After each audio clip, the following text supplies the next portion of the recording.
Hello, guy.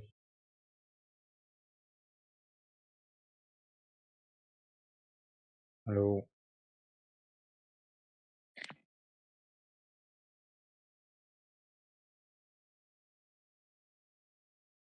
Anybody alive? Hello. How are you, Hello. brother? Yeah, there is a giveaway here. What to say? There is a giveaway here. Like there is someone who gonna give like giveaway or like what is this? 1 month intro giveaway. Giveaway. Yeah, like someone right here, like in this room. 1 month Mm. night intro giveaway. I'm gonna check like the Yeah, chat. yeah. I understand you. Yeah, for globe proof. Yeah, don't just think you can just go throwing anything out there, right? It's globe proof. It's got to be observable. Anyone? Right? It's got to be Anyone? testable, measurable, repeatable, falsifiable. Okay. Yeah. Anyone have a topic you're talking about? Hello guys. Hello, brother. Hello. Where are you from? From Chile, bro. And you? Chile, bro? Chile.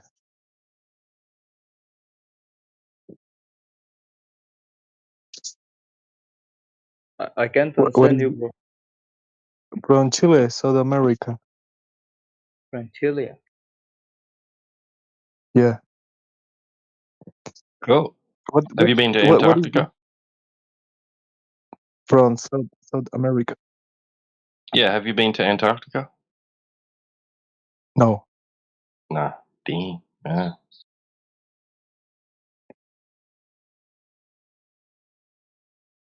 What is the topic of today? Same old, same old. How do you know the Earth's a What what globe? what do you think about 3E Atlas? I don't know. I'm saying in Spanish. 3A Atlas. The comet. Blurry fuzz in the sky. It's very weird that this happened. I think. What? There's a fuzzy, blurry light in the sky. Uh,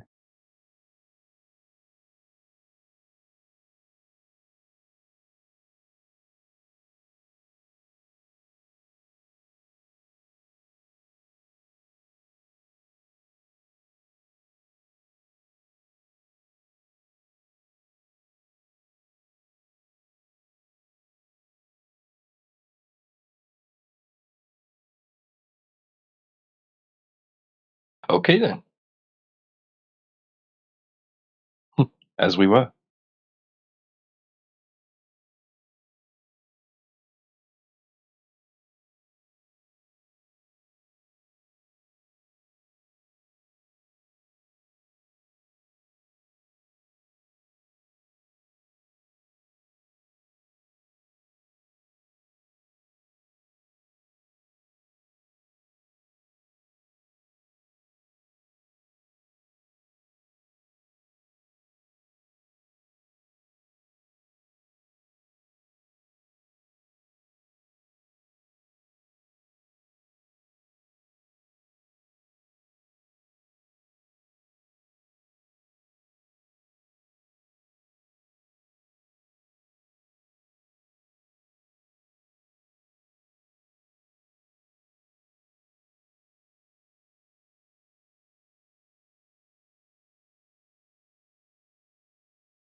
So, guys,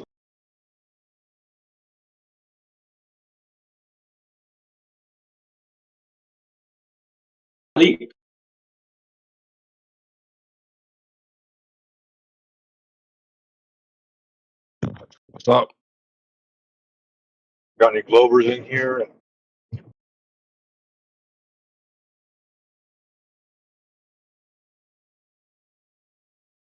Anybody that thinks the Earth is a globe? I know Professor Triangles likes to talk about spherical triangles.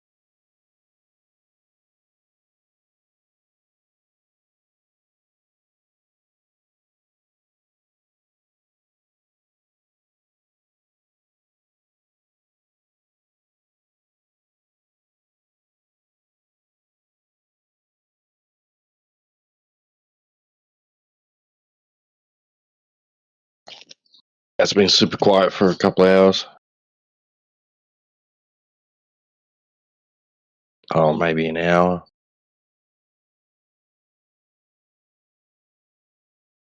What kind of event should we do? We can't do earn free nitro. What about what is flat Earth?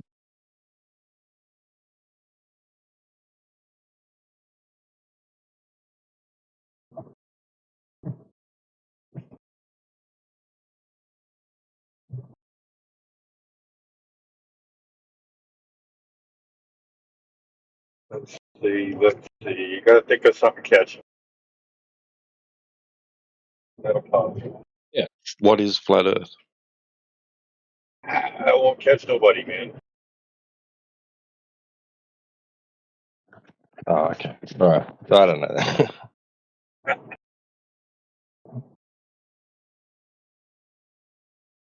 Let's see.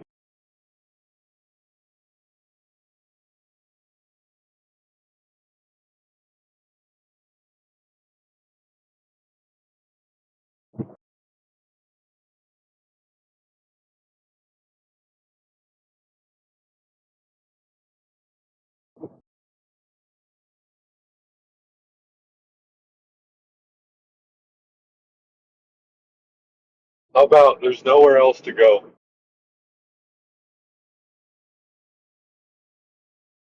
I'll get nobody in here.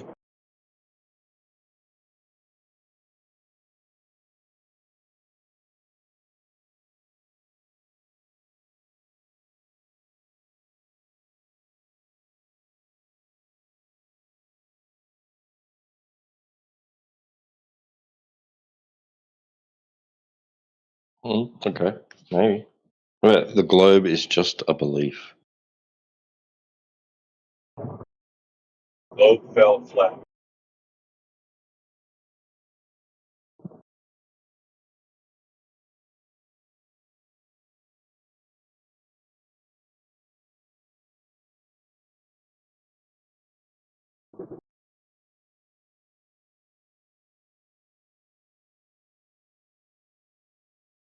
Are they all over in politics? I know we've been neglected. Is there something happening in politics, is it? No, Labs is over there. Nobody else. Oh, okay. Yeah, no. Didn't think there was something happening.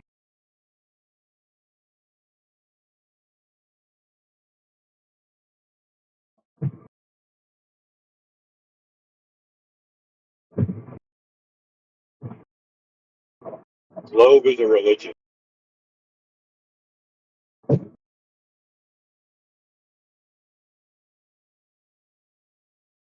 How about that?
There you go. How about that one?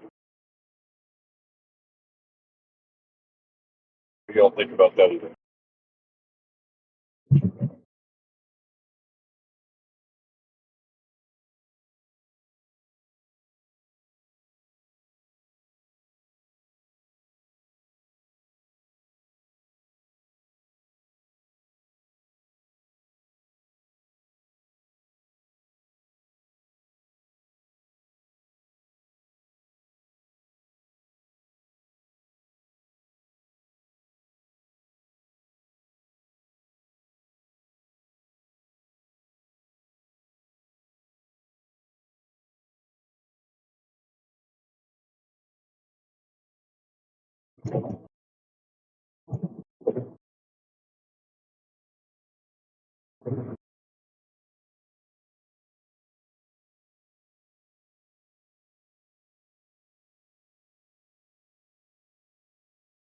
What's up, Paul?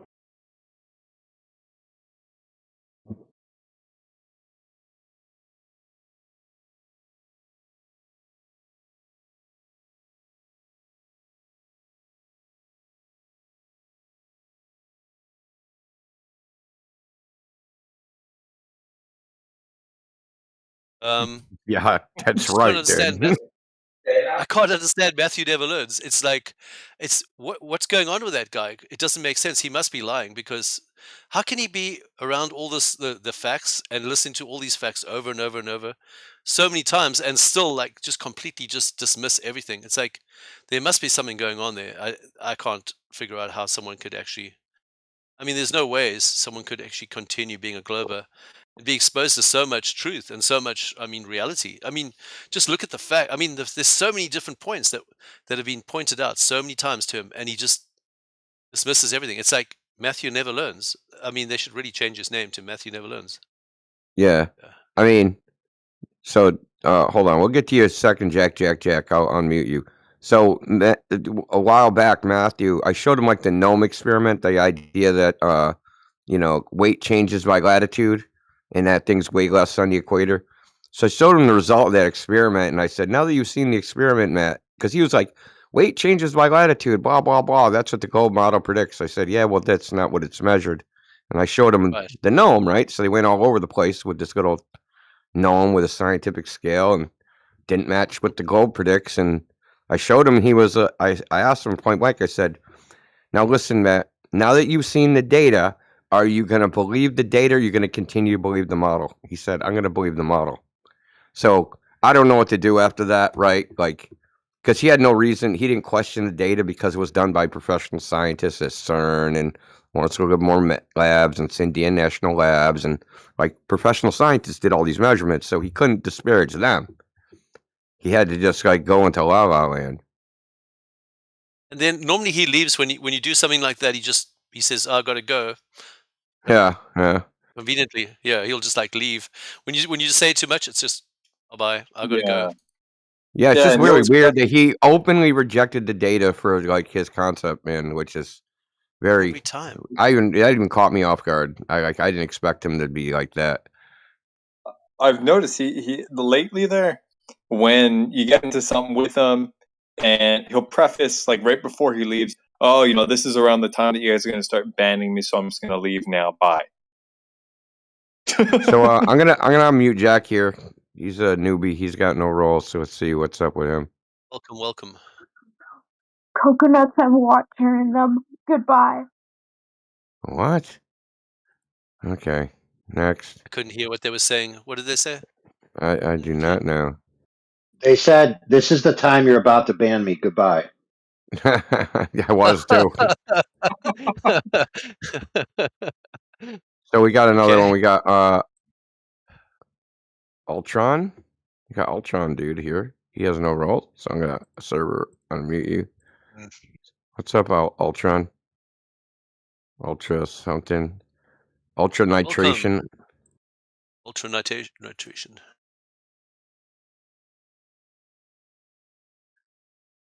And Shine. Shine's a new person. Welcome. So you guys got any questions or comments? Or whatever? It's Water Hill Wednesday. That means, are there hills of water between you and China? Okay, that's funny. Actually, Matthew I Ernst love is the one who came up with that kind of. That's really I weird that don't we're forget. talking about that too. I don't forget Matthew's comment about trees on the ocean. That was oh man, that was funny. He's talking about having trees on the ocean. I don't know how And he and got these to that. he's a professor, man. These are the like when they appeal to like authorities, he's one of the people they appeal to. That's why like me and AB like taking down anybody that comes in with credentials because we want to show that like the people without credentials appeal to, they go, oh, the authorities know, the scientists, the cosmologists, they know that the Earth's a globe. I'm going to appeal to them. So when we get one of those guys, we want to And the show thing that they is, don't know anything. You know what I mean? right. And the thing is, the other day he was saying we are just presuming that it's it's a globe, and we're just teaching the children that because it just makes the most sense. But we don't know 100% sure. We're just guessing, but we presume it's right, and we're just showing them how to think, and that the probability that it's a good probability that it's a globe. Basically, he literally said that on the. I don't know if you were there when you said that. He said basically we think it's a globe, so we're teaching them the most probable thing. Yeah. Yeah. And like, then you start His asking them, view. how do you know that's the most probable thing? And then they come Exactly. up with so they have no idea why they are even saying that. Just his religion. It's his guess, his belief system. He always says, he goes back on that often. He says, "No, it's just my belief. I can't. There's no evidence for the curve, but it's just my belief." It's crazy. He just believes it's round, so it's round. Yeah. Like it's just like a preference, man. Like It's funny, man. my favorite food's chocolate. That's all these guys are. I like red T-shirts, and you like blue T-shirts, and let's discuss what we like. Our favorite, what we like. We're not going to tell you what it is. Anything is. So We like. I love this one from Vsauce. Oh man, it's not playing. What's up with his bot, man? Pay good money for this thing. I was having issues with it earlier in the other server, and then It you won't kick play it, like and short then ones. That's the problem. Like won't play anything under a minute or something. I'm It's thinking. bots these days. I think Discord oh, doesn't that's what it like was us too. It using was like a bots. 15-second clip. Yeah. Yeah, that's the problem I'm finding. It won't play any clips longer than like 60 seconds or something. Soltron, you have no questions? What's up, sheepdog? Oh, we got TM What's in the up? fucking house. What's up? We know we're What's up, fucking. TM? We know now we know we're fucking cooking. Water thing makes sense to me. Golly, he What's needs some shine? rolls, man. What makes sense to you? I said I don't have any questions about the whole flat water thing because it makes plenty of sense to me. Why would it stack up like a pile of dirt if you go across a certain distance? And Uh, they like to say, well, yeah, over a long, long distance. But I mean, how long is distances in the ocean between islands or anything? There should definitely be, curvature, at least in the globe model. And if there is curvature, then you should have the water like stacking up on top of the water. But I just feel like that makes no sense. You know, should they'll be a they'll try to hell put of gravity water. water in, but it just doesn't. It wouldn't. Like the thing that most people can't comprehend is how large that hill of water is supposed to be.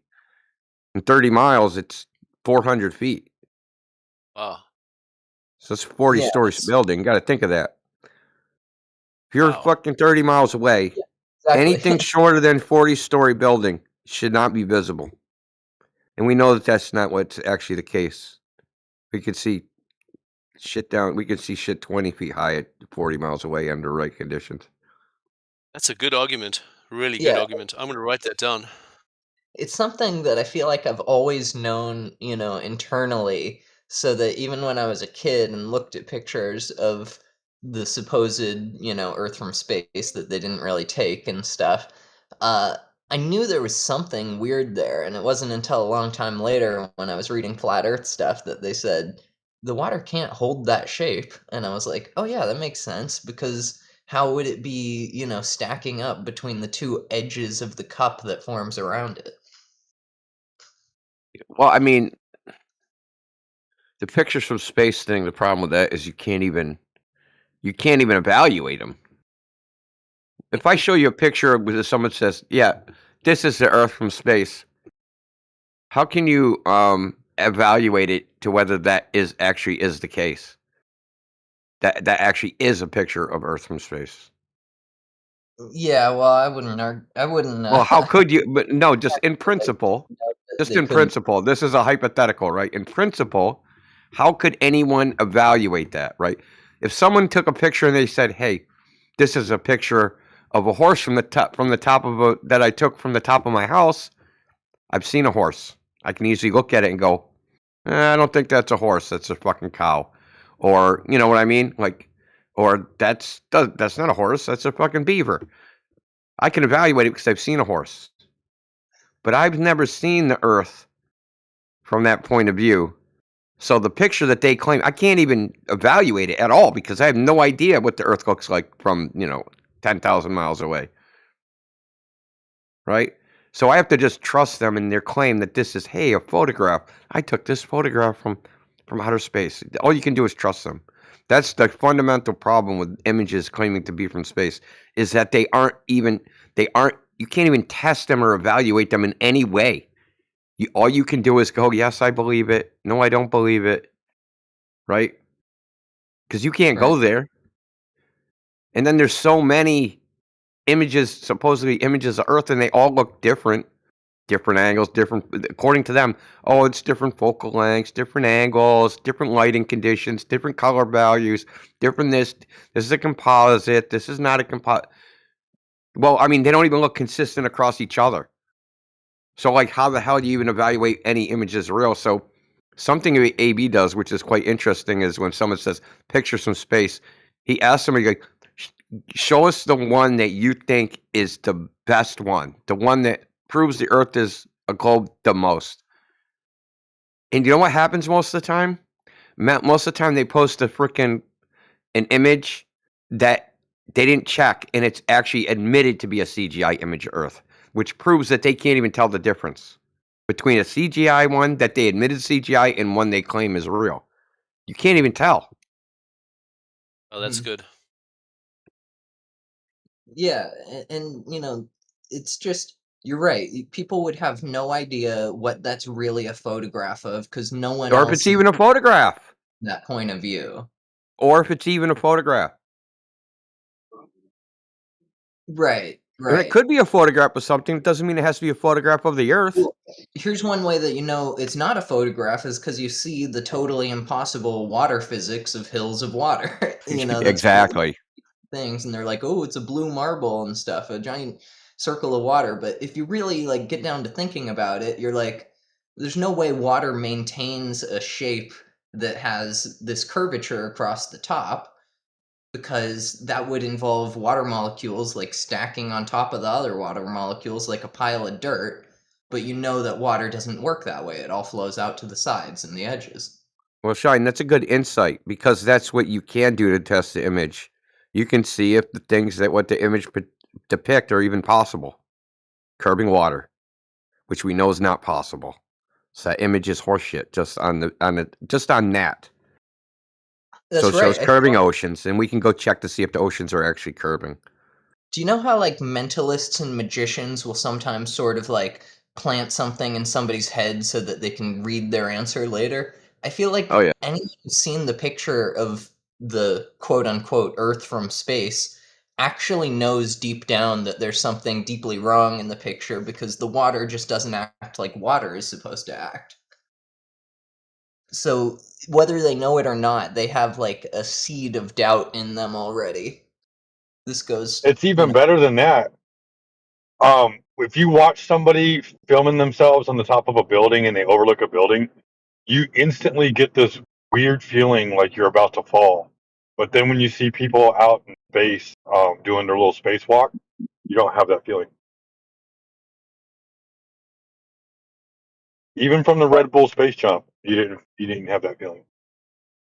You don't think they're scared? What's that? You don't think they're scared? Is that what you're saying? Like they don't No, seem I'm scared? saying when you're watching the video. Have you Yeah. ever seen somebody stand at the edge on a video, standing at the edge of a really tall building or a really steep cliff, and then you get this fear inside your chest as if you're there in the same moment? Yeah. But when you watch videos from space, supposedly, you don't get that same feeling. You don't get that feeling that you're going to fall.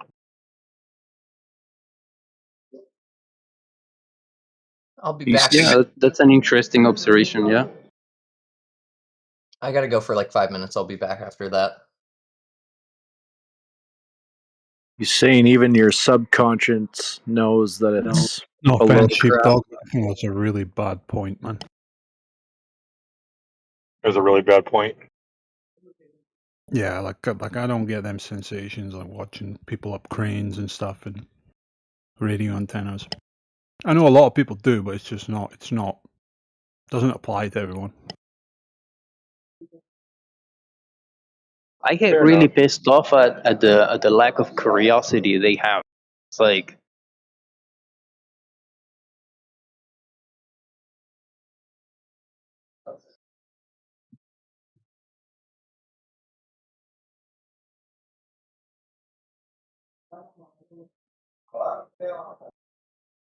The lack of curiosity yeah, for like what? just it's almost like if you're dealing it almost feels like you're in yeah, you're talking to somebody who who believes in who is part of a religion, like it's in because I don't like yeah, how to explain it. I'm just like I'm very much interested, like I in how they think, like how I don't know how to explain it.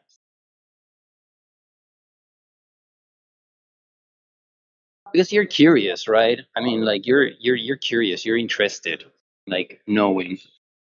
Um, I mean, like having an open mind, yeah, being open to the you're, idea that maybe we're through. yeah. You know what I noticed? Yeah, at the end of at the end, like for example, at the end of the day, like it couldn't like at the end of the day, like the last belief they typically have, it's like it just couldn't be. It's just impossible for the light to be so big. That's pretty much like that's the final frontier for them, I think. What I noticed. Well, it's not really that. There's a subconscious thing to it where they're like they don't think they're stupid enough to fall for something. So there's an ego involved.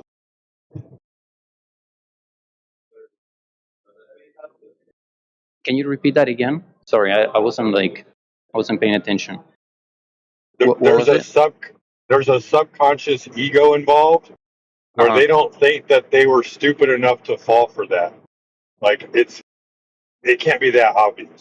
And so now they're like, well, I've known this in my entire life, and now I have to go against that, and I don't know how to explain it. They just don't think they were that stupid to be fooled.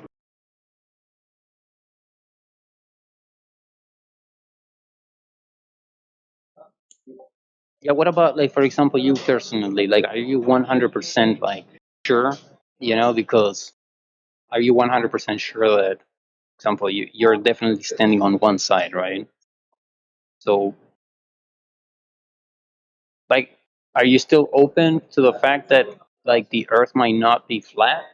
Like, are you still or I know definitely we not? already changed. We did already change once. You shouldn't be questioning whether we'll flip flop, bro. We already changed. We're globe earthers, and we changed our mind based upon the evidence. Why wouldn't we change back if we got positive evidence the other way? No. I'm not saying about like changing back, but just kind of like just wondering, like, because it's Look, like I just accept the evidence. Whatever the evidence is, that's what it is. I don't care about any of the other stuff. Mhm.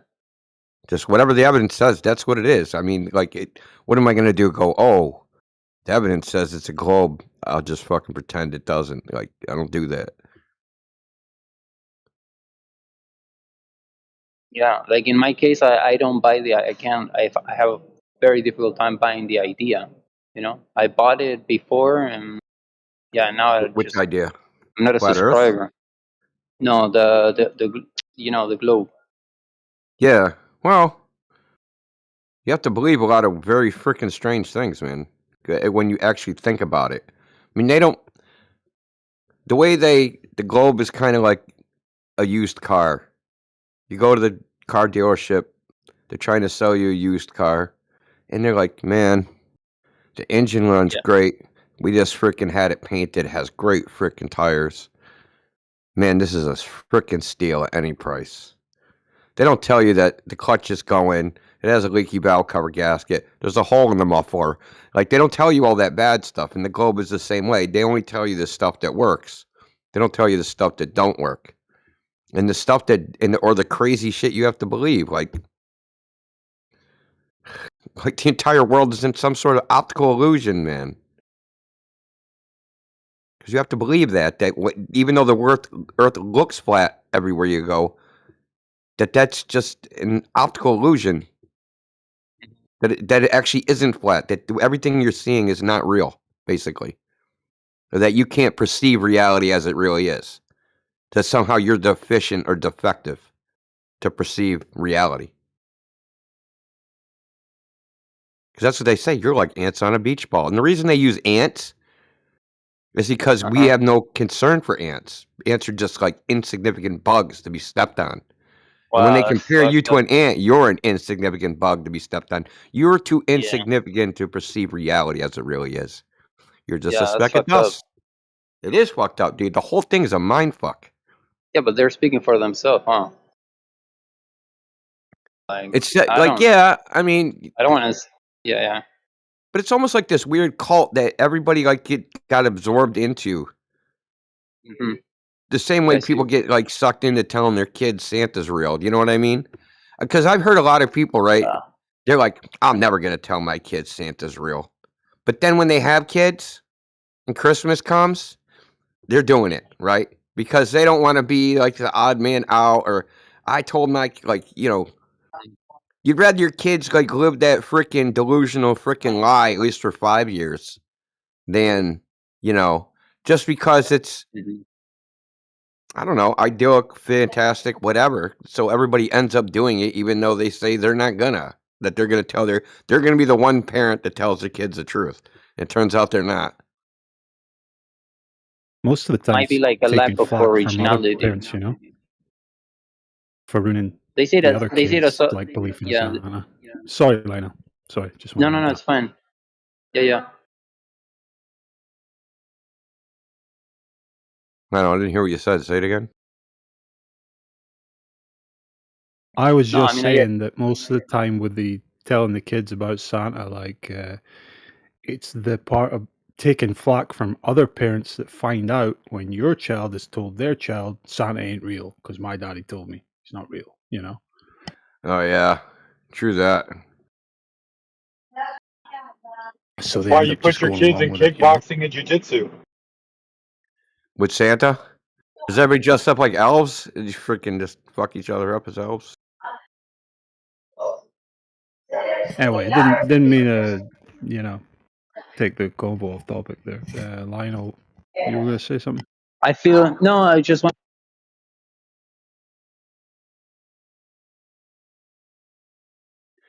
You cut out, Lionel. Your audio just. I dropped my phone. Oh, Dude, I feel so fortunate. My sometimes most of the time I look at my family and I see it probably as most people. Like my family seems to be broken. But I'm so fortunate of dude. My parents, both my dad, even though they're separated, right? But both my dad and my mom, bro, like they made me question things from a very early age. Like they made me question everything. That's good. Um, They gave you a way to defend yourself. That's what you really have to understand. If your parents teach you how to figure out what the truth is, they're really what they're giving you is a mental defense. mhm. You know, Sheepdog talked about jujitsu, babe, but you need jujitsu for your mind, man, because people will try to frickin', you know, basically psychologically jump you, which is what peer pressure is, right? It's the equivalent of just being jumped by a bunch of people and circle kicked. So at least you can protect yourself now that you know, at least your parents said, hey, man, just don't believe everything you're told like a sucker. Hey, yo, Indio. Yo, Vlad. Yo, is jujitsu the art of like saving money? I'm just wondering. No, it's the art of wearing little hats. Oh, okay. I thought it was close enough. No. Dude, how come like jujitsu should be like doing breakdancing head spin, but you got a little hat, dude? Like you, dude. I'm not gonna say it. I can't say it. Maybe when the boss is not here, I'll say what I think about breakdancing juice. Yeah. Are you talking about orange juice or apple juice? Did Yeah, you say breakdancing Jews? I heard the local breakdancing Jew juice, on a man. certain Dude, they day. should be able to do the head spin so easy wearing the yarmulke. They should go like 30 miles an hour, man. 30,000 rotations per minute. All right. Vlad, quit being naughty. Hey, you know Back to that's the all topic. I am. You know I am. That's all I am. I'm I got sorry. my Jew card. This is all good for me. My people. What? Is that I'm how you're Jewish, gonna man. combat it? My mother's Jewish. My mother's Jewish. Oh, that makes it Father's actually makes Scottish. you Jewish then. Yeah. Yeah, it's I'm past Jewish as Scot. it's matrilineal. Yep. A lot of people don't know that. They're like, his I dad's mean, I'm Jewish. not Yeah. involved in the religion in any real way. I grew up very, very Christian based, really. You know, because father, head of the family. You're a Jew for yada, Jesus. yada. Jew for Jesus, yeah. But going by technicalities, yeah, Jewish.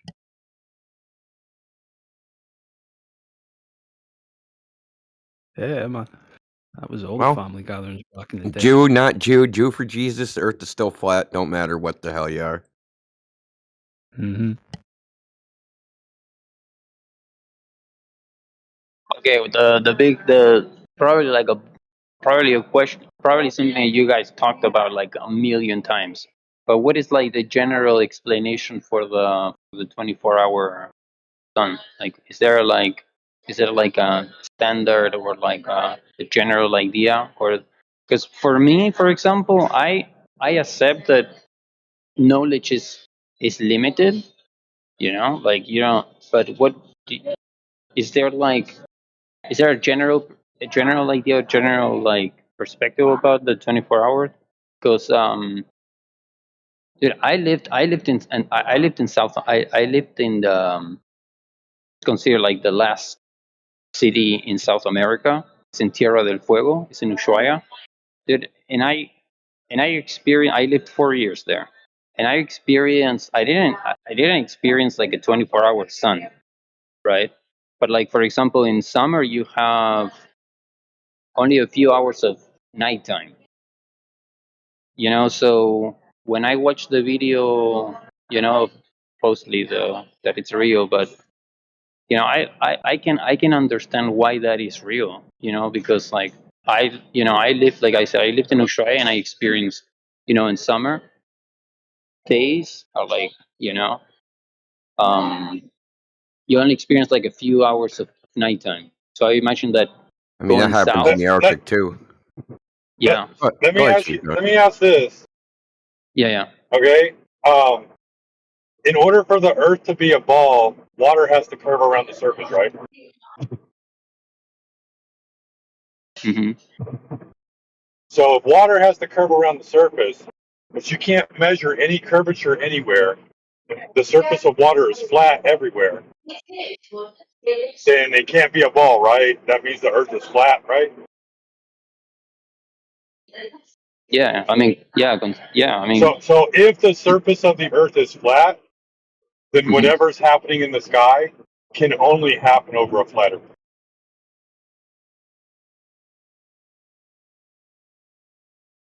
Okay, but like, what are your thoughts? Like, for example, just like, do you? I mean, you don't have to believe There was a in any. 24-hour I'll sun tell you. on a flat Earth. Yeah, this is so. I hate going into this shit because it's Because long. even if you explain it to me, I would have a I am going difficult to time explain it to you. understanding it. So, But okay, don't get too how? technical. Because Okay, do you you have see to what I mean? start. So I know you have to start at like how is the 24-hour sun even a globe prediction in the first place? Let me tell you, it's not. For sure. It's not. A globe prediction. It's not a No, it's globe not a globe prediction. prediction. No, it's not.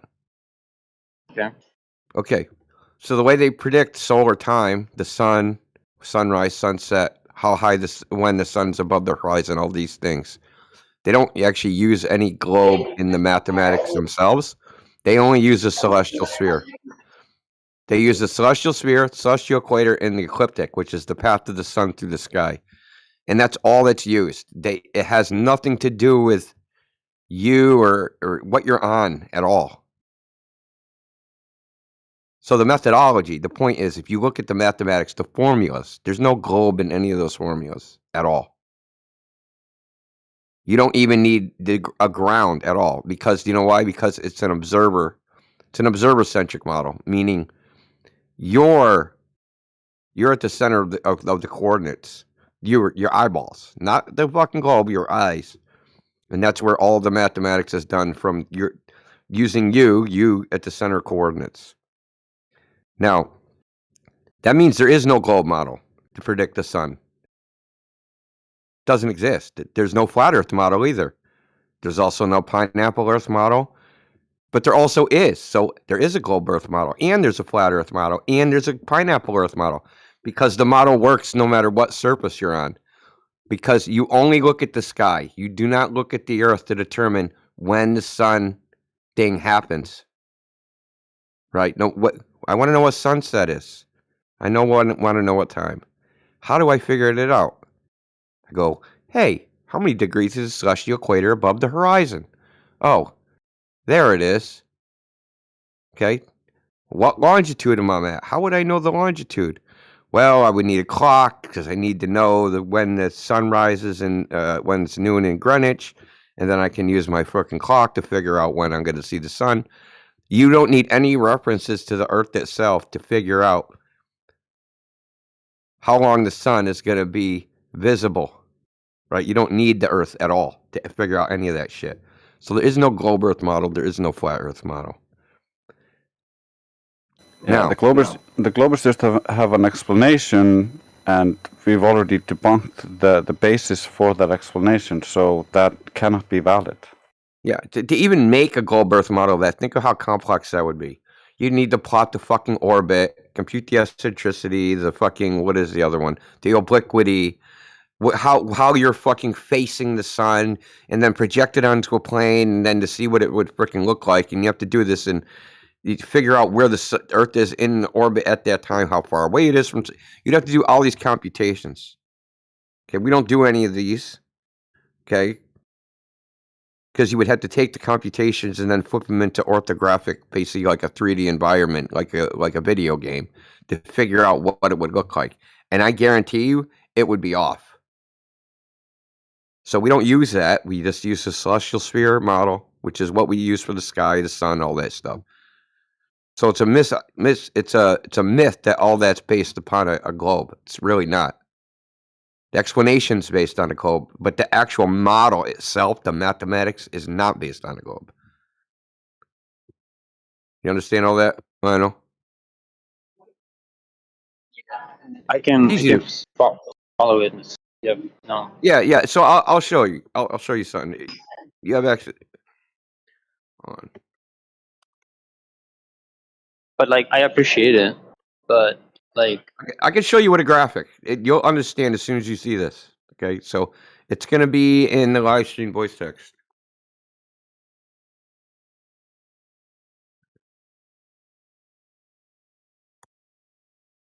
I'm gonna.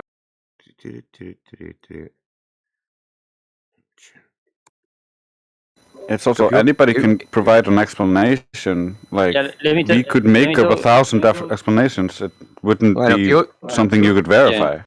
If you look in the live stream voice text, you see that image, the diagram. I see. I pinged you in it, so you should see like a ping thing. I don't even know where to on the text. It's the channel. It's the voice text channel right above this voice channel. It says live stream voice text. I pinged you in it.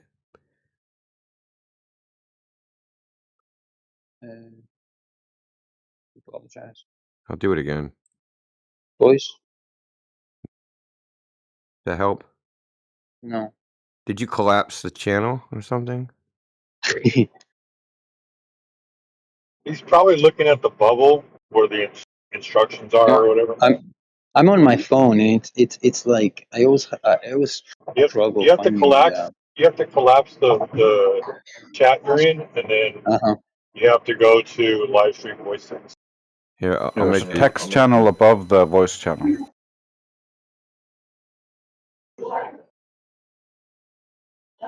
Or just go to your notifications and then click on the last person that tagged you. Here, I DM'd it to you. So just check your DMs, dude. I appreciate it. Okay. I got it. Thank you. I can see it now. Yeah, so this diagram shows how it's actually done, right?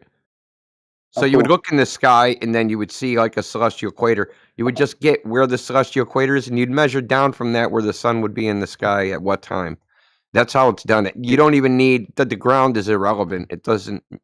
You don't need anything. You don't need the ground.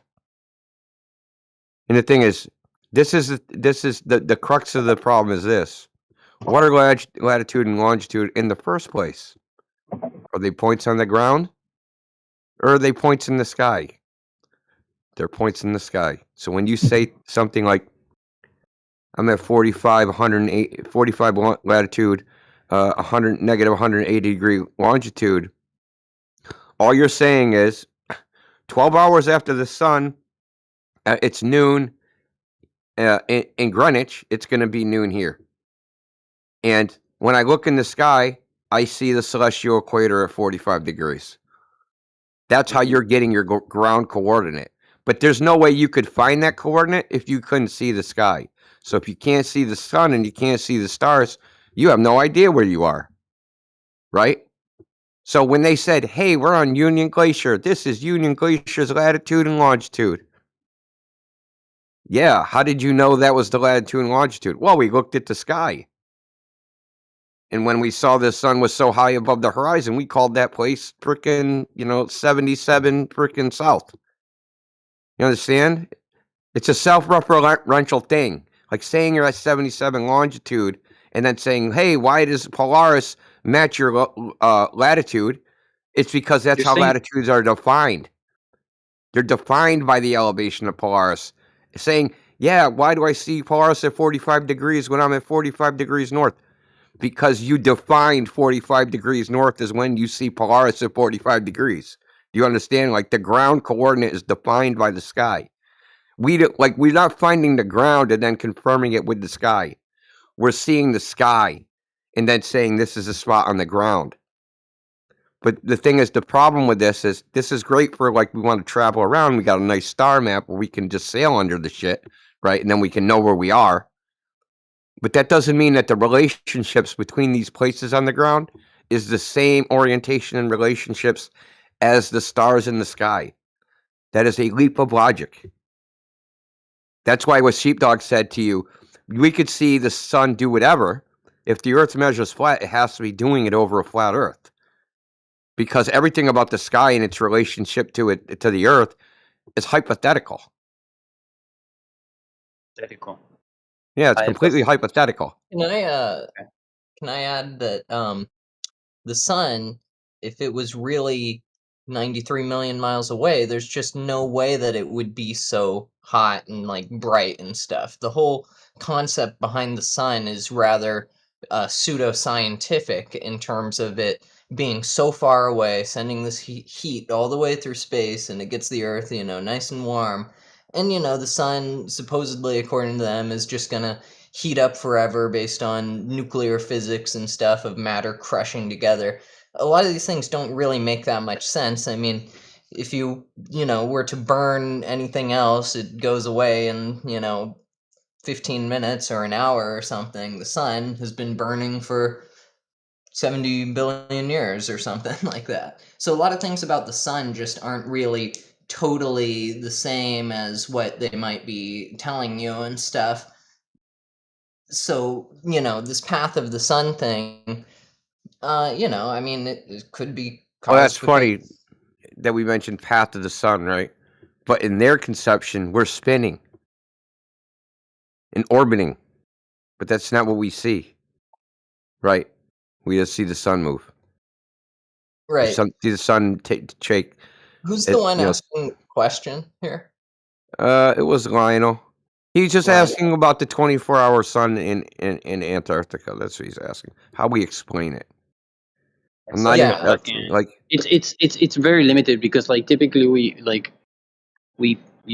match and like the sun go in circles around the flat Earth, right? Yeah, and I mean, we don't know if they're circles or not. Yeah. We don't. Because the thing is, saying they do circles around the flat Earth is just you're basically falling into the same trap they're falling into. Saying that the sky's relationship to the ground is some circular weight. No one's ever measured a circular path of the sun above the Earth. No one's ever measured whether the center, the North Celestial Pole, right, Polaris, that's the center of anything. How do you know the stars ain't asymmetric? So how do you know a lot of because there's a problem if we take a compass as north and south don't line up with the celestial sphere at all. Did you know that? Magnetic declination. Have you heard of this thing? Magnetic. Yeah, you should know. You were in Peru, right? So I think there's 11 degrees of magnetic declination in Ushuaia. That means if I take a compass and I look at it and it says north, and I point north with the compass, I am 11 degrees off of true north.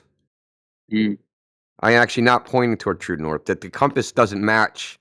And when I say true north, I mean north as would be designated by the celestial sphere, North Pole, South Pole, the center of rotation of the stars don't line up with the compass, is what I'm saying. That north-south directions don't line up with the compass. Okay, now which is right? Maybe the compass is right and the stars, like the way we're thinking about the stars, is wrong. And maybe the stars are right and the compass is wrong. Right? You can, you're just picking an arbitrary coordinate system. But the thing is, you're not actually measuring the ground itself. This is where we keep coming back to the thing. The spatial references we're using are not of the ground, or they're of something else. They're of the magnetic field. They're of the stars and the sun. But what about the ground that we're talking about? Where are those spatial references? Where we use just the ground to figure out what the ground is? See, we're always appealing to something else. That's not the ground. That's what we're always going to. Oh, look at the stars. Look at the planets. Look at the moon. Look at black holes. Oh, look at the magnetic field. Look at the wind. Look at fucking the water going up and down. Look at all these phenomenon. We're never going, hey, let's just go out into the world and fucking measure the Earth. But they have done this, and the results are pretty whacked out, right? So the only one I maps? Maps are fucked up. There's so much confusion with a map. Why can't the maps be simple, right? I mean, they should have been measured and everything. Why? Yeah. Because it's not that simple to measure. These things are actually hard. Why can't we have a map? Why can't we just have one? Why is it so difficult? Like, for example, when I ask, the Globers, what's your map? What's the real map? Like we should have a fucking photographical map, like a real map, no? They don't believe in any It's map. too hard. So There's what no they map. say, they wouldn't use them. Like this is the funny thing is they like, well, all the maps are wrong, but the globe, like if you had a physical globe, that Okay, would the be glow right. one is Yeah, okay. a globe on your table on your desk, that would be right. That's what they would say. That would be right. I mean, they have They to would say never. that, right? Wait, hold on. Here's the funny thing: is that they would never actually use that because they wouldn't be able to actually get anywhere with that, right? Imagine like you're going on a road trip or you're sailing across the ocean and you're like, "Oh man, we're gonna get lost," and you're like, "No, we're not gonna get lost, baby. I got this globe I bought from Walmart. And fucking bring it onto the boat. Fucking, you got a globe. Where do you think you're gonna go? You're gonna go right to the bottom of the fucking ocean, right up about 20 miles from the shore. It wouldn't work. It would work, no, for them. Like, I mean, if you know how to How? use it, I guess, no. How could you use a globe to sail across the ocean? I mean, they claim it's the real, like they have a real map, and it has to Yeah, be but how shaped could as you a globe. use it? That is what I'm asking. How could you actually use it to sail the ocean? I don't know. I guess you could, if it was like the real deal. How? You know? How? I mean, it should work perfectly well. I mean, if it's a representation of reality, you should have no problem using it. Well, I If mean, it's the the thing real about the thing. ocean is that there's no landmarks, right? Right. So you got the oceans Oh, I on was your about to say physical globe. watermarks. What'd you say? I was going to say there's no watermarks. There's no watermarks. What are you gonna do? Say take a left at the freaking 50-foot wave? I don't know. You have the compass. Yeah, take a left Well, that's at it. the I already next told water you. hill. Bro, didn't you don't remember just saying that the compass doesn't match the map, the globe? Yeah, it does, no? No, it does not. I mean, it does. I mean, no, like No, it doesn't actually. That's what we're trying to tell you. It doesn't. The compass doesn't match. So the globe is created by that celestial sphere coordinate system I was talking about. I mean, you But can the go around the compass, but equator, the no? With hold your... on, dude, hold on. But the compass Yeah. doesn't match that celestial sphere coordinate system. As far as east, west, north, south, they don't match. Yeah. They're not even close to matching. They're freaking way off each other. Let me see if you know this guy. Doesn't the compass up north point to like some place in Norway or something like that? Oh, dude, the magnetic North Pole is supposed to be like in the North Atlantic or in the Arctic Ocean or something. In the South magnetic pole is supposed to be in the Southern Ocean. They're not even on land. Well, one thing we can agree on is that maps like don't match each other at all. Like the globe versus the flat, projection map of the continents and stuff. Everyone's always saying, "Oh, The flat projection maps are off a globe. They actually do match the globe maps. but not in a different way, which is just like public opinion. Like most Do you guys people not probably comprehend this, dude? They're not projecting the land. They're projecting the stars. The entire coordinate system is the stars. So when they go from one map to another, they're doing a transformation of the star coordinates onto, and then they're changing the quote unquote land that's underneath it accordingly. But it's not a projection of the dirt. It's a projection of the stars in that coordinate system, latitude and longitude. Like it's It's based hard off for of people to what you accept this see. that maps are not of the I earth. know. They're of the stars, dude. It's like really hard for people to just function with that. Like from your perspective, from your vision, you see a bubble around you. Like I start with the circle of vision. That's your horizon. And then, so 360 degrees, that's the limitation of your vision. Then when you look upward over your head, now you're creating a hemisphere. And then if the Earth wasn't underneath you, you would literally see a sphere in a sphere around you. But going back to the hemisphere, it's not even it's your hemisphere. It's not the Earth hemisphere. It gets so much weirder than that. But the whole, like Indio said, they take the celestial sphere and they like press. I don't know how to say it. Basically, they're pressing the Earth up against the inside of the celestial sphere, and all it is a celestial sphere. Exactly. You have to Yeah, read the there's no book reason to Longitude in assume order to that. understand it. That's fair enough, but you can't assume that if you remove the ground that you'd see stars 360 degrees around your position, as if No, you're at the center of I'm the not sphere. saying that. I'm not saying that. Okay, because it sure sounded like you were, so just clearing that up. Yeah, no, I'm not saying that. I'm just saying it would be a 360 degree bubble all the way around you. But that's all What would? hypothetical anyway. So they do it based on the stars. Yeah, and they That's used to be all it more is. explicit about it in old books. And Yoder told me this, is that like they would say that you're under the equator, or that you're under the Tropic of Capricorn, or that you're under the Tropic of Cancer. They wouldn't say that you're on it. Yeah. Like during like the 1800s, you would never be Yeah. on these things. You'd be under them. Everything's based on the stars because for the longest time that was the way people navigated, by the stars. Yeah. It's the way we still do it. The entire coordinate system is based upon it. Just because Yeah. you're not looking up, we're using a coordinate system developed from stars, and that, like, if you couldn't see the stars, you wouldn't have a coordinate system. At least you wouldn't have that one.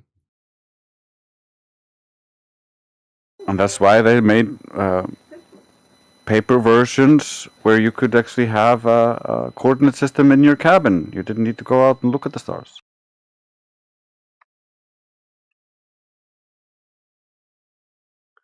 So I'll give you another example. GPS uses something called Earth-centered, Earth-fixed. It doesn't use latitude and longitude. It does a conversion into that. You can use any coordinate system you want to use. It's freaking dealer's choice, but they just fixed on that one. A, because it's it's easy to navigate using this system, easier. But even it's so easy that before the globe was even invented, Polynesians and people that lived in Micronesia were navigating using the stars hundreds of kilometers without any globe math, right? It's because the stars move so consistently that you can predict where they're going to be. Like, if you know how fast you're going, and you know how fast the stars are changing relative to your speed, you can just go, hey, man, at the rate we're going, we'll be there in 2 weeks. In 2 weeks, this star is going to be over that island. So all we got to do is time our travel. So every night when we watch the star, we go, shit, we got to go a little bit faster. We got to go a little bit slower. Okay, and eventually, and as long as you get there when that star is overhead, or some other stars around there, they wouldn't use a single set of stars. They would use a bunch of sets. And they knew what the sky had to look like in a particular location at a particular time. Okay, hey, 2 weeks from now, if we're under if the sky looks like this, we're in the right place. If the sky don't look like this, we're fucking lost.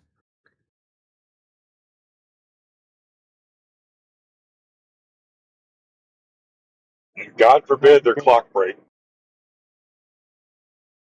I mean, the sky was their clock, so they didn't really need. I mean, the Polynesians at least. My bad, I didn't hear that part.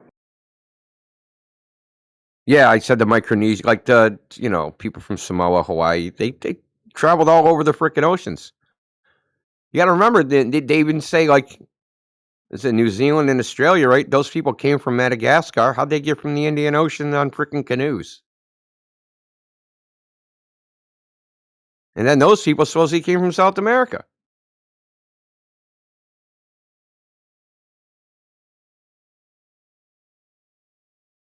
Was Lionel still here?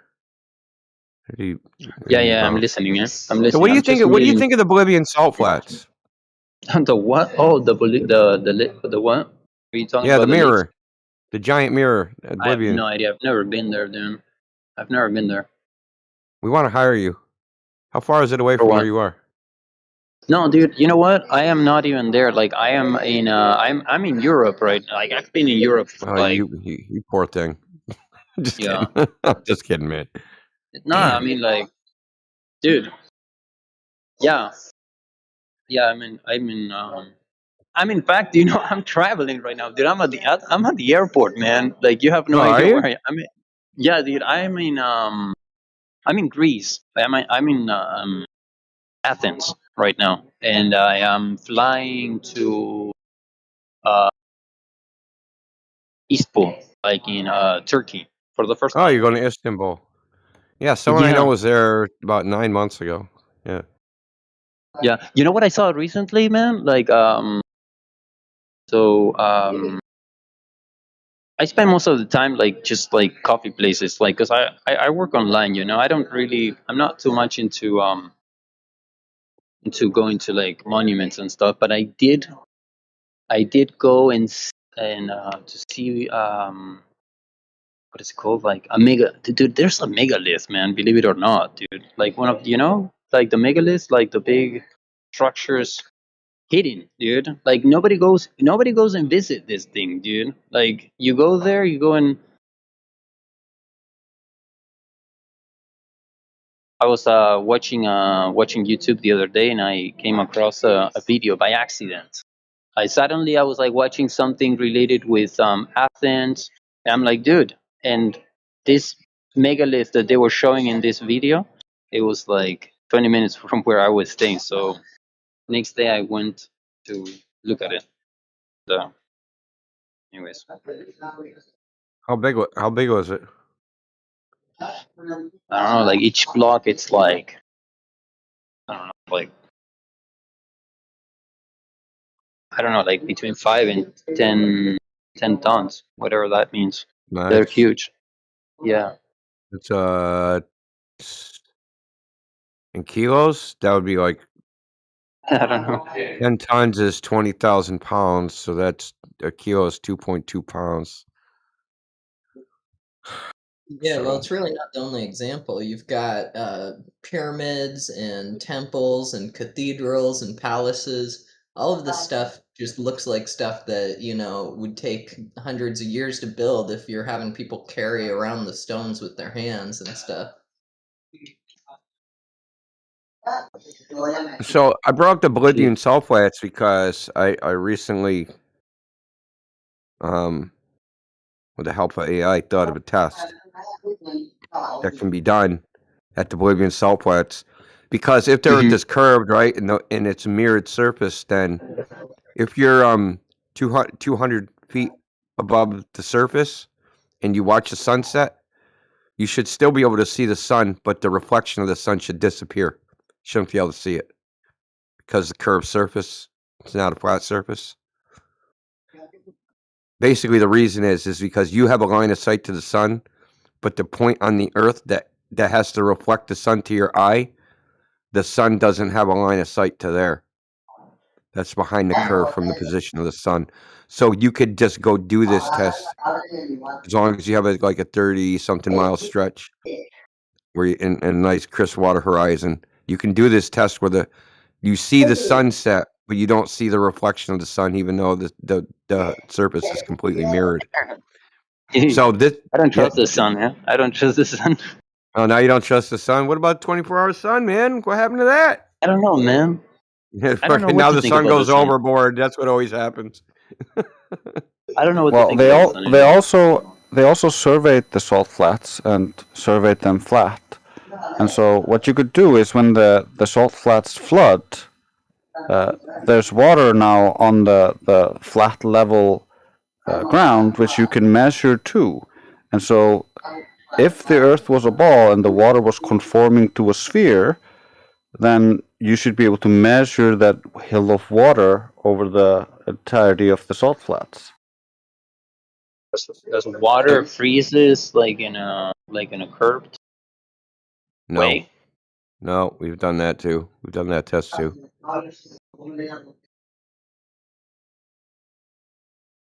Yeah, we've done. There's lots of frozen lake flat Earth tests, lasers, lights, flashlights, all sorts of shit. So we don't have to use the sun. We can use a light, right? So this is what you have to understand. If it was a flat surface, a flat mirror, when the thing goes down towards the horizon, they should both be the same size. But if it's a globe and a curved surface, as the light gets closer to the horizon, the reflection of that thing should get smaller and eventually disappear while you can still see the light. Understand?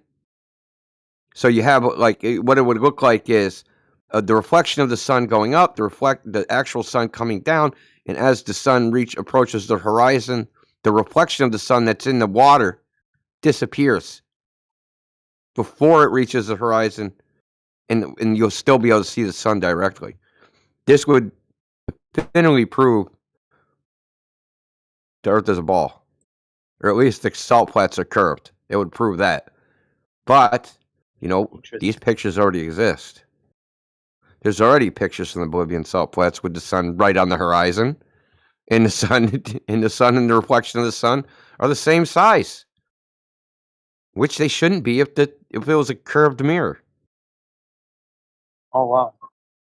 Exactly. I feel like it's, very strong evidence for our side that all sorts of observations involving distance and distance over water and stuff all seem to confirm the flat Earth hypothesis that, we live on a level plane and stuff. Looking at islands, lighthouses, piers, every time people do these experiments over bodies of water, they always notice that there's missing curvature that should be, blocking things. Islands are, very low to the water, and so from 70, 100 miles, there's no way people should be able to see islands out on the ocean because the curvature should take over for all that height that the island comes above the water and just block it out of view.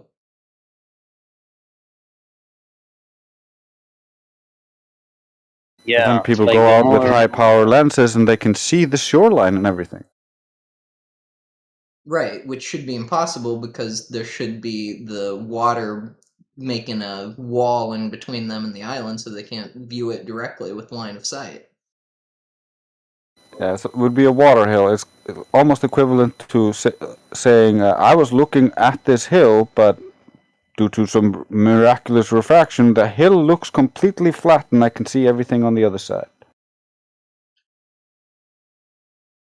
Yeah.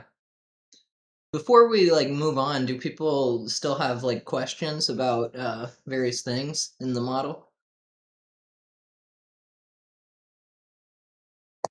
Well, What model?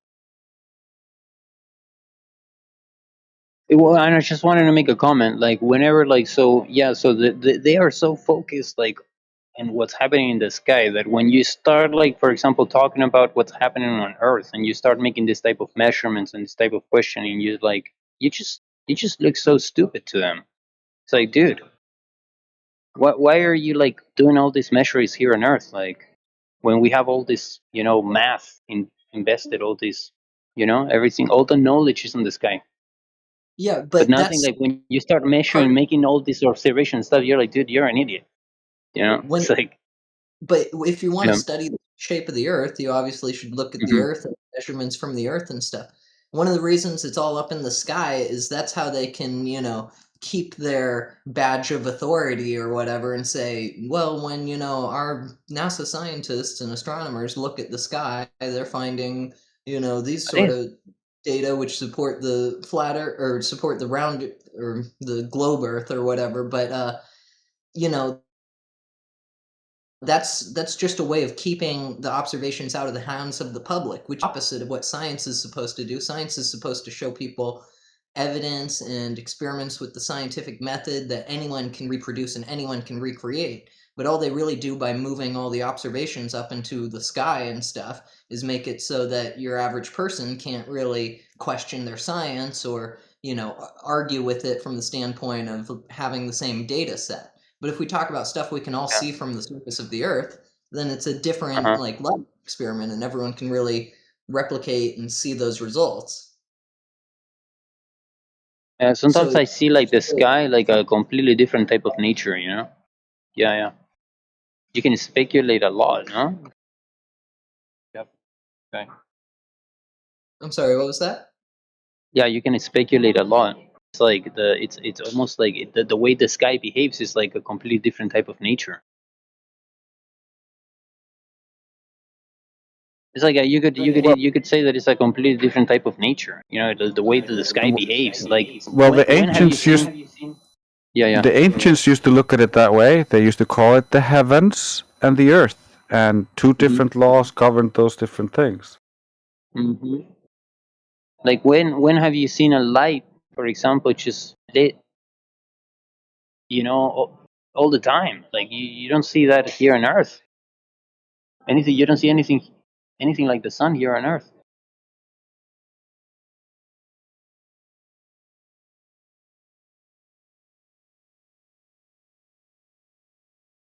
It's like a completely different nature.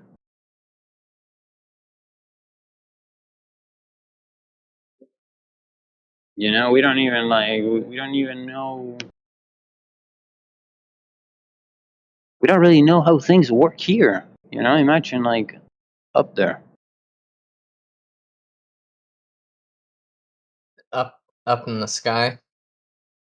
Yeah, we barely can sort of figure out like how things work here. Like everything's all a mystery, dude. Like Yeah. Well, my take on it is that a lot of sky observations are, sort of accurate, and they come to us from history and the history of things like geography and mapping and stuff. But the whole science has been like co-opted now to teach this solar system model and this spherical Earth system and stuff. And now they're very defensive of their model and stuff and don't want to allow it to come under question. Yeah, the we all have the same observations, and you can see that all the way back into history. We all have the same observations throughout history because we all live in the same world. It's just the interpretations and the zealotry concerning their interpretations being right and everything else being false because they have such a strong belief in their interpretation.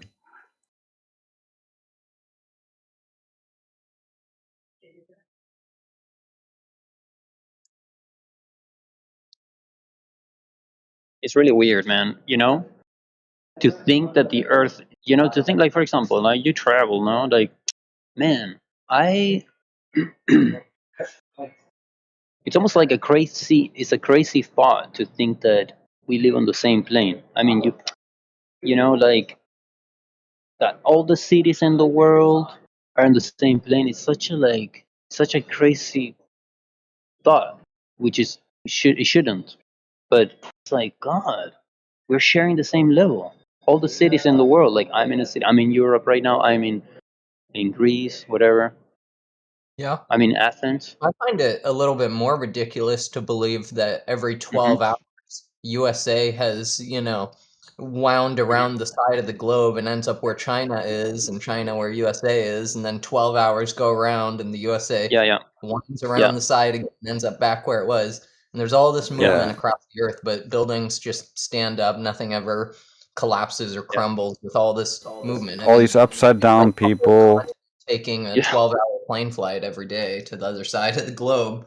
But if it was really moving that much, don't you think mountains would, sort of sift down and buildings would fall over because of slight changes in the ground and stuff?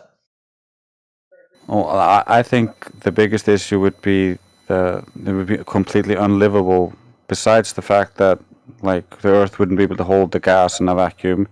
If the Earth were this object the size of the Earth were traveling at 66,000 miles per hour into a gas, that would create massive compression of that gas, and then the gas on the other side of the ball is then not being like the ball is moving 66,000 miles away from that gas, and so there's differential there that they have never accounted for in their models. They just ignore it. Psychologically thinking that you live in a thinking that we live in a ball, right? Like psychologically, like it separates us. You live in a different country, different continent. It separates you. Like if you're in America and I am in Europe, like we're separated.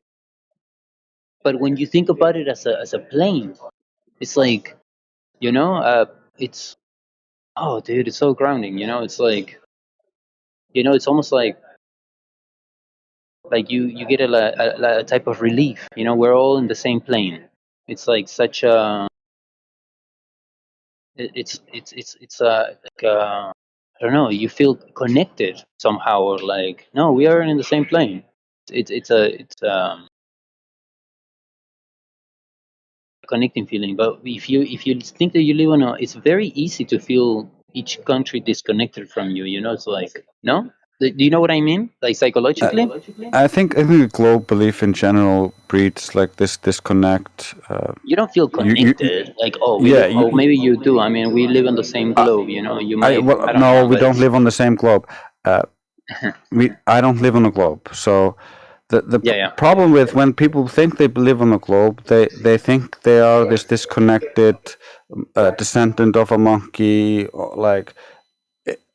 like a speck of dust in the universe of no importance, All the and evolution. like yeah, they're stuck in this like disconnected view of the world. So of course, when you have some of that belief system, you're gonna feel more disconnected rather than when you're like, oh wait, the earth is flat. That actually conforms to all of the ancient religions. So I can have my choice of an ancient religion and have a more deeper meaning to my life, because the whole world is deeply connected to spirituality and the creator of this world, whatever you believe that is. Yeah, again, we don't really know. But I'd say, most of the world felt most connected on the whole topic of the what do you call it? The planet, the spherical planet. When, the USA and NASA faked the moon missions back in 1969 and stuff, and that was when the whole world was like, okay, now No, we're updating our worldview. This is a different type of thing. We can go actually, up. many countries didn't believe it. No one ever really talked about stuff like that before and stuff, so it came in to reinforce the idea that we all live on the same spherical planet, but they faked those missions, of course. Yeah, not everybody did accept it right away, and many people thought either Russia faked their missions, and Russia thought America faked their missions, and it's a shit show. And then it was just grandfathered in because it was stuffed into everybody's education. And so naturally, when you're raised with this being, if you don't accept this, you get failed. So of course you're gonna just accept it and think it's true. The grown-ups figured it out.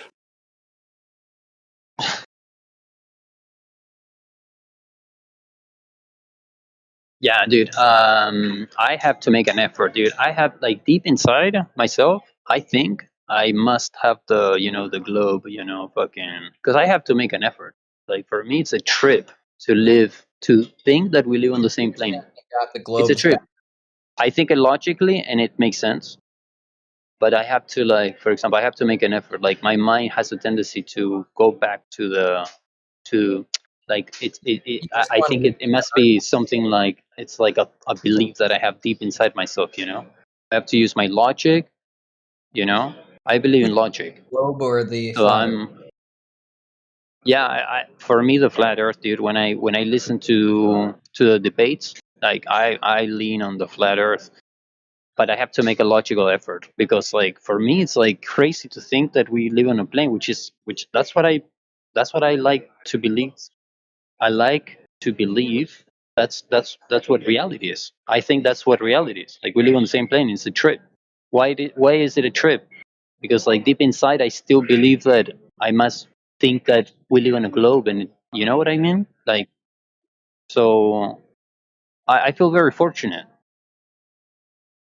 I can I feel understand it very to a fortunate. little. I can understand it to a little degree, because when I first Yeah, came to this back in 2015, in the yeah, beginning it was a trip. Like you were dude. raised in you're raised in this belief of the globe. Everybody you know, everything you consumed, all the entertainment. I loved space. I loved sci-fi stuff. Like I Yeah. used to watch all of the videos NASA would put out because I was looking for aliens. Like it wasn't until afterwards that I talked to my astrophysicist friend, I talked to my robotic engineering friend, and I wanted them to supply me with all of the concrete evidence for the globe being true how we could prove it to the flat earthers, and I needed solid evidence so I could debunk them.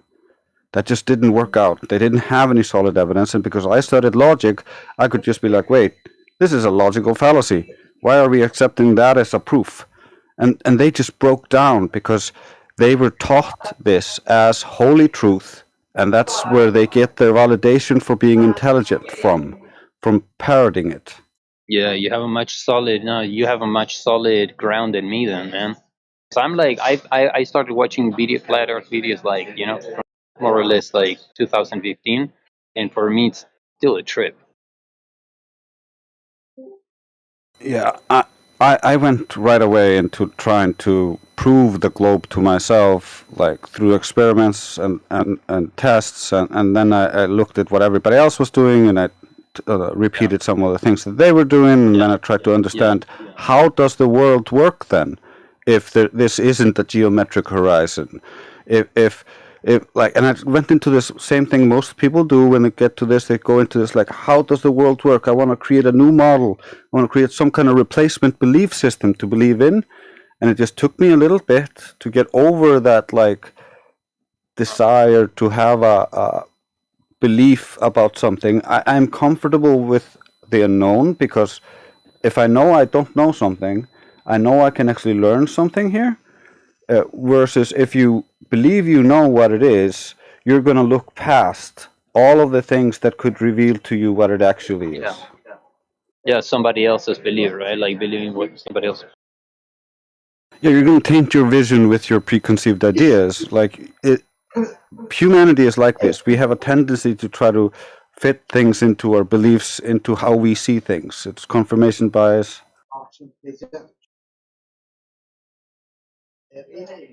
I much rather know very, very, very little and have my own, conclusion than to pretend to understand reality as of. Yeah, I know.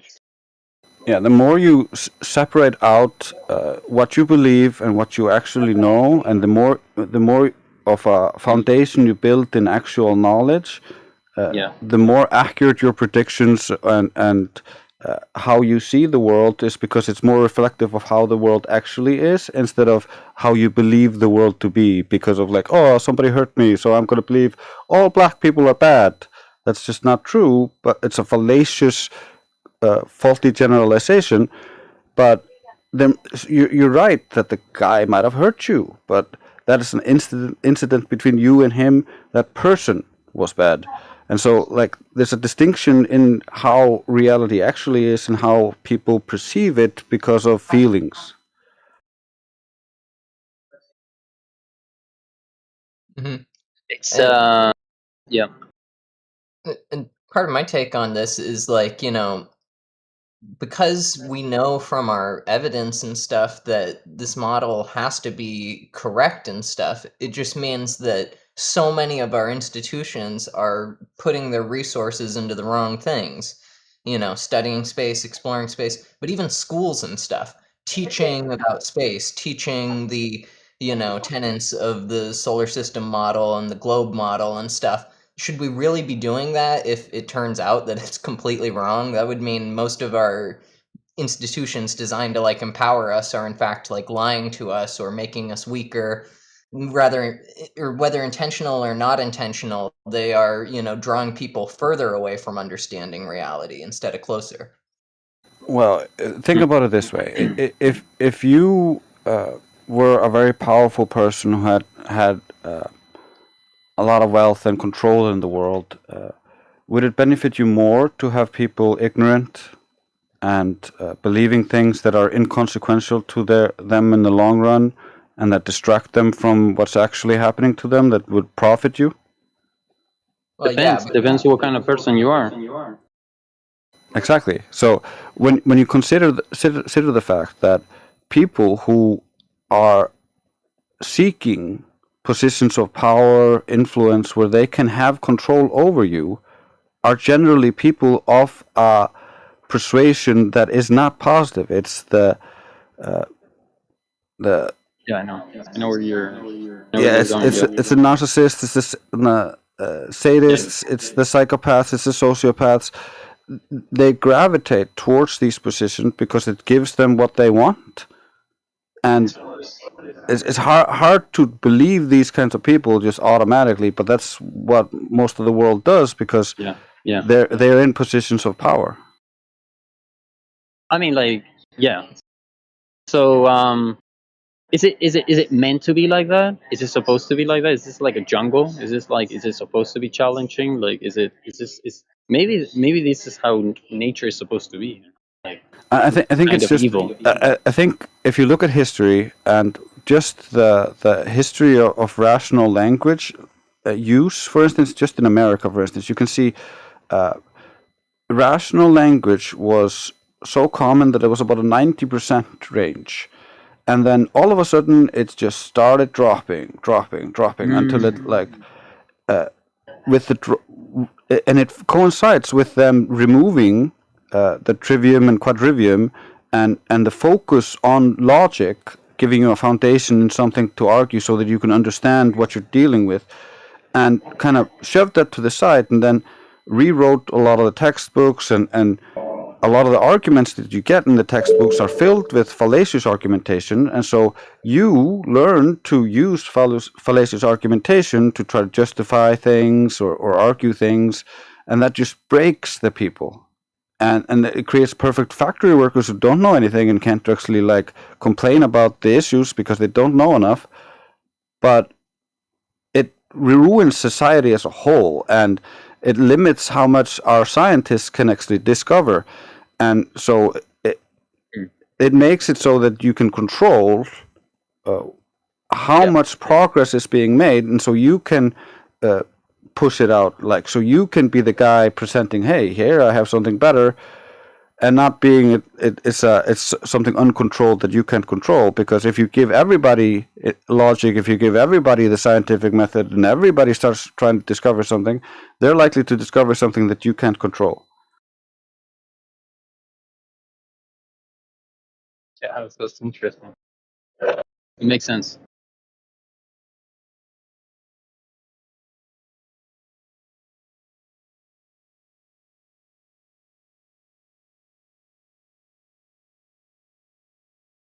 And that's one of the reasons why most of our current technology comes from the 1800s and a little bit after that. But the basis for it all comes from around the 1800s, early 1900s.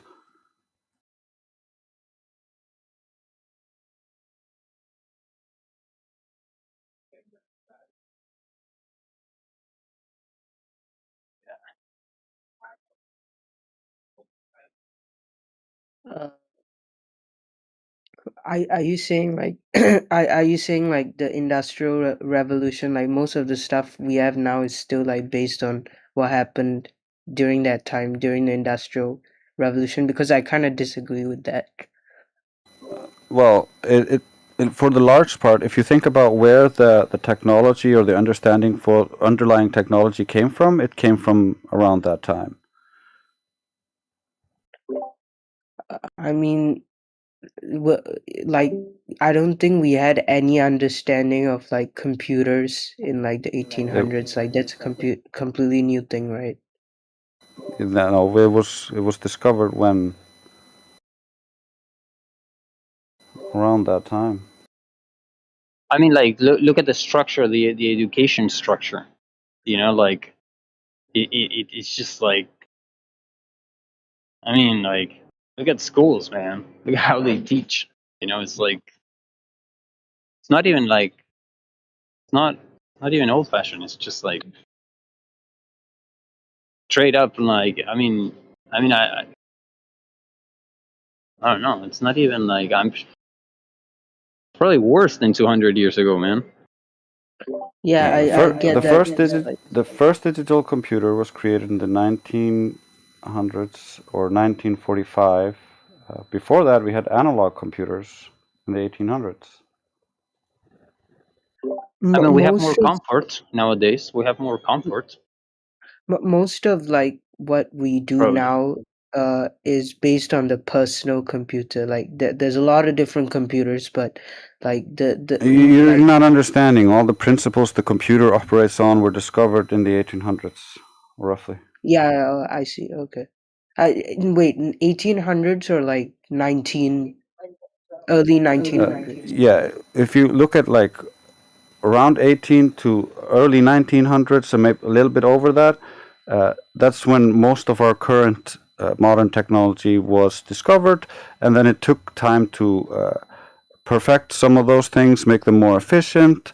Other things took time to produce and get to market. And so, like, you keep seeing it right now that like even the what's it called, the the the printers we're using now to print what's it called, the stupid plastics, you print plastics with it in English, what's it called, The 3D printer.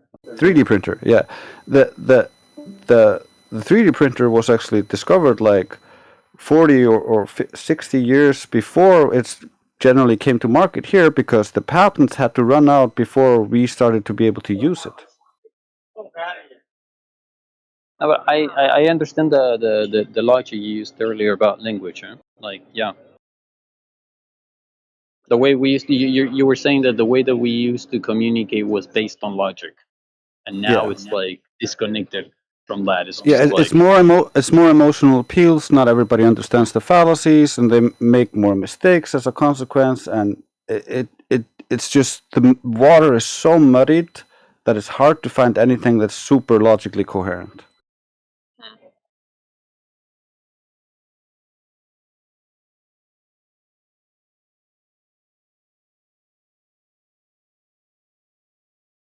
Do you find this Also, in? Oh, sorry. like you were talking about, like how most of the technology we use today was like based on the 1800s, right, during the Industrial Revolution. If you think about the institutions that are, you know, in charge today, probably of like perpetuating, you know, the globe earth myth and all that. uh a lot of those powerful institutions were also founded around the same time during the Industrial Revolution. like Yep. America got most of its power during the Industrial Revolution. Europe became a global power during the Industrial Revolution. And the UN was after World War II. But I would say this foundation for all these institutions was laid during that time. Before that, I Yeah. think everyone was just, going about their own lives. Europeans were going about their own lives. Asians were going about their own lives. Africans were going about their own lives and stuff. Yeah, the thing is that the Rockefellers created the General Education Board and generalized education, and back in the 1900s, the start of the 1900s, people were still learning in school that the Earth could be flat or it could be a ball. Both were taught in school, and so it wasn't until the Rockefellers really pushed that out of the schools and people grew up never learning about it, and so naturally to them it felt like we've always known this, because it said in the textbook that we've known that the earth is a globe for 2000 years, because there was a cult in ancient Greek or Greece who believed the earth was a ball with no evidence. Was Rockefeller's education system also like globally perpetuated, like, or spread through colonization? Because I know Yeah. Rockefeller is American, right? So like, how did his stuff get to like the British and Europeans and all that? Yeah, well, I'm not 100% on hot distribution to every country, uh, but I do know that they have worked with international things to get that into other countries. That's one of the reasons why all education systems are pretty much very similar. Yeah, so like like most of Rockefeller's wealth was from oil, right? So like today most of that oil power has been transferred to like the inhabitants of the Middle East, like the actual inhabitants. So like do you think they hold any power to over, like, the world? And like It's a banking family of great wealth. They have a lot of money. They could do yeah, like whatever they Trump. want with that money. Yeah, Trump recently invited the Saudis to the White House to talk about this stuff.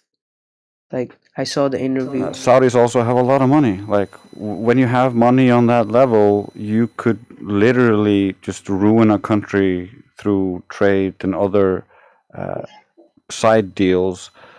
Like this kind of money makes the world go round, if you will. Yeah, and they've been able to build like such modern cities in like such a small amount of time. Like, but like these were like fishing villages in the 1990s, I think, 1980s, 1990s. These were like fishing villages, and now they're like global cities. A lot of these Gulf country cities. Yeah, it didn't take long for the West to really build up when you think about it.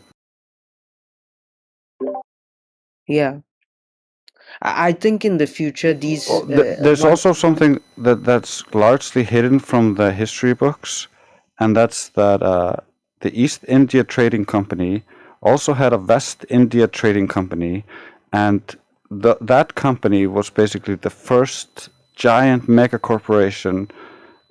It was richer than any country, and the West India Trading Company actually had a large part in the founding of America. Oh yeah, yeah. Like the British came over to America and set up Boston and all that, right? And that's Hmm. how, yeah.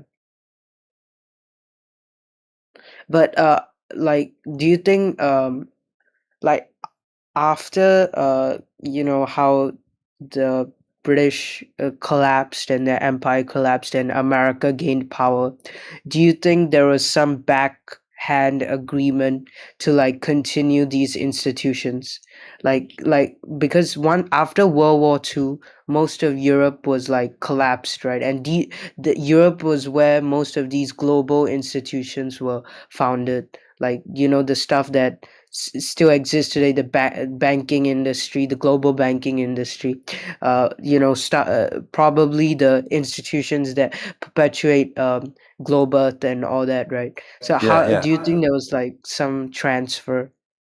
You got to think. No, you got to think. The whole world is a stage. The whole play between countries, or like, oh, my country is against your country. The guys at the top are not playing that game. They're making you play that game. So you're willing to go to war. So you think that's the bad guy. Meanwhile, they're all willing to have drinks together, eat caviar, and go to Epstein's Island. Oh yeah, Epstein Island. You really think all of them went to Epstein Island? No, that's a metaphor. Epstein Island is just one instance of a much larger network. Actually, how did they even like find out about it? If the rich and powerful are so powerful, then how come? Like I told you, it's just one node in a massive network, and you can use those nodes as disposable pawns. All you gotta do is make sure that the guys captured in that node are the guys that you don't mind throwing under the bus. Yeah. And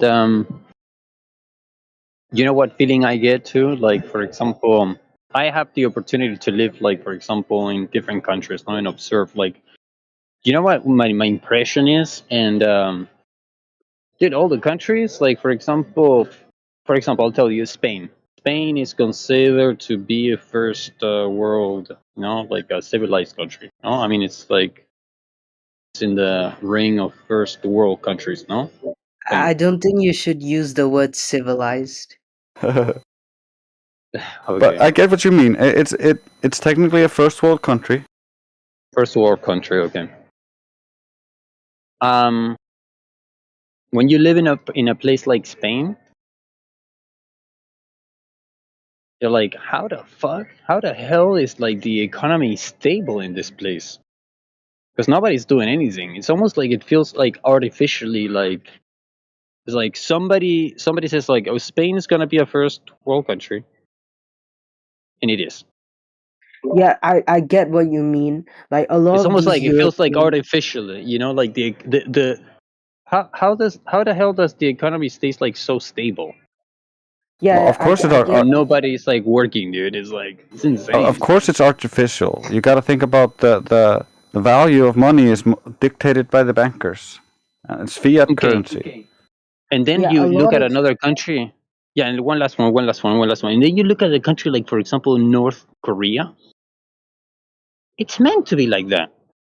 We are meant to have a country like, why nobody does anything. No, it's, I don't know, like nobody does anything. It's just like North Korea. It's there. It's been there for like forever. Nobody does anything. Just there. It's for some reason it plays a role in the whole theater. Like we need to have a country like North Korea.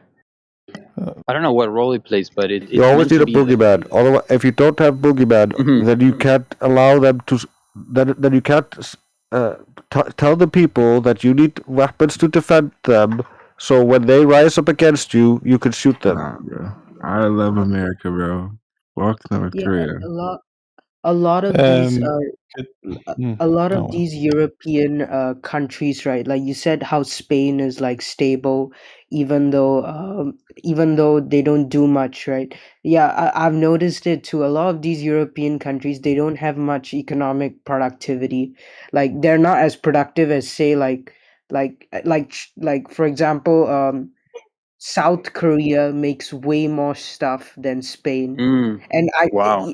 South Korea is a big larger economy, but you could probably have a similar quality of life. You could probably have a better quality of life in Spain than in South Korea, right? Even though Remember, South these Korea makes countries are more stuff. propped up by each other in the European Union, so there's Yeah, that too. exactly.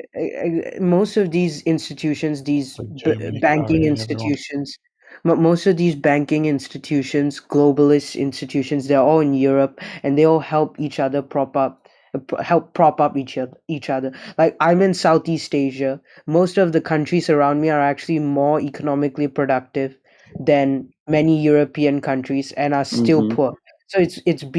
it's like they're being artificially kept poor because Wow. it helps, It's also you got to think the West is also artificially inflating its own worth and money, and like we do that all the time with our fiat currency, and with the dollar being the petrol dollar for so long, it kind of kept the money flowing to the West. yeah. And you look at a once again like a country like Spain. I mean, like it is artificially It's like the all way it make is, but believe, man. one day to the next, it can crash. You know, whenever they want to do something, it'll crash so fast. It'll, you Yeah, know. yeah, and that just becomes a like in crypto with rug pulls. It's just a massive rug pull, and then they move their money because they'll pull out of that before they crash it. They'll like invest into the other thing that's gonna spike. They know what they're doing. Yeah, look at Argentina, for example. You know, well, I have this type of conversations with my mom. You know, my mom is like, and we think that Argentina is gonna become like, so they're gonna try to become they're probably gonna try to make Argentina like so wealthy. Um and Yeah, they do whatever they want. You know, they like.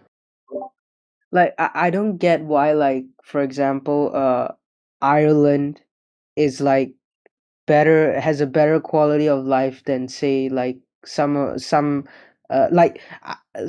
Asian country, right? With that makes more stuff and provides more for the world economy than Ireland. Like, but Ireland still has a better quality of life. I don't get it. Yeah, it's a good point. Bro, what do you mean? There's probably less people. I don't think it's population related though. Like there's like many countries. around the world that have like less populations but are still like It's like productive, but countries are choosing. Yeah, it's just like it seems like countries are just chosen to be, you know, yeah, you guys are gonna be poor, you know, and you guys are Yeah, gonna be rich. you got to think there's also rich people in each of those countries, and how those rich people move and how they manipulate their markets uh, reflects on their own country. Like, if you're in an African country where the entire government is super corrupt and selfish, and they neglect all, like, working on the roads and dealing with the warlord, and everything goes to shit, that is a reflection of the people with the money and power in that country. Uh, Sometimes that's just not good, and you can't like say like it's because of that like nationality or whatever. Much of it's related to culture and history. Like, the West accumulated so much money that it's going to take time to bleed all that money out of them. yeah, yeah. I mean, And yeah. and if you look at like currency manipulation, like if you study like foreign exchange markets and how like the prices move and stuff, right? Yeah. Like that's where you'll see like a lot of the shit happening. Like they manipulate these markets to such a large extent that like I was watching a video yesterday about like how money originated, and by the end of the video almost every asset was a debt linked asset. Like everything was a so-called IOU. Like everything was backed by IOUs, and like there was no real money in the economy. So like that's how that's how defaults can happen so easily. And like how like they like in 2008, just because of one housing bubble, they said the entire world economy could fall apart. Like that's how that, like everything is so fragile, and if they wanted to, they can easily like short a country's currency with enough money and like completely destroy the country's economy, because everything is there's no actual real money. Like nothing's backed by gold or anything. It's all backed by IOUs, all backed by debt. Yeah, it's all just bubbles waiting to burst. And the thing is, they act like, yeah, well, you can't burst the bubble because then everything goes to shit, and you don't want that. You Yeah. gotta bail us out.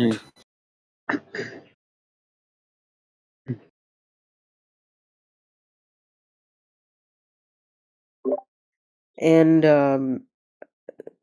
like this whole like money existed everywhere, I would say, like in some form, but the greatest advancement of money was when like you know um the paper notes arrived, and for some reason people trusted the pieces of paper with money with like numbers on them compared to like actual assets. And that's when bankers realized they can like y- make a bubble out of everything.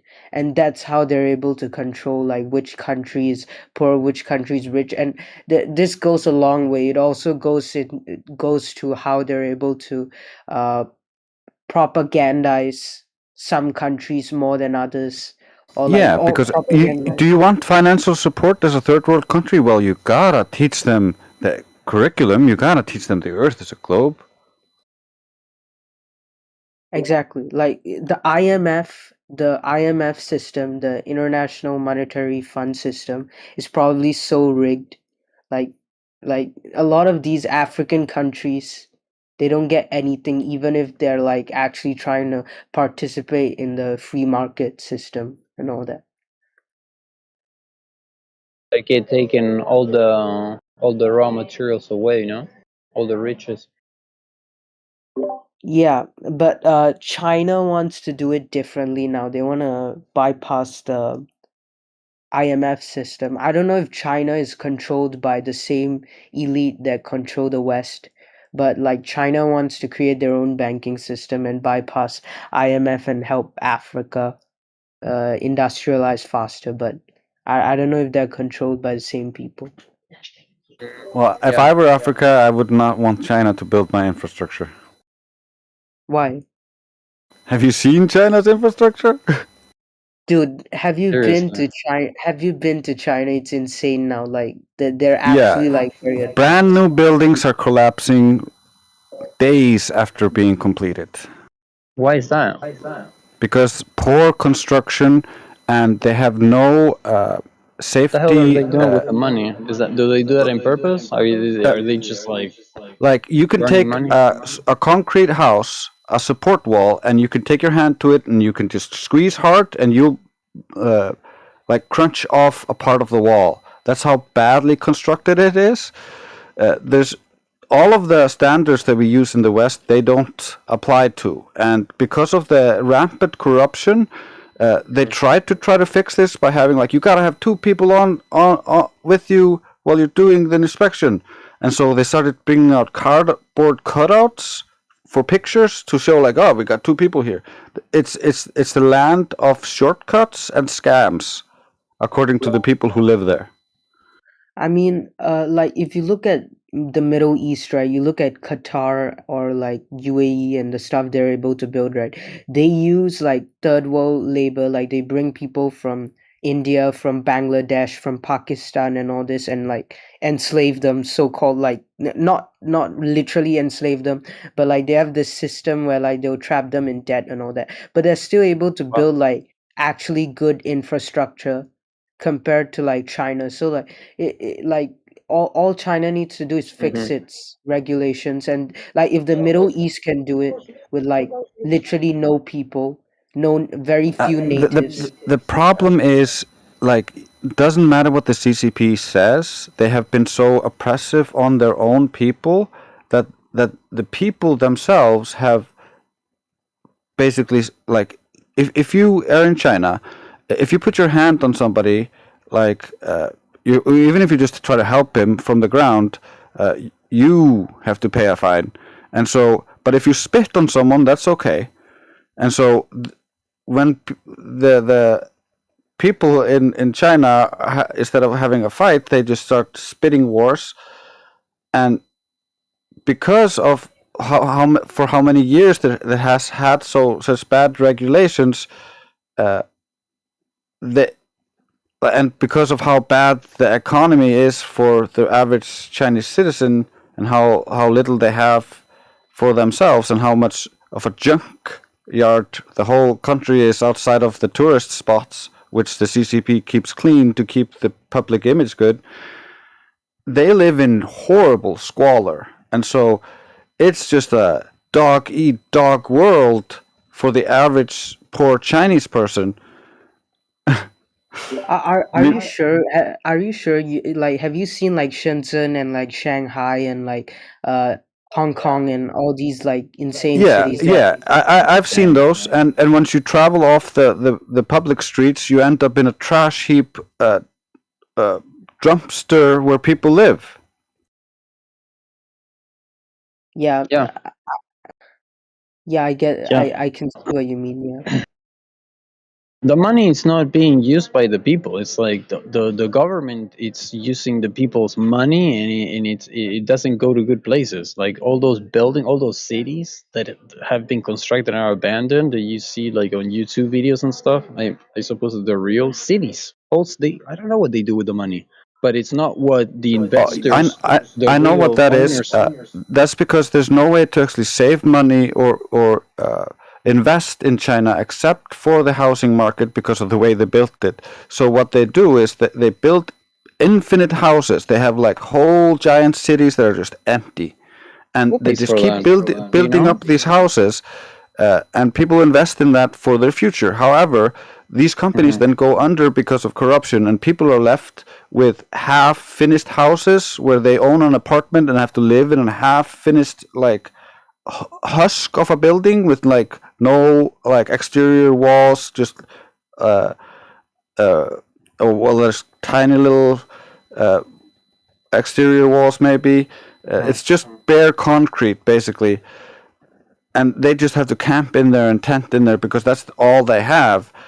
And I saw like fancy villas that were constructed like 3 years earlier. Like I watched a bunch of people who used to tour China and look at these things, and people invested a bunch in these villas, but 3 years later, those villas were all falling apart, and so it's really difficult for the Chinese people to hold their investments because you might buy a house and save your money that way, so the CCP can take it, but then that value is going to fall really quickly, and you can sell it and kind of move it around.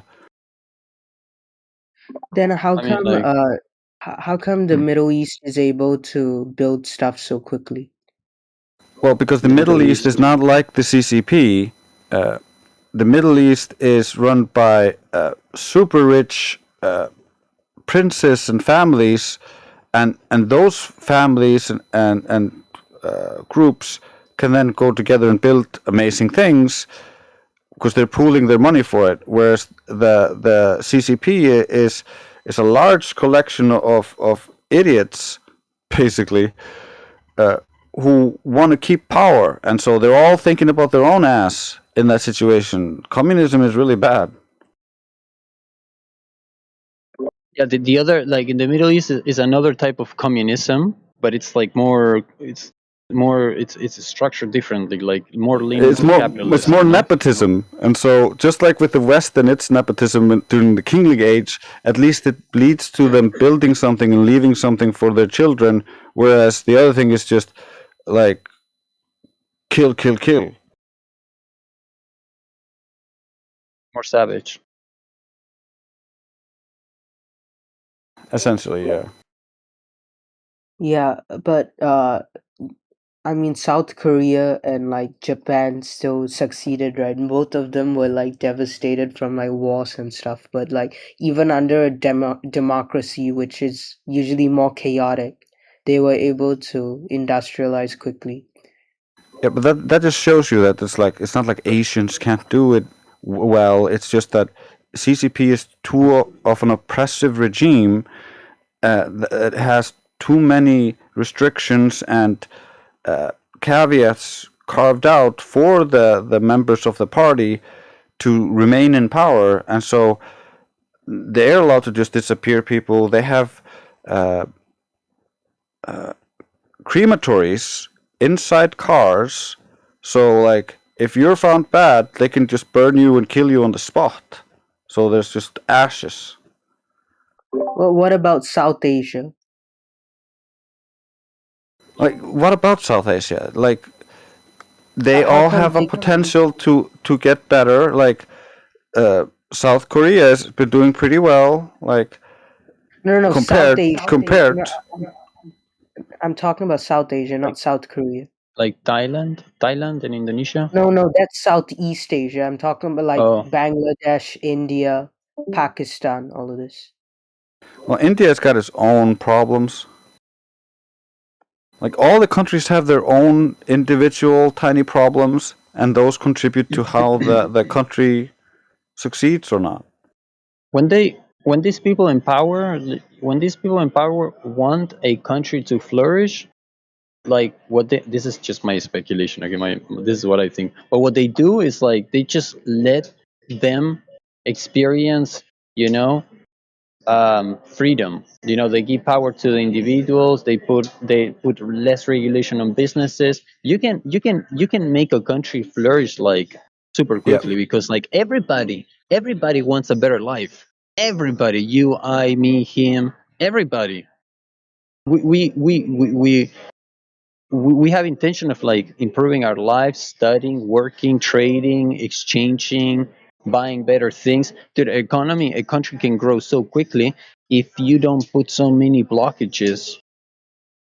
Yep. If you just let people, you know, like run by, I support capitalism, you know, because I think that it protects the rights of the individual. Like for me, it's like the best system. It helps the economy just flourish. When these people want a country to flourish, they do it. They make it flourish, and then they do whatever they want with it. Like, you know what I mean? Like, but I think that's what it's happening in Argentina.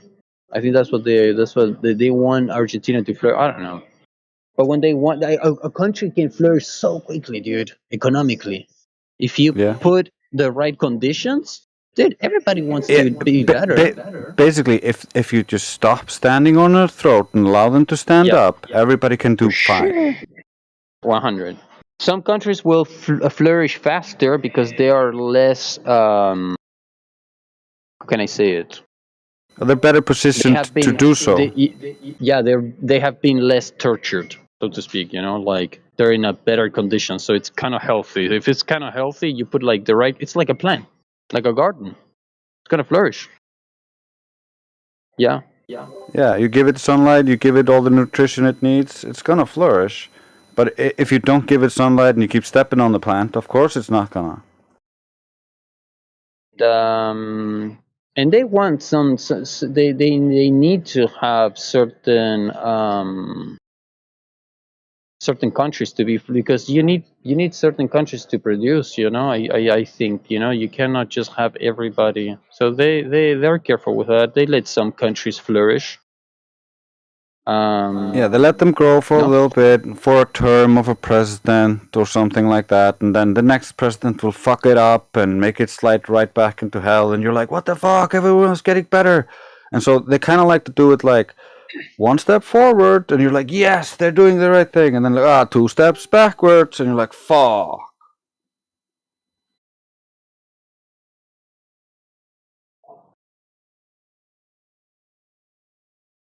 So you're constantly just on that swinging rope, being swung back and forth. it's ridiculous. I mean, it's ridiculous. Look at countries like, for example, like Norway, Sweden. I mean, you like 10 years ago, 15 years ago, 10 years ago, maybe even less. I don't know, but let's say 10, 15 years ago. Yeah, you looked at this country, you're like, dude, this is. I mean, like, look at the government they have. Like, it's like so clean, like almost, you know, um, corruption free. It's like, wow, dude. Look at it. Look at the country. Look It how. was never corruption free, buddy. No, I know, but what I'm saying is like the idea most people have in their minds of this country was like, dude, Do you it's know like, what it was? It was the homogeneity of the ethnic population. It's because the population had a shared aversion to similar things and shared culture, so they would be more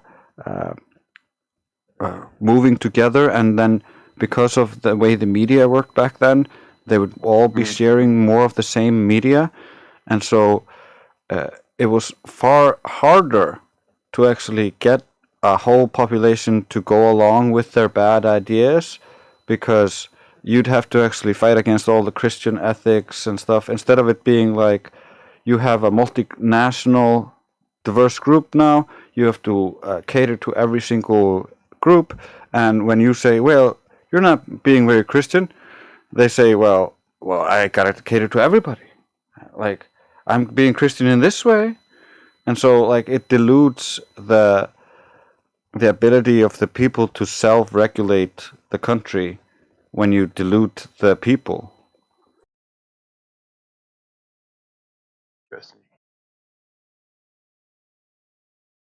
what's the name of this? Like social in social engineering. Yeah, I don't know, man. Yeah, a lot of stuff is social engineered too. You know, consumer habits, political views, and stuff. I think a lot of times they're trying to, you know, dilute what a country sees as its values so that they can implant some other values and get everybody to go with their program. Yep. Yeah.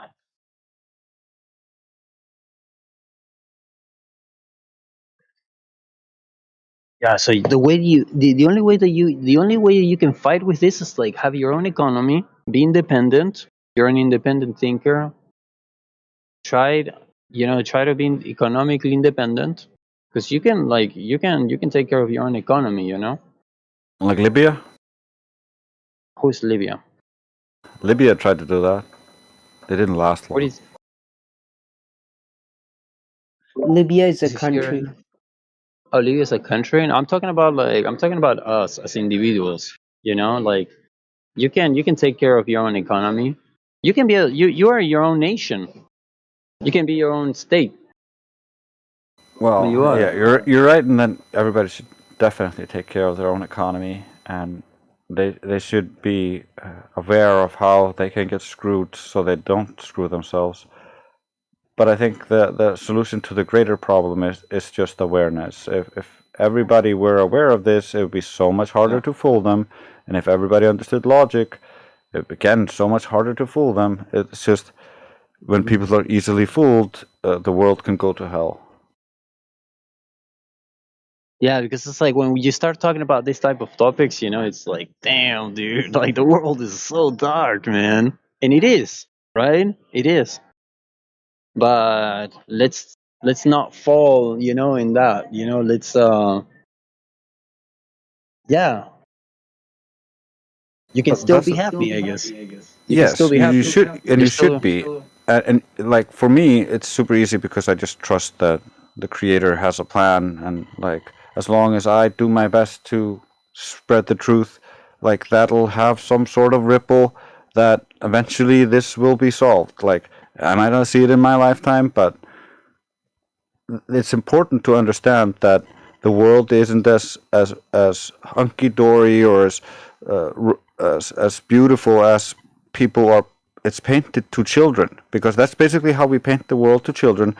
The world is wonderful and civilized and great, and so they're raised with this false idea of how the world is because the people in the world are not all like rainbows and sunshine.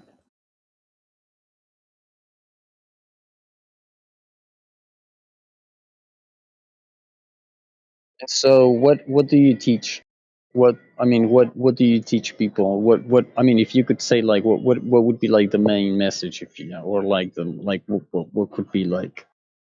I mean, um, it's got to be something related with like no with what is No, it? I already went over it. It's logic. Yeah, Like yeah. that's my fundamental foundation. That's how I know there's a creator. Isn't there like a type of empowerment? Like it's got to be how do you like wouldn't you agree that it's about empowerment? Like how um I mean, if you're What do you how are you going to help somebody? How are you going to help somebody?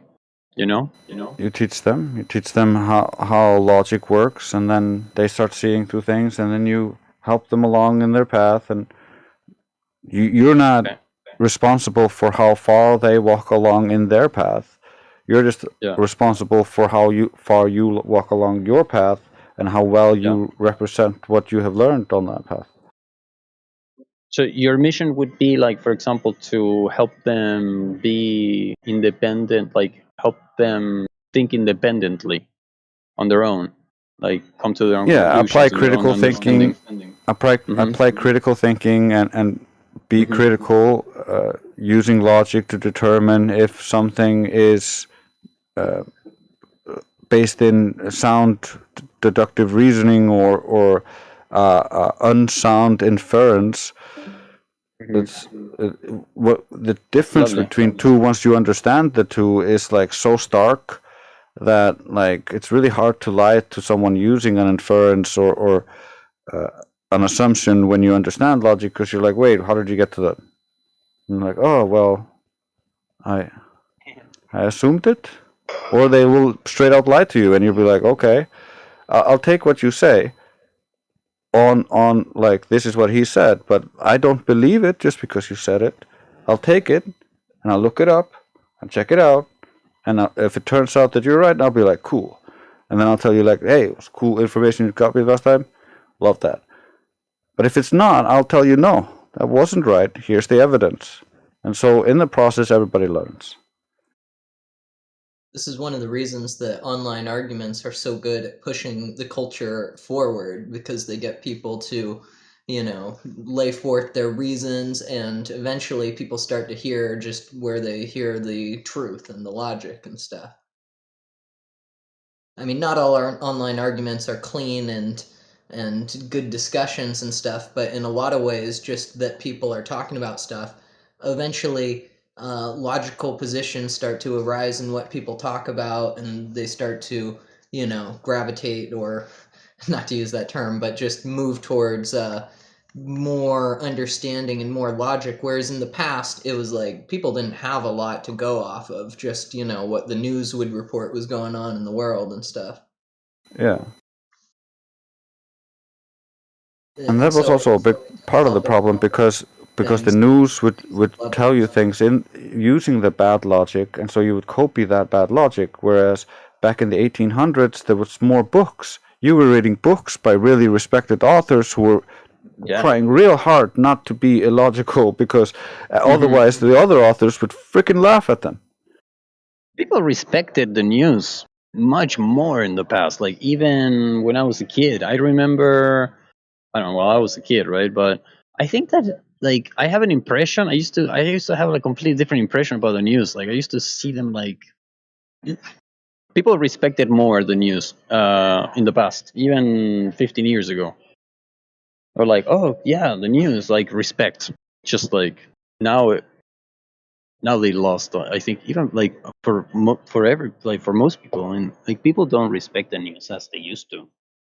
Yeah, they used to have that grandfathered authority from back when journalists used to be the ones who were exposing the government's misuse and violation of rights, and so journalists were given that massive respect for standing in that position and providing that service to the public.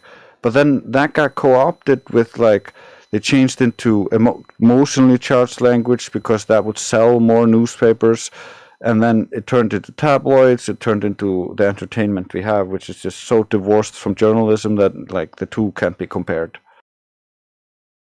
Yeah, it used to be seen. It used to be seen differently before.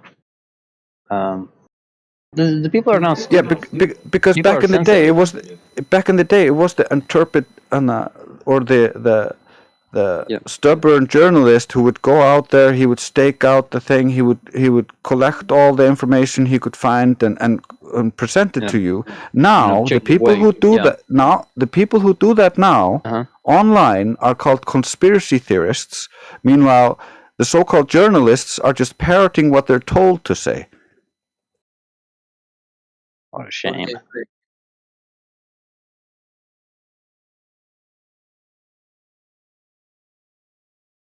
Grace, you know why this change happened, right? Fundamentally. Well, there was, of course, Operation Mockingbird, because kind of took women came into the political scene, and that's how you appeal to women. That was the CAA put in voting feminism, blocks, and that allowed them to use emotional languaging to manipulate the majority and get things going. What a shame. Yeah.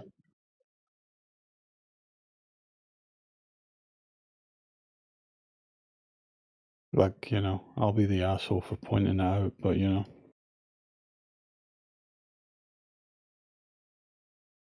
I mean, they co-opt and misuse everything.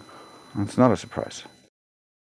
Yeah, well, they're the ones that need to watch out, because with the whole flat Earth and other conspiracies, we have the power to really flip their world on its head and stuff, and show them all that they have been following the wrong sources of information about a great many things that the government has told them and so on.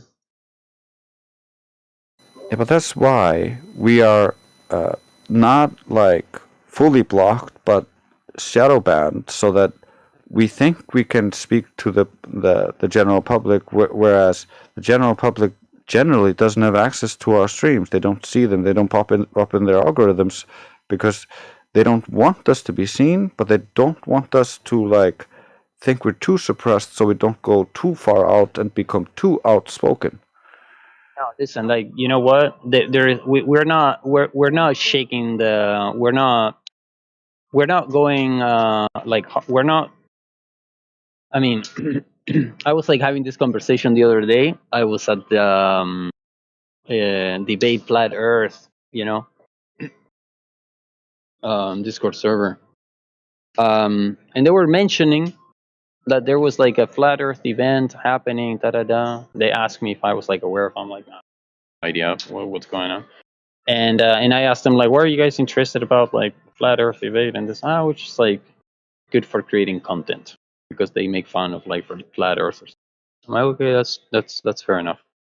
And they're like, why wouldn't you be, Leo, interested in like joining one of these activities? I'm like, dude, not Mike, not me. It's like, why not? And I'm like, I don't know. It's just like getting together with other people. I just I don't know. But I thought, I'm like, what would be cool? Like, I would join the flat Earth, like a flat Earth community or whatever. Like, if it would be, at least it would be more attractive. Like if they would do what's the name? Not a strike, but a protest. A protest in front of the NASA department or in front of like whatever, going like a little bit more hardcore. Like that. That's and What that's would the point of that be? What would Yeah, the I don't point see of the that be? point. well, Christ. the point is to call the attention, because you need to have the attention of people. Dude, if fucking the Earth is covered in 70% water and that doesn't come to their attention, I don't know what will. Yeah, all that's going to do is create an opportunity for them to co-opt it or send agitators under the guise of being flat earthers, and then you are just creating trouble for yourself. It's much better if everybody goes out individually and collects as much evidence as possible that the Earth isn't a ball, and then we'll just always present evidence, Well, and they can't deal with the flood of evidence. well, but Dude, you there's even like admitted yourself that it makes logical sense that the Earth is flat, but you just can't seem to get away from the globe. The reason is because it's your identity. You identify with it personally. And this is the problem we run up to. It's not the evidence that's the problem. The evidence is around everybody. It's not like it's not like they got convinced the Earth was a globe based upon the evidence. That's not how they got convinced. We ask people all the time when they question us, well, hey, have you ever questioned the globe like this? And they yeah, but at never the end have. of They've never even questioned it for 1 second. So the problem isn't the evidence. The problem is that it's an idea that people like and they chose to believe it. But they don't think it's an idea. They think it's a fact. What we do is point out, no, hey, these ideas you have, they're actually not facts. They're based upon belief. yeah, but like people don't care. But people Oh, do they do care. care. They do care. No, they don't care what the shape of the Earth is. Like, they don't care. They're not Bro, curious. you What look, I've most been people don't involved in care. this topic for Most 10 people, years. They care. most people are not curious. Look, if they don't care, But just fucking go walk through the airport, start telling people you're a flat earther and see what happens. Yeah, it's also like the people they don't. you are trying to communicate They this will care, to. dude. I think where he's getting this from is when Well, you try to sell flat Earth to people you care about. You it's very easy to come off as not very coherent, or to at least to their mind. So it's very difficult for many people. At least I've spoken to many people who've told me that it's very difficult. It wasn't difficult for me because It's not that. I understand psychology a little bit. I've studied persuasion, and so I understand that you need to at least address it from where they're at. And so I didn't try to push onto my family members like the Earth is flat, they have to believe it. I started small. I started showing them the errors, and just the errors. And then they can laugh at the errors with me, and they can be like, yeah, this is clearly an error because I explained it fully to them. And you got to kind of build it. You got to make them want to understand this, like, or make them at least understand it because they wanted to listen to you. Like, if they don't want to listen to you, they don't care about it, of course. they don't imagine, or they don't think NASA, for example, is corrupt. Like most Yeah, they people can't don't know imagine that. that. They can't imagine that. But if, for instance, with my family, they couldn't imagine NASA was corrupt. But I didn't try to tell them NASA was corrupt. I just said, "Hey, look at this compilation of funny videos here. Dude, This you're is a thinking compilation of NASA you're fails." And they sat with me and laughed at and was like, "Why? Why is all these fake here on NASA? Why is NASA faking all this?" And I'm like, "Well, I don't know. You don't have to push the idea. You just have to show them that they are bullshitting here, bullshitting there. They're wrong over there, and then they will automatically want to know more." Yeah, so as far as like NASA, you're overthinking it. This is simpler than that. It's wayer down than people aren't making rational decisions about it. They're not analyzing the information, looking at the data. So in one respect, they don't care in the sense that they accepted the idea without putting any effort into it. They didn't put any analysis into it. They believe it because they think everybody else believes it. And they're also told at a very young age that if you don't believe it, you're stupid. This is a social thing. This isn't a freaking intellectual exercise. This is the thing where you have to outsiders don't understand this, that this is a social problem as far as globe Earth versus flat Earth. It's not science. It's not the data. It's not any of those things. That's how it's portrayed from the globe side, is that the globe was proven by science, and that's why everybody believes it. No. Everybody believes it is because they were told when they were a little kid that if you don't believe this, you're stupid. It's bingo. Like, it is the social and the psychological aspect that is hanging them up. It's not the evidence, because that didn't prove it in the first place to them. They were never presented any evidence. Not in kindergarten, that's for sure. What I was just saying, I mean, like, what I was trying to say is that I'm not interested in changing anybody's mind, but some of us here in the group, like for example, may have like the intention of helping other people realize the truth, and I was just like thinking like, okay, like if I would be that person, if I would have that drive, to have the desire of like helping other people like come to the truth, or I would start by like creating like a type of movement where it would be something kind of like make a protest, against corruption, or to call the attention of media and stuff like that. It's pointless. It's pointless, Oh, dude. No, I think it's a good No, idea. no, I mean, yeah, because then- it's then true. you Because two get together corruption, and go no, on your because rally. corruption. Like, I Well, won't be there. corruption is supposedly happening. I mean, corruption is supposedly happening. Like nobody's like There's making a corruption all over the protest. place in every aspect of society. Nobody's fucking, pissed off. this isn't about Yeah. corruption. This is beyond the government. We have like Bro. the strong evidence and stuff, so I'm not really afraid to argue with anyone Bro, and look. the But other I day, a lot more raised awareness that there are dude. people. Yeah. This isn't a government thing, dude. I don't know why. Like, you guys look at this in a very bizarre way. Like, you look at it. Don't I you can think- tell both of you two. You both got globe skeptic. You're very both new to this topic. You're looking at it from. I've listen, brother. I've talked to tens of thousands of people, tens of thousands at least on this topic. It's probably like 20,000 people just in this server as of like a year ago. I haven't even kept track. Over 250,000 people have been through this server. Okay. I have a pretty good big sample size of what people think and why they think it.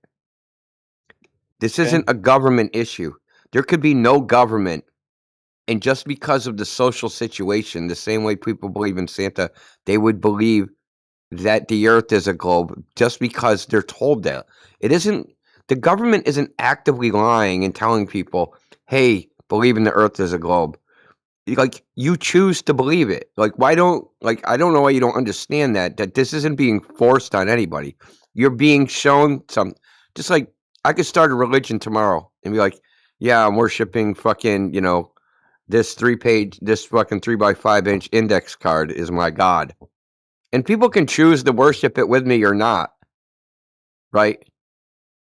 And if a whole bunch of people choose to worship it with me, so the people that don't believe in that, what are they going to do? Go protest that there's a bunch of people worshiping a fucking index card? You see what I'm saying? Oh, People, they're no, but your presented with the protest. globe like, here's this globe thing. You can believe in it. But they present it as if it's a fact. But they just, it's just a belief that people believe in. And the government has nothing to do with it. Yeah, to use that analogy, No, it's like the believers had children and then taught the children, well, this is the truth because that's what they believed. They just didn't tell them it was Just a Western based in a tradition. belief. It's a Yeah, it's a Western tradition of that. You guys are overcomplicating it. This is simpler. There's no conspiracy. There's no fucking group of fucking 300 pushing this I'm on a little people. confused because I feel like it does matter that the government, supports the What are they doing? globe Earth model. Well, they Yeah, pay, the astronauts for one thing. but why do they support it? It's because people in the government that vote on shit, they believe it too, but they don't know anything. What do you think Trump No. knows? You think Trump knows one way or another if the Earth is flat or a globe? I would imagine he does. I mean, How? Because he's the president. He's got to How have. would how would he know, dude? He'd still get that information from some other person, right? Yeah, And he in no way could verify that what that person is telling him is evidence, true. no So evidence no matter what, Shine, very he's going to be a believer. to these arguments and stuff. I mean, the arguments are the thing that sort of give the flat earthers the, It's not. We know we are based upon evidence, and we don't. Once you have an argument. Our shit isn't based on arguments. It's based upon evidence. Look, Rogue, this is what you don't understand. Okay, we all objectively, this is objectively true, that to everybody that's ever walked the surface of the earth, that the earth appears flat. That's objectively true. That's what we all experience. Nobody experiences the earth as a ball. That is also objectively true. There are a certain segment of people that said that they've seen the earth in its entirety. The Apollo astronauts. Those are the only ones. That's 27 people. In the history of the world, claim to have seen the earth as a ball. 27 people. You're the only people that could ever claim knowledge of that fact, right? Those people, just that 27. Trump don't know, Xi Jinping don't know, Putin don't know, all those people, they don't know shit. They don't have, they would get their information from somebody else. And they would either believe what that person says or not believe what that person says. But they would have no personal knowledge of any of this. Okay, so you can think that the government does all these things. It's just a circle jerk of believers. The same thing with any lower rung of society. Okay, we have a guy that comes in here, Josh Ingersoll. He works for the Amazon. And what he does at Amazon is he works for the Amazon Kuiper project, which supposedly is going to compete with what is it, Starlink, to do satellite internet. Now we've talked to him over now 6 months, and we probed him and asked questions and all sorts of shit. He doesn't know shit, and he works directly, as in personal knowledge, at the Earth's a globe, and he works directly with this shit. You're probably right, man. You're probably It's not that right. I'm probably right. I am right, and I've got him to admit it. Okay, but not everybody think like you're Doesn't probably. matter I'm what not probably expressing myself. I'm not. I'm sure I'm not expressing myself well. I don't understand what we're going to protest, right? People believing in something? Why would we No, dude, protest it would that? be interesting. That's all. It would probably not make a difference at all, but it would at least be different. It would be interesting. Yeah, don't we be When you characterized hear- as some sort of when you political hear- movement? But that's when the you problem. hear I when know. you hear a nice debate, about, for example, on the news and stuff, it's interesting. When you hear people speaking with logic, publicly, it's interesting. I get it, dude, but then they would turn it into a political question. Okay? I don't know. Whatever. And Like it would make noise. everything would get freaking muddied. No, that's a good thing. We want it to be a political discussion. Why? No. We absolutely fuck? want to stop No, we do not. research, space exploration. That's all stuff that political money goes towards. So we totally want to stop the You need to side make noise. and bring them to our side. Even a globe earther should want to stop that. resources Even if in you're a glober, you should want to stop that shit because it's a waste of time. In essence, you want to go the path of Antifa. You know what they're. Yeah, well, at the moment, like for example, flat earthers are like fucking crazy. They speak on, but they're not. Yeah, like we're not as a we, like we're not making much noise. Yeah, we're not just crazy. That's the problem. not making noise in We're the not gonna world. go Not out and making. act crazy just because you want No, that. no, I'm And not other, talking about being crazy. I'm talking no, about like bro, acting, it doesn't matter if protesting. it Took doesn't matter 2,000 if years for the globe idea to take hold. You give us a little time. I'm sorry, it's only been a decade. yeah, it Jesus doesn't fucking matter if Christ, it bro. doesn't matter if you and your 10 friends are not going to be violent in your riot. However, that doesn't mean that 20 other people won't come and be violent and cause a riot, and then that's attributed to flat earthers who are crazy. So you're just Oh, please. undermining the efforts if you do that. Please. No, Oh, they please, violence please, to anyone. dude. I want they to Please, attribute rightness to right please. arguments. Dude, I'm a follower in this sense. I would join. I would join a protest. You know, I mean, like, and if it gets out of control, I'm out of the way. I'm Why don't I'm you go out of lead there. it? Go lead But it, if it's dude. like, no, because I'm Why are you not a trying to get leader in us to that lead? area. Look, bro, I'll tell you straight. We're not going to do Listen, that. man, you're taking this too No, personally, listen, man. no, I'm not taking it I'm personal. not telling you to do We anything. I'm aren't not going to I'm not do asking you that, to change. dude. Look, That's bro, perfectly you fine. go We're do it. just having a conversation. I'm Then just go thinking do about it. what would be cool. I'm That not would not talking be about cool. anybody. I'm not asking you. I'm not saying anybody should do it. I'm just saying it would be It's very interesting. That's weird that all, there's dude. two fucking clowns in here doing call to arms. Like, no one's Oh, ever tried this sorry, shit. bro. I'm done, dude. I'm done. Yeah, be dude. done. Yeah, create your own chapter of Really weird Antifa. that Shine and you both fucking Enjoy the on the rest of the fence, evening, man. both globe No, you skeptic, take this too in here at the personally, same man. time, doing the same shtick, dude. But Really weird. what's wrong with Really saying weird. to believe in the flat Earth? Isn't that the whole point The of call your? to arms shit, dude. Every once in a while, we get some fucking moron that in here with a call to arms. We need to protest the government. We need to write our senators. No, dude. Come on, it's fucking stupid. No. It's No, not. no. You know, Well, people I come don't think together. it's a bad idea. I'm just that's it. Okay, Yeah. It's thanks, guys. stupid, dude. Thanks. Listen, you're not if Yeah. you think that that's a good idea, you're not a flat earther, and neither is the other guy. Okay. Okay. Yeah, You don't understand, and you don't understand anything. You just don't understand it at all, even at a level. I'm sure I don't. I'm Because sure I don't. because people that act like this, they have they're not flat earthers, and they have a preconceived notion of what flat earthers are, and they come in here and they try to pretend. It's just No, like I you trying to think sneak in the Mexican embassy because you got a sombrero on. Like, dude, we're not fooled by this shit. Yeah, you can make your own group and you can hold your own protest. It just has no relation or connection to us. You know you don't get me. That's fine, dude. Okay, Yeah. thanks, guys. Bye. Yeah, Bye. you and Shine, we weren't fooled by you. Yeah, give up. Exposed. it wasn't me. Yeah, Shine. Your shit's up too. You might as well leave with him.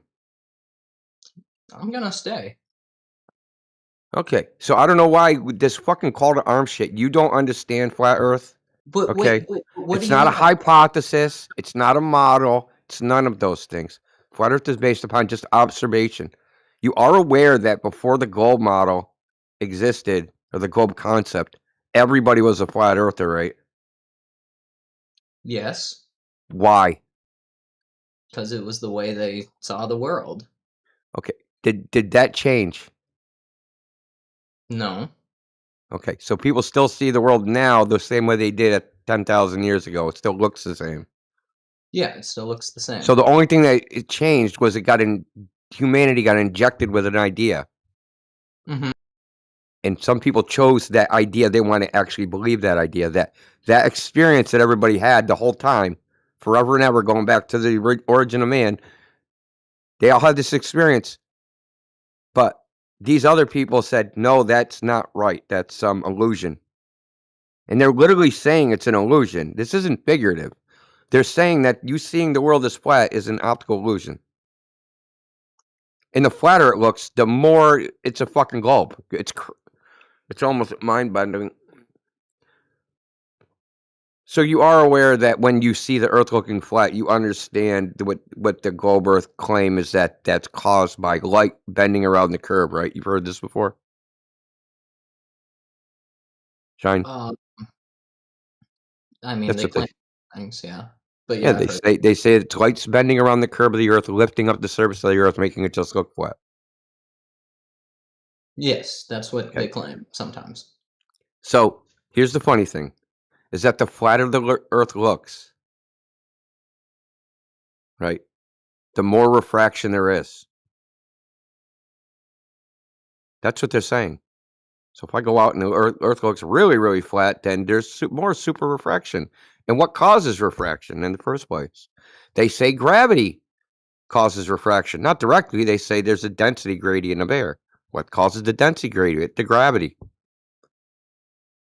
So think about this. Gravity creates a density gradient. Gravity creates the Earth into a ball. That means gravity created a ball that has a air density gradient that makes that ball look flat. Think of how crazy that is. I agree. It's fucking insane. The thing is that the experience everyone has doesn't change. This is really the point. The experience that everybody has did not change. It's just that people ended up there's people that said the Earth is a ball and that's an illusion, and then a whole group of people have chosen to believe it. Now, they only have some responsibility because they were a child when they were presented with this. But the thing is, we're just here to tell them that that's the case. That what the situation actually is. That there's actually no evidence for the Earth being a globe. What they just have is a concept and a bunch of ideas. But as far as like experience goes, they've never experienced the world that way, and they never will, and no one they know ever will. Right? But they don't really realize that. People come in here and call us delusional. They say, you flat earthers, you're delusional. Okay, I go out and I see the world, and I say, hey, the Earth looks flat because this water looks flat. And you go out there and you say, this Earth looks flat because it's curved. Who's delusional? Obviously, the person saying if something flat looks curved is delusional. Or saying, hey, it looks flat, but it's actually curved, but I can't see the curve. It's an optical illusion. That's delusional. Saying it looks flat because it is flat isn't delusional. That's fucking insane. Yeah, yeah. So is your point then that because the Earth is already flat, there's like no point in trying to convince people or argue they should just sort of see it already? The evidence is all no. We just point out that the evidence is already there. It's already all around them. It's already everywhere. It's like people go, oh, how is the government hiding the flat Earth? Like they're not hiding it. How do you hide the ocean? Think about it. How would you hide the ocean? How can the government hide the ocean?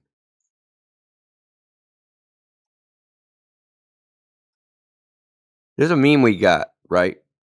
With a dude with his head in the sand, and in the background is a fucking flat ocean. And there's a little bubble that says, yeah, Earth is a globe, right? If you stick your head in the sand and ignore everything that's around you, you can come to the conclusion that the Earth is a globe. If you just ignore what you experience.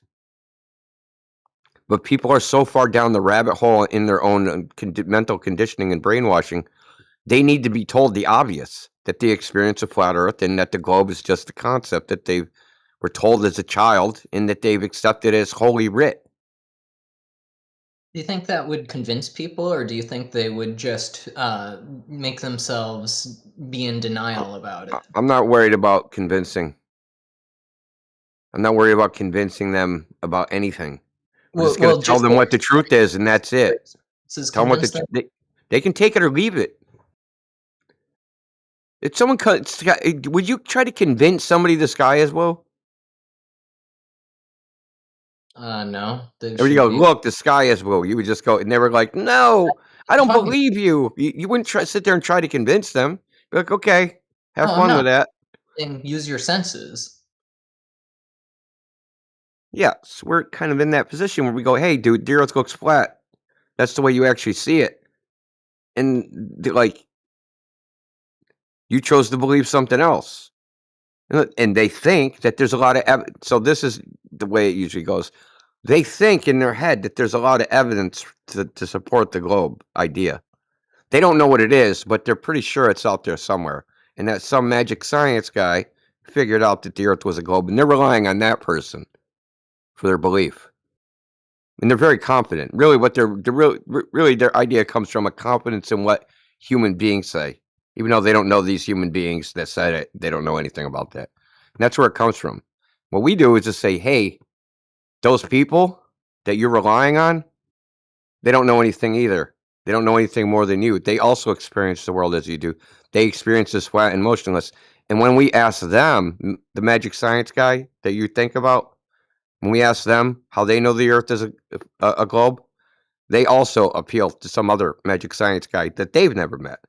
And it ends up in this continuous freaking chain of people when we never get to the person with the actual information that knows the Earth is a globe. It's always appealing to somebody else.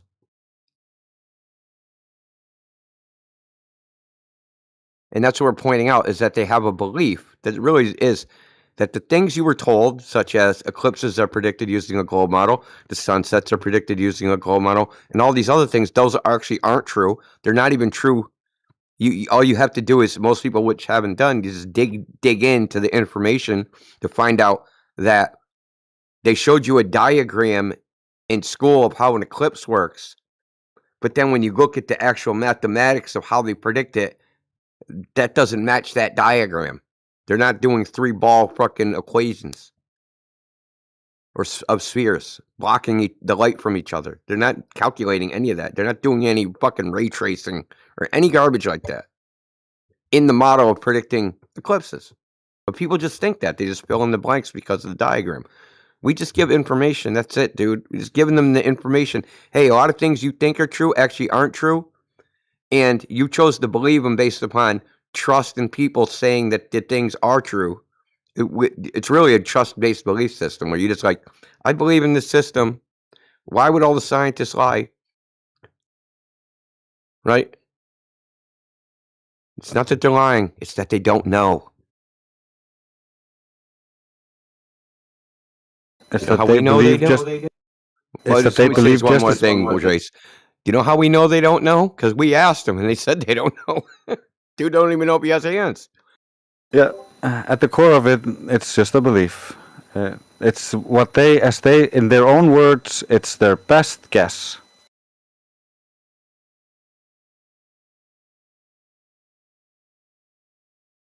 I mean, I think it's fair to, like, people that have been indoctrinated with something, just tell them, hey, bro, the things you think are facts you were indoctrinated with actually aren't facts.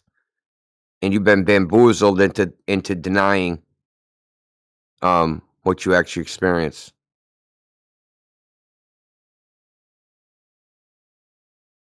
But people don't think of it that way. It's so easy. It's like the globe is like one of those ideas where it's easy to just like, they make it very easy to believe in it. There's no social repercussions. In fact, the social repercussions are the other way if you don't believe in it.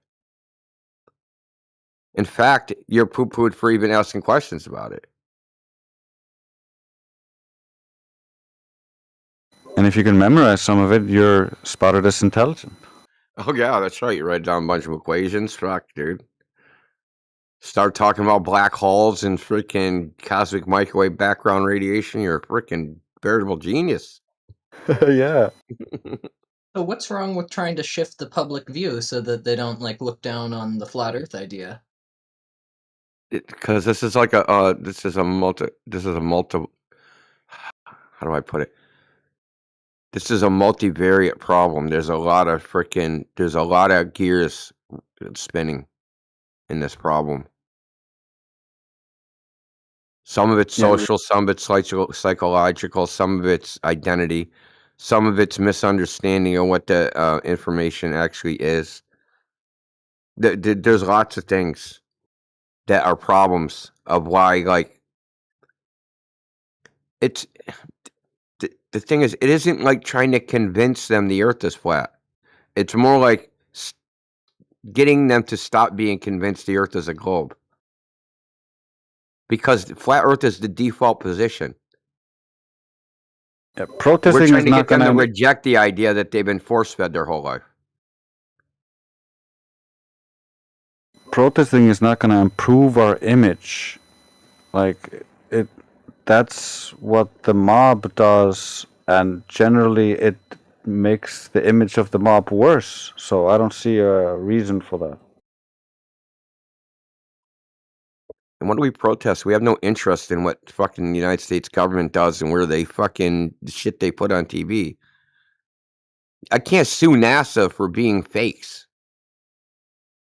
I'd have no standing. No citizen could ever sue the United States government for fucking faking space.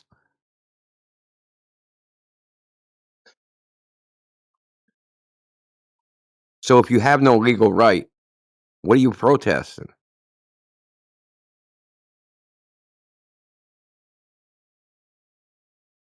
Well, it just becomes like all the leftist protests happening, like, and people are already super tired of that. And so I only see it as a negative. I don't see it as a positive.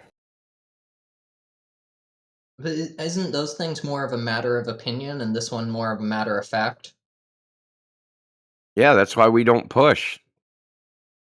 Yeah. Like I said, I use that analogy of the blue sky. Like, why are we going to keep pushing if somebody won't accept a blue sky? I'm only going to push so hard, dude.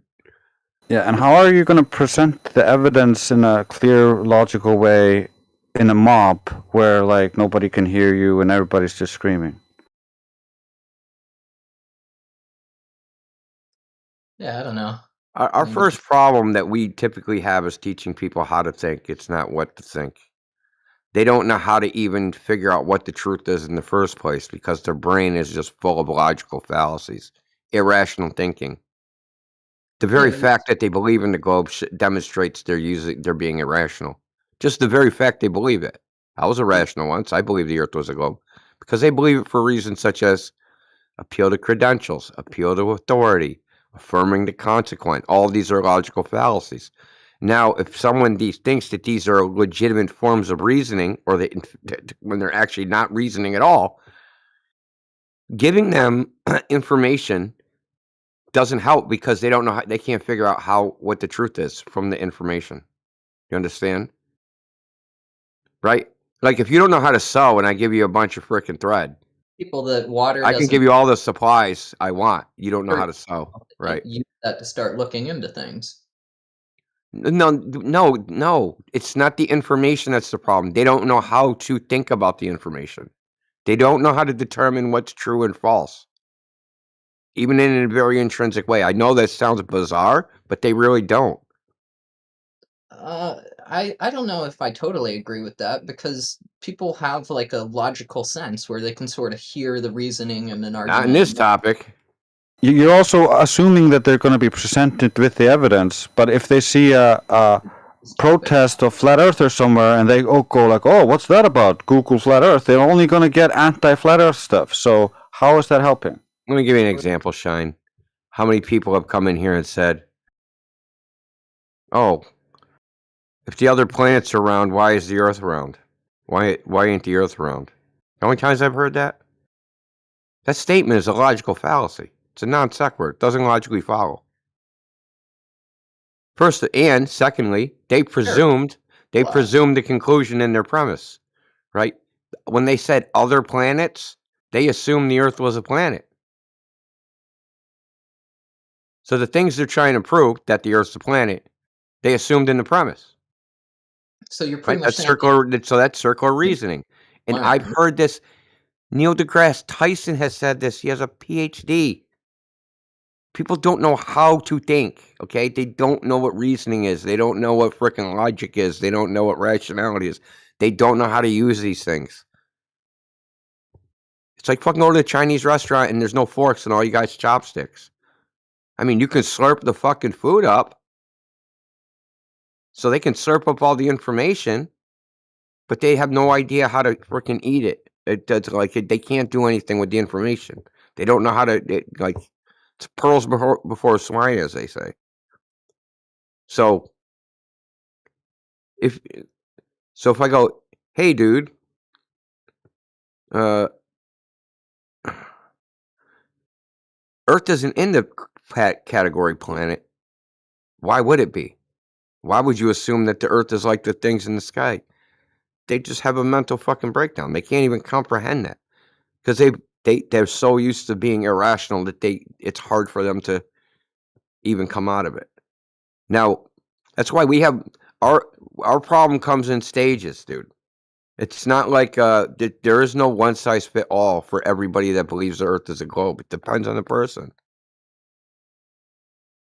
And fucking a protest ain't gonna fix none of that shit, because each individual that watches the protest, they're gonna think about it in some unique way that needs to be addressed in a unique way.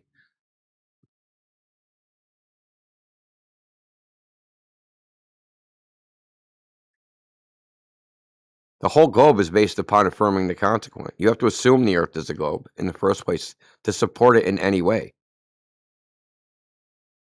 That means it can't be proven.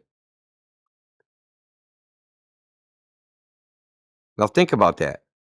Vsauce, Professor Dave, all these famous anti-flat earthers have said, I believe the Earth is a globe, but I can't prove it. Science doesn't prove anything.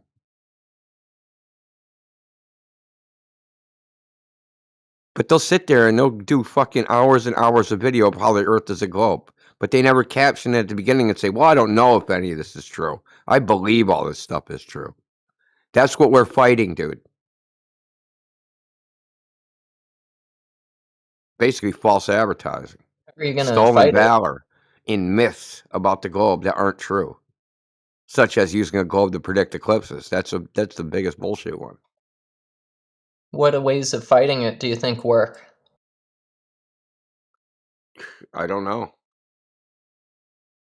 I don't know. It depends on the person. Typically, it's very hard for people to even it's just hard for them to accept the idea because of the cycle. It's like you have to pass through frickin' certain gates to even get to somebody. Even if they know how to think, even if you make the logical argument, sometimes you hit up against a fucking psychological block where they identify with the globe in a deep-seated way, meaning their entire worldview has incorporated the idea that they're on a ball in space, created by the Big Bang, evolution, all this stuff. And that's how their self-identity comes from that, as being a part of that. So sometimes when you present all this information and they imagine for a second, hey, dude, the Earth is flat. It's not a globe spinning in space. There's no such thing as evolution. There was no Big Bang. Okay? Now they have to reevaluate their entire worldview. And that becomes too much for some people, and they just fucking bug out, dude. Literally bug the fuck out. Yeah, it's the same with dealing with cult members. Like, you can't just tell the whole cult that they're wrong. They're not gonna accept it. They reinforce their own belief within the cult, and the same is true for the globe. And so you gotta kind of go against that programming. And for us, we gotta kind of be deprogramming each individual at the level where he is and where he locked himself or was locked into this belief. Oftentimes it goes all the way back to childhood, so it's really deep-seated. Yeah, and where I would say the most, I don't know how effective it is, but this absolves me from all guilt, personally. I'll tell them, the globe Earth is not a complicated issue. It's not a scientific problem. You don't need to be a fucking genius math whiz. It's third grade geometry. And that it's easy to test yourself if you have fucking $6. Okay? You need $6 to buy a mirror and get a friend. Hopefully the friend is free. We can get a mirror for $4 and buy a $2 friend. Who knows? The point is that I tell them that they can test it themselves. And I'll tell them how to test it. How simple it is. Say, don't believe us. Go test it yourself. And then it's on them. Because it isn't, I'm nobody's babysitter. None of us are. We can give you the tools on how, because whatever, there's a flat earth that said, how do you actually prove something to somebody? This is a crucial question. How do I prove to somebody the earth is flat? All I can do is demonstrate it. That's all you can do. Practical demonstration. So since I can't go there and be with them, I can tell them how to do it, how they can go demonstrate to themselves that the earth is flat. They don't have to rely on a third party. They don't have to rely on flat earthers on Discord or NASA in their freaking Kennedy Space Center. They can just go test it for themselves and see if nature conforms to the globe prediction. And what they'll find out is that nature does not match what they're saying. But the thing is, they have to be self-motivated to do that. That's kind of a thing where, like, a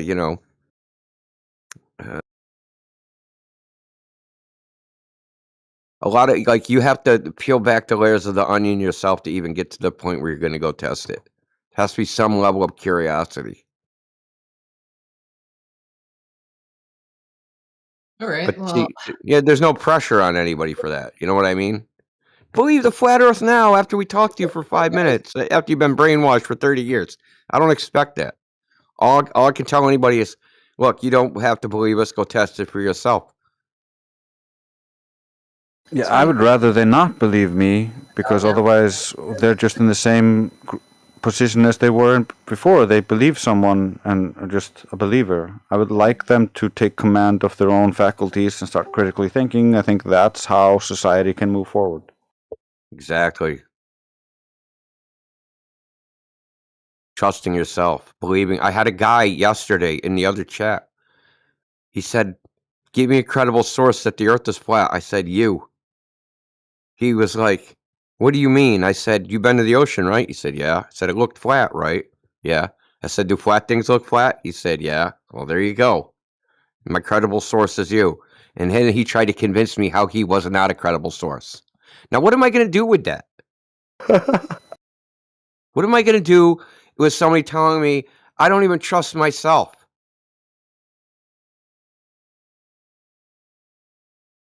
You can't trust yourself. You can trust your own eyes. Well, that's what they told them. They told them they can't trust any of what they see. It's all an illusion. Did he melt away? I think he melted away. I knew he was gonna. It was too much. He was having the fucking breakdown we were talking about. Good chat.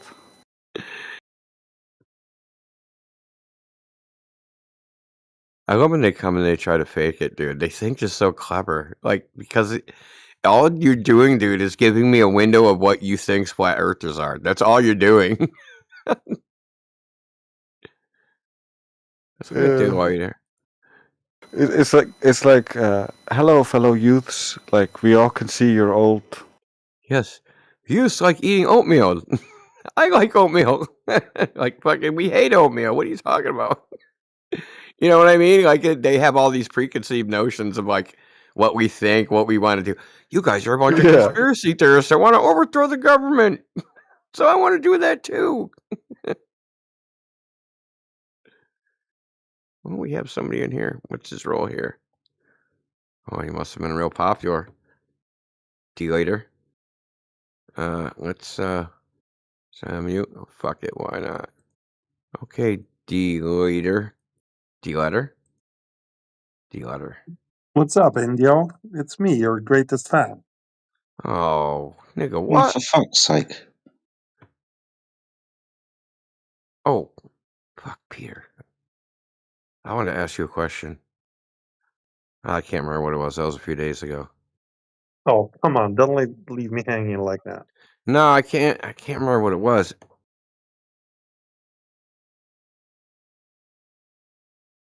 It was after the Fight the Flat Earth stuff we were talking. Yeah, I was can't trying remember. to talk you into cooking that fool. Don't make me feel dirty, On live Peter. television. Ugh. I feel itchy just thinking about it.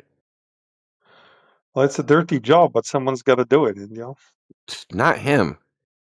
Dude, why don't you debate him? I would Yeah, love to, but he's you not won't gonna. even sink He's that not fucking gonna. low. No, he's not gonna talk to me. I'm a nobody. You're an established name in the community. Oh, he can't springboard off of you. Dude, I don't know. Like, if he offers, I'll do it. You know, all I know is, like, those guys are losing credibility so fast it isn't even funny, man. They're going down in the freaking death spiral. McTuan is spiraling fucking hard into the goddamn ground. He's just saying dumber and dumber shit every day. I didn't know That's that he true. like sent someone a fake email with as a freaking government agency. I do know he ran a company into the ground or some shit. There's a website dedicated to that. So I don't know a lot about that. Not that it would matter. He's a freaking douche nozzle, regardless of what he does in his personal time anyway. But these people are scummy, dude. I don't like. I wouldn't associate with these people in real life. Well, And I nobody asked fucking you have a to low standard associate of with him, fucking. but booking a fool on national television is not associating yourself with somebody. I mean, I would cook him on national television. I don't think we're gonna be like. He's from England too. I do it on the BBC. Get Piers Yeah, well, Morgan but to that's get you both on. I'd watch That would that. be fucking great, bro.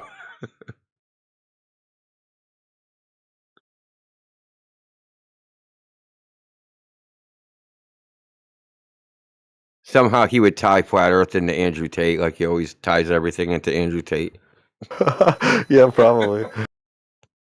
He'd dig up that clip where Andrew Tate was laughing at that guy and calling him a globetard. Yeah. Wasn't Peter that guy? So Peter, what do you think about the fact that like yeah. I What is found it? I you know shouldn't say I discovered it. I discovered it with help. That if you're at the Bolivian Salt Flats looking west, watching the sunset, if you're 220 feet above the surface, that you would be able to, when the sun reached the horizon setting, you wouldn't be able to see its reflection anymore. But on a flat Earth, you would be able to see its reflection. Oh, because of the angles? Oh yeah, it's a fucking test that could be done. Yeah, but who's gonna go to I Bolivia? tried to recruit someone that was from that freaking area just to go to a while ago, but he's in Europe right now. Ramsey, maybe. I don't know. His name was Lionel something or other. He was in an airport. He said he lived in Ushuaia or something, which I think was horseshit. But he's just another bullshitter of the many that we get. But I'm just saying is like, not only could you do the test with a drone, there's mountains that are on the east side that you could look east to west, and it's 86-mile frickin' stretch. So you would definitely have a water horizon. I only see one problem with this setup. Well, Things in the sky tell us nothing about the shape of the Earth. So we're whether just the going with the sun is reflection. visible or not, well, yeah, but it's a reflection of a thing in the sky. Well, we can use a fucking light on the ground if you want.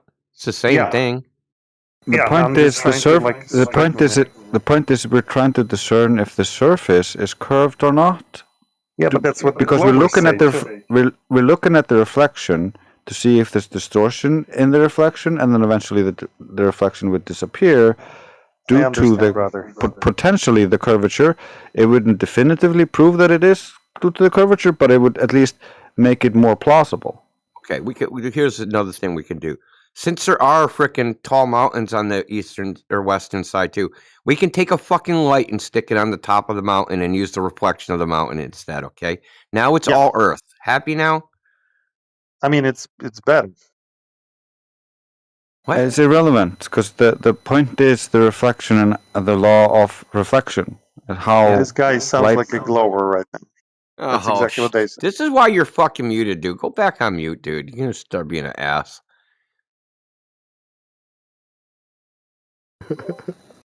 You can't hold it together, Peter.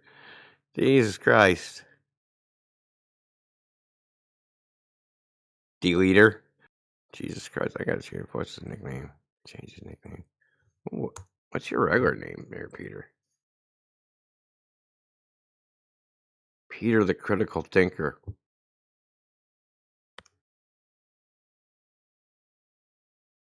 Is it really critical thinking if you just throw all principles away just if you think they have something to do with the sky, even though like you could show it on the ground just as well because it's not actually concerning itself with the sky, it's just using the light and its reflection?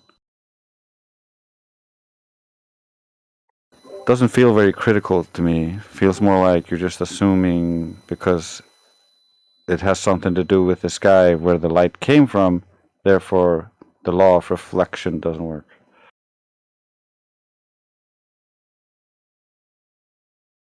Improved your name, Peter.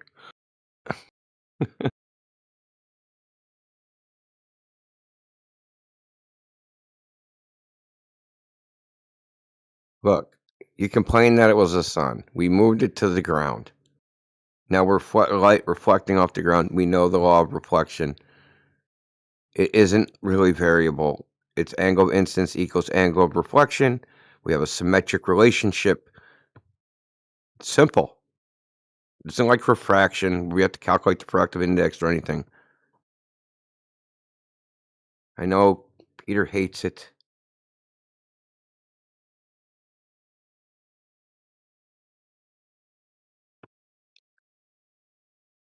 Suck the PlayStation dude. PlayStation dude. Let's see if he's. Oh, PlayStation dude has no rules. Really weird.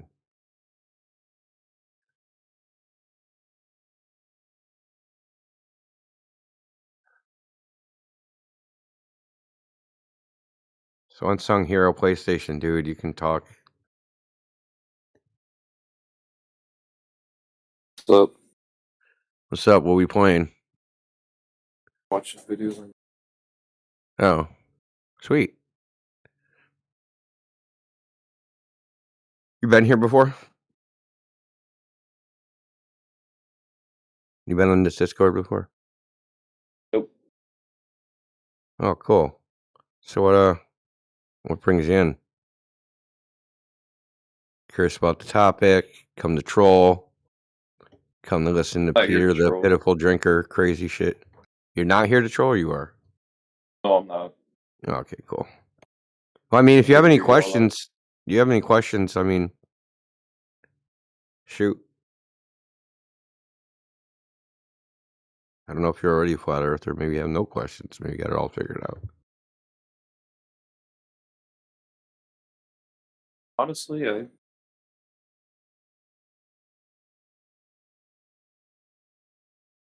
Well, let me start then. Do you remember when you were a child and they first told you Earth was a globe? Did they ever present any evidence to you that that was true? they just basically. Hey, They said Earth's a globe. Look in the corner, we got a toy. You better write that down in the test that Earth's a ball, or you're gonna fail. Basically, is the situation. And people just believe it for their whole lives. It's just like a tradition. So we're here to inform people that a lot of things they learned are not true, in fact, and they can actually go out into the natural world and test them for themselves and show it and see that it's not true. Pretty much, that's the experience of the people in this chat is that we've well, I know taken the never globe been to Earth quite. space. What was that? Never been to space. I know that. Well, I mean, how do you know a thing like outer space can even exist in the first place? Haven't you ever wondered why the gas on Earth doesn't go out into the vacuum? Well, that's because in order to gain gas pressure, you need a container on NASA's website. Yeah, well, according to the globe Earth, it says you don't need a container.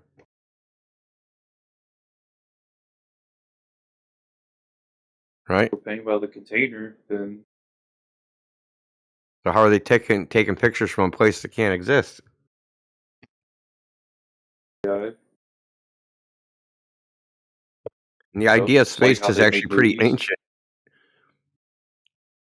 Well, what I was saying is the idea of space is actually pretty ancient, and it's actually comes from about 350 BC. Predates whether they ever had any evidence for it. It isn't like they discovered it. It wasn't like, oh, holy shit, we discovered this thing called space. We're going to go up in there. No, they already had the idea. They told stories about it. They even wrote science fiction in 180. So they already had stories before there was any evidence. They were claiming space existed before they knew the zero was a thing. Before they knew how to multiply negative or knew how to add, subtract, and use negative numbers. Somehow they knew space existed way back then. It's pretty crazy.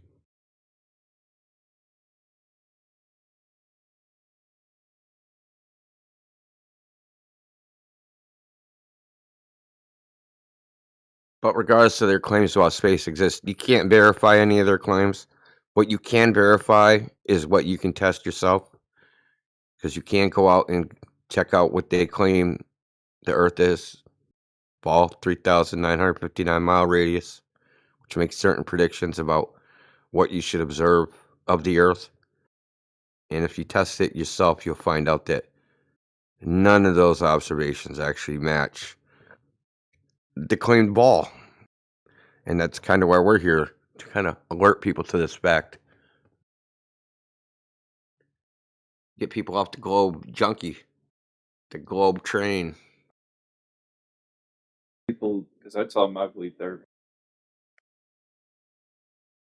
I mean, it's just an idea that people have accepted. Place where they have a tree. Past a certain point.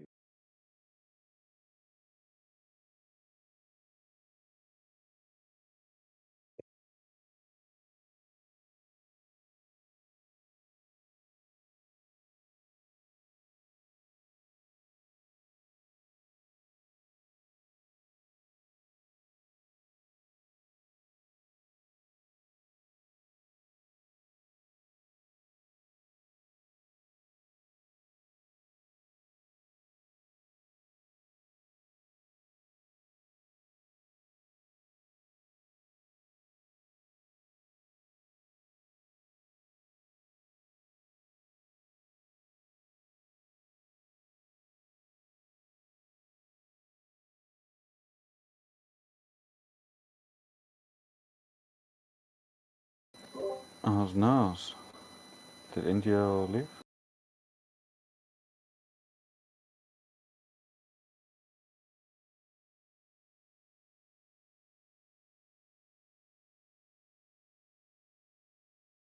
I have no idea.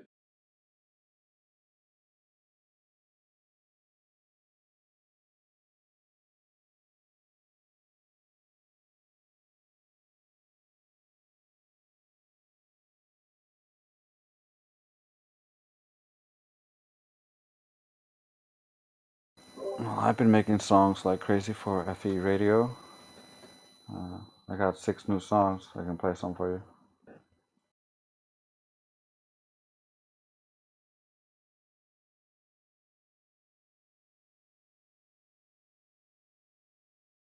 you. Silence is acceptance.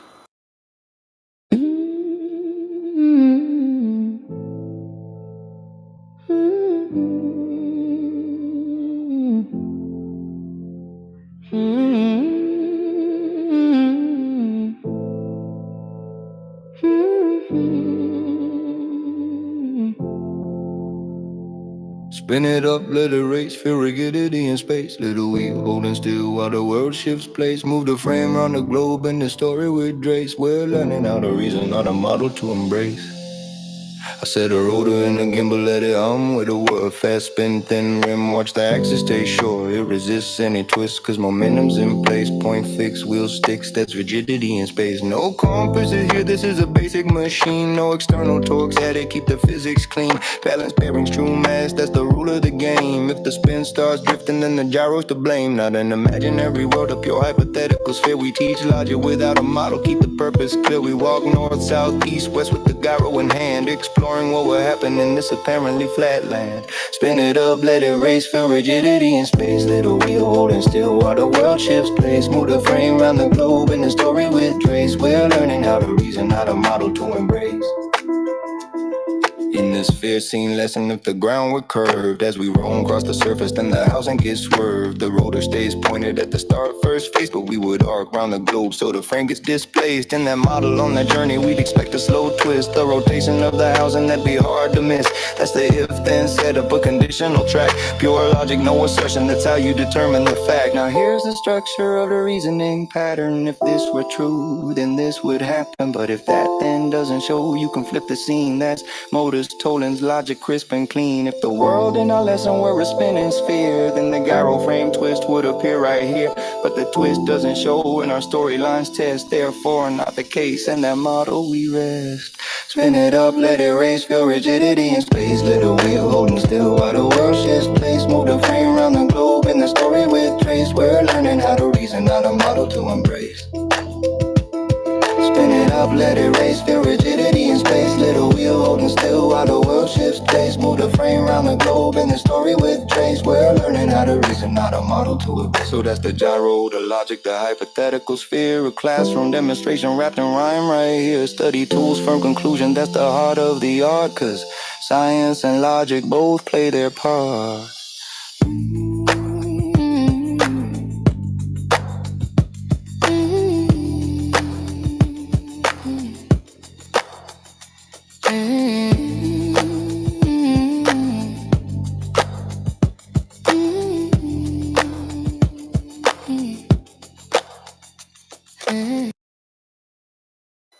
I'm fading it out a little bit towards the end there.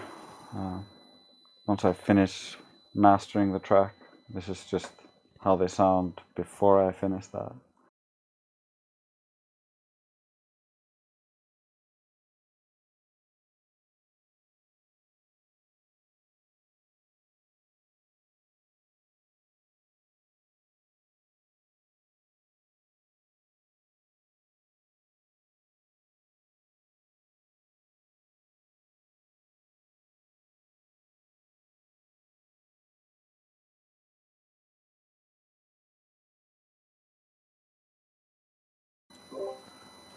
Of course, if you just give me silence, I'll play some random stuff.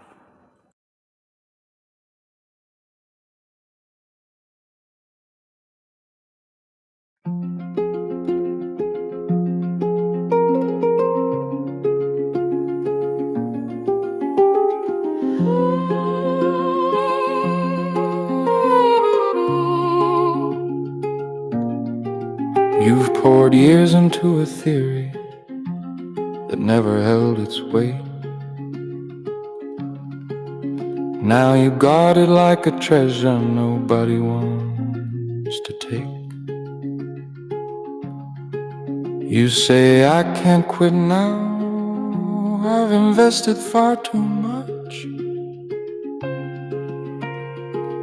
Yeah, that's not logic, that's just fear wearing a crutch. Newsflash, time spent is not a fact you get to cite.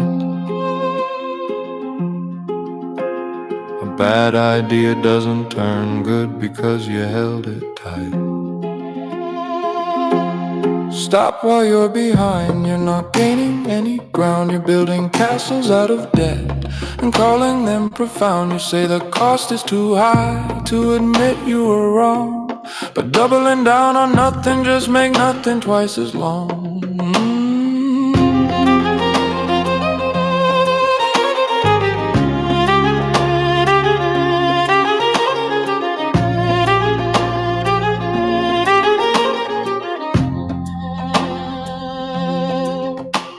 You cling to shaky articles with diagrams that lie. Graphs with axes missing, but hey, the colors look sciencey, right? You quote some guy you believe whose theories crumble when contested, then shout, see facts, that claims unverifiable, untested. You're not finding evidence, you're shopping for a vibe. If truth were on your side, it wouldn't need a costume and a bribe. Stop while you're behind, you're not winning any wars. Your arguments are filter made of locked and shuttered doors. You say the world agrees with you, but that's a curated kind. A feedback loop of echoes in the cave you call a mind. Look, I get it, quitting feels like losing, but sticking to a sinking ship is honestly amusing. You're knee deep in the wreckage shouting, see I still have time. Buddy, the only thing afloat here is your pride. If reality contradicts you, you silence the report. You're not doing research, you're doing comfort court. Stop while you're behind, the slope only gets worse. Clutching sinking theories doesn't make them stay afloat. You can keep your bias blanket if it helps you sleep at night, but don't mistake your comfort for being even slightly right.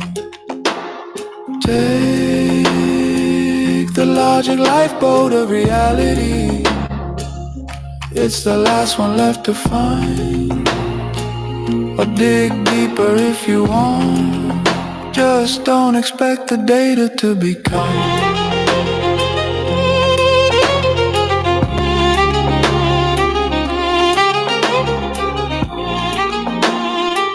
The globe was only in your mind.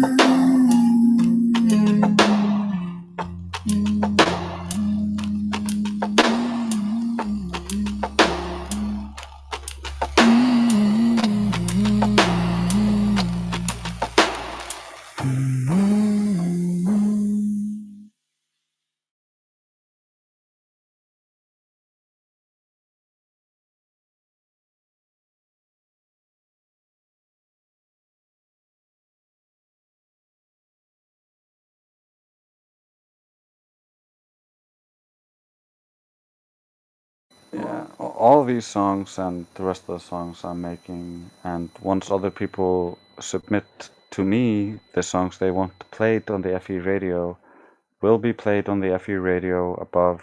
If you scroll up, you can find a new channel called FE Radio, and there's Flat FM always sitting in that channel playing Flat Earth music on the radio.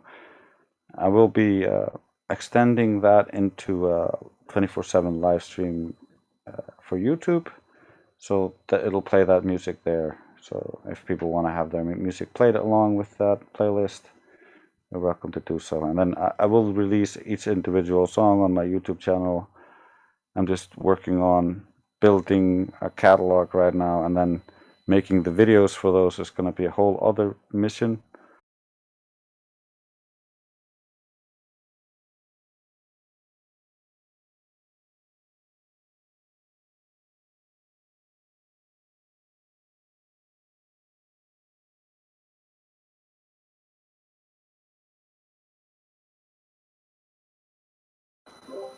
We got all sorts of music. I was looking for a new genre. Like, the last song is in a genre I really like, and I've been making a lot of songs in that genre because I'm gonna make a whole record that has that kind of feel to it. But then I'm also looking for new genres to expand the catalog. So here's a different song. You twist the edges of my words, full shadows in the shape, turn every point I'm making into something I didn't say. You build a fortress out of smoke and swear it's solid ground, but every time I lift the curtain, you just spin it back around. And I'm left talking to a mirror wearing your disguise, a maze of empty echoes bending truth into a lie. I'm tired of arguing in your house of cards where reason falls apart. The moment it starts, you break the thread, pretend it's frayed. Blame the seam, blame the yarn. I'm done untangling your logic with bare and bleeding arms. Bare and bleeding arms.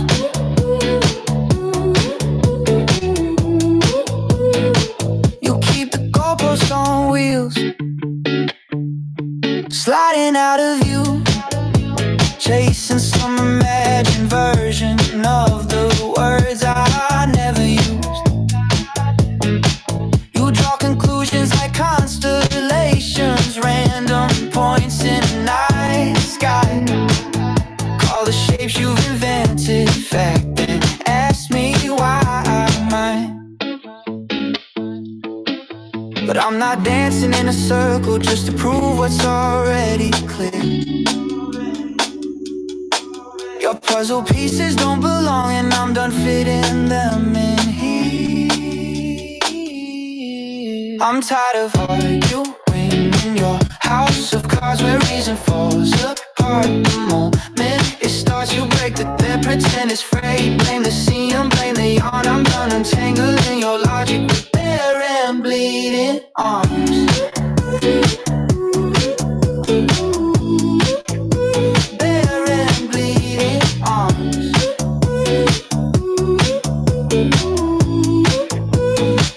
I'll save my breath for silence, where truth can settle in,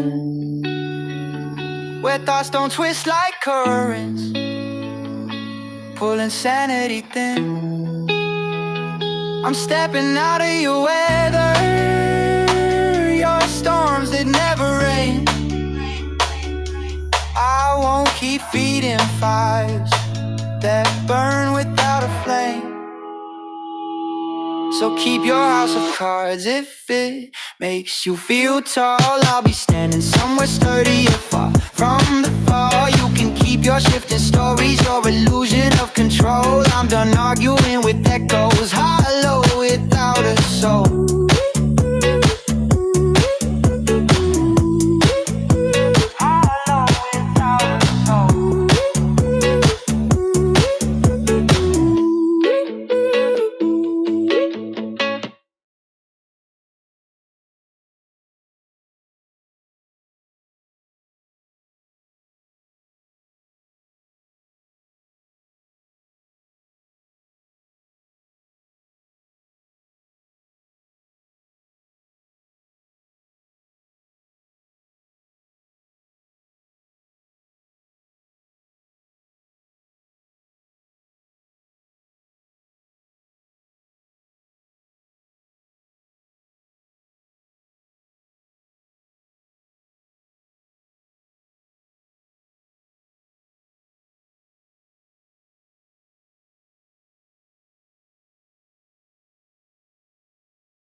Yeah, I have a lot of songs.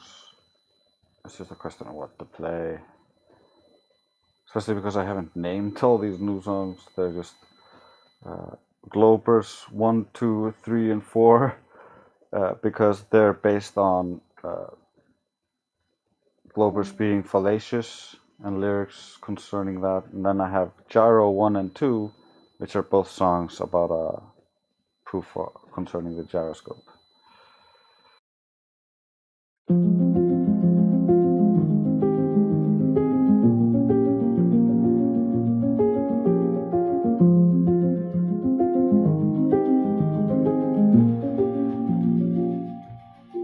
You drag the spotlight off the point and toss it down the hole. Start talking stick, shadow, stars, anything at all. A trail of shiny nonsense that you swear is relevant, but your detours only show you've got no evidence. I chase you once, I chase you twice, then I just stop the chase. Your breadcrumb trail's a map of how you run from what you face. You can't distract a mind that's built on measurable reality. Your tricks dissolve on contact with a little rationality. I'm a critical realist fortress, you're a whisper in the wind. Your weak manipulation never stood a chance to begin.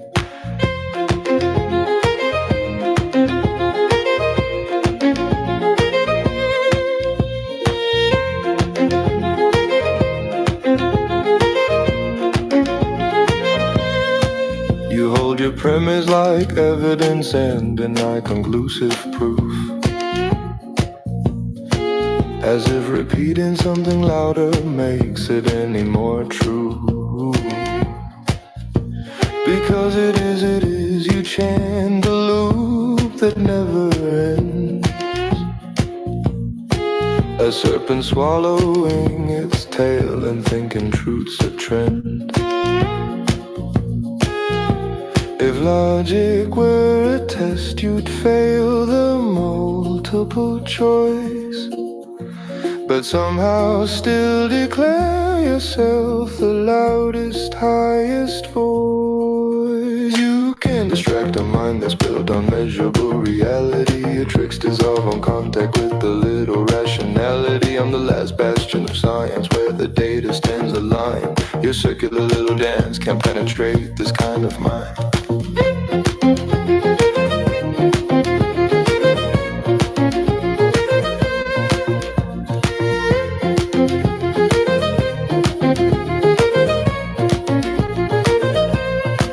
Oh, you thought you had me cornered with that rhetorical parade. Cute. I've seen more solid reasoning in a late night lemonade debate. You juggle fallacies like fireworks, hoping I'd be impressed. But I read your moves like textbooks titled How to Fail a Test. You can't derail a truth that's grounded deep in observation. Your logic leaks like faulty pipes beneath a shaky foundation. I'm an empiricist logician, evidence is my domain. While you're red herring through the ruins of arguments you stay. And when your tactics crumble, don't look shocked they didn't land. You can outwit the laws of thought with nothing but an empty hand.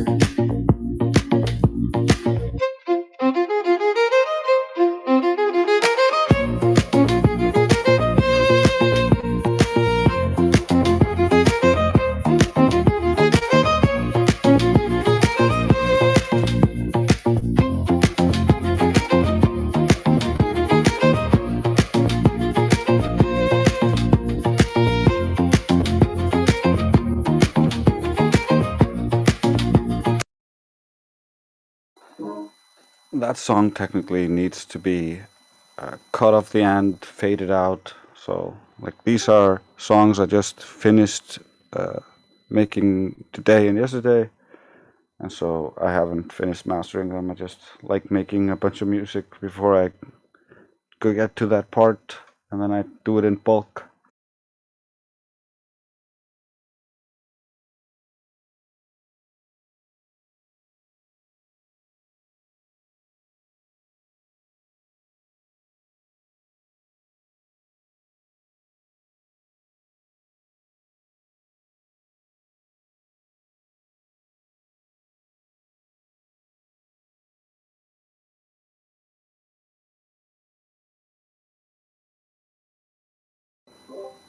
If you want to hear a good song, this is my favorite song. This is my new favorite song.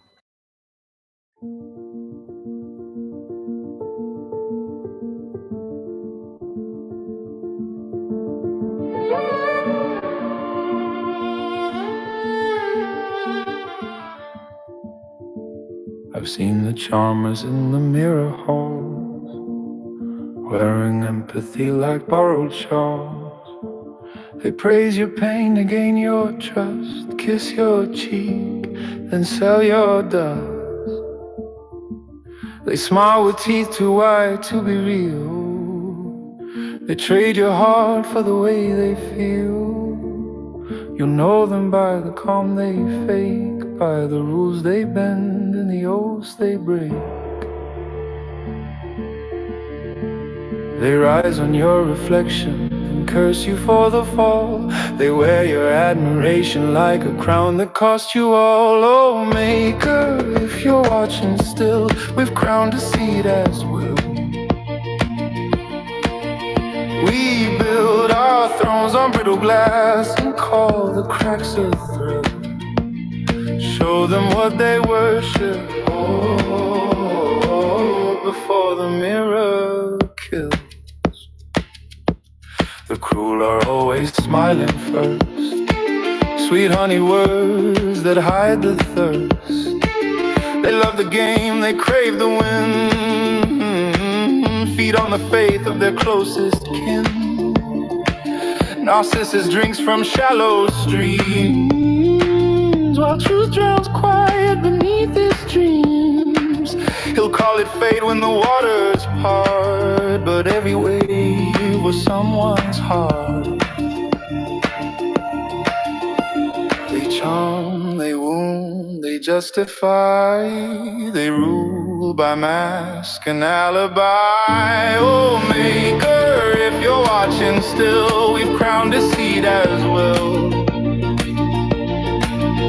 We build our thrones on brittle glass and call the cracks a thrill. Show them what they worship before the mirror kills. The sadist smiles when the lights go down. The Machiavellian adjusts his crown. The narcissist basks in the echoes glow. And the psychopath just steals the show. For faces carved from human clay, each one born from pride's decay. They walk as kings of emptiness, their kingdom fading nonetheless. You can spot them in the calm of lies, the ones who never blink their eyes. The world their stage, your soul their trade. Every smile a masquerade. If you're watching still, teach the wise to feel. We build our world from brittle glass, forgetting what was real. Break the spell of ego's hymn before the mirror kills. Break the mirror. See within. Test the world, time to begin.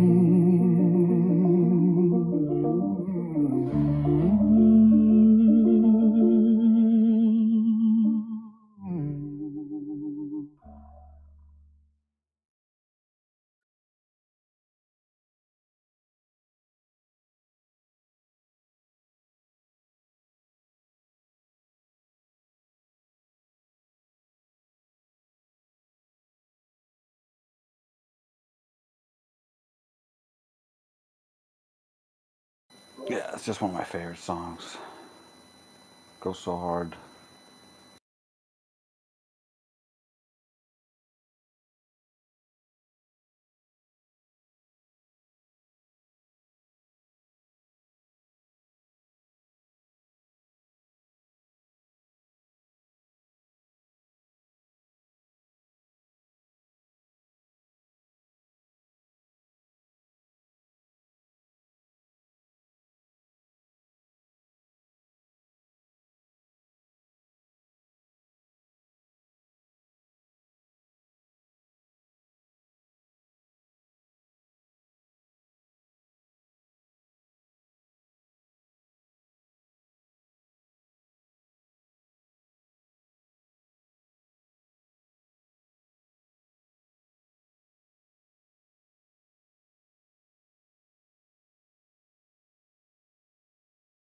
Yeah, most of the new songs I was playing in the beginning, I haven't even named those.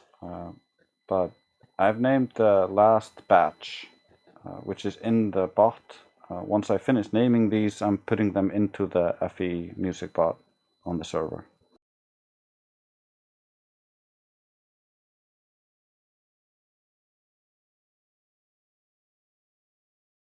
Call them Fred and Barney. Those are two good names. Lol.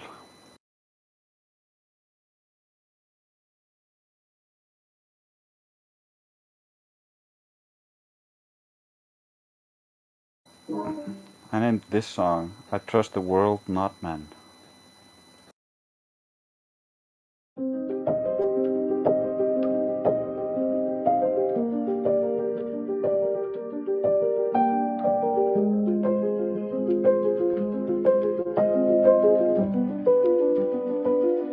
You can quote your books and masters, wear your medals, raise your hands, but your words don't weigh like metal. They melt when I test the sea and land. You talk about faith and consensus, I talk about what I can prove. You hide in your halls of agreement, I go where the evidence moves. I trust the world, not men. It never lies, it just waits again. Steel and sunlight don't pretend. They break or bend, but they don't defend. You preach belief, I seek the end. I trust the world, not men.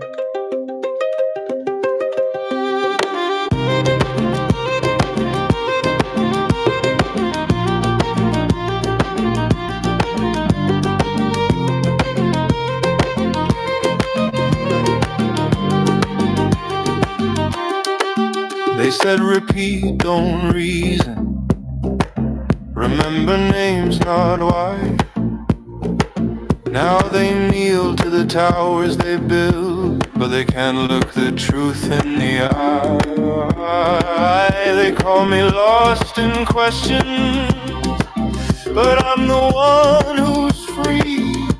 They're chained to the words of their teacher, while I test what I can see. I trust the world, not men. It never lies, it just waits again. I've seen the light twist in the wind, and still come home to what's real within. I don't need a priest in the lab coat, or a crowd to say amen. I've got dirt beneath my fingers, and the sky to prove again.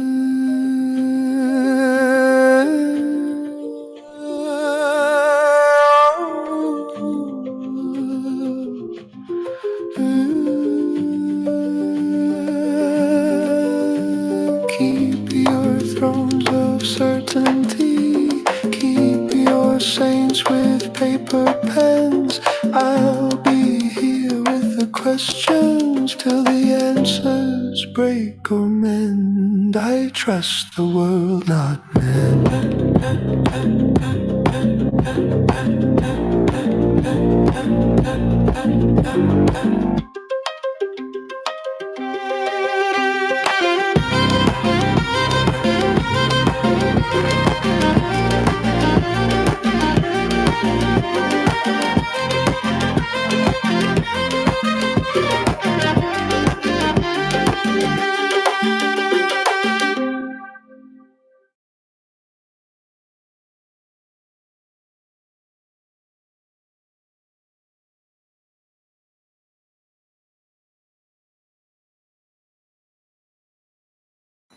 I love that song.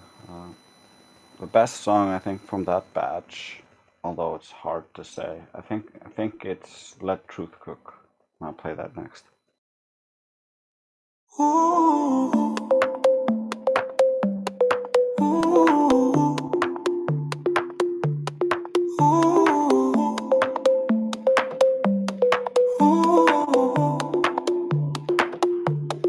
I don't claim to shape the real.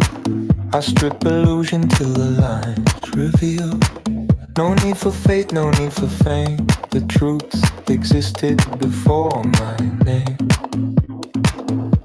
They argue circles, I draw a line. Not to divide, to define. Every test a quiet vow to see what is not what we allow.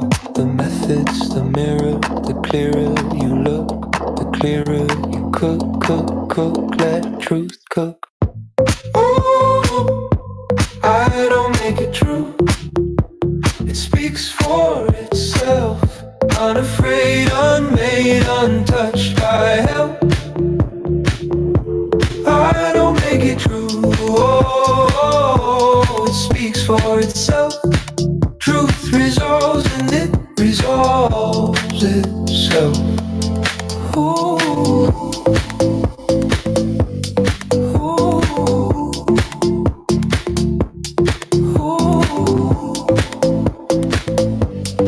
ooh.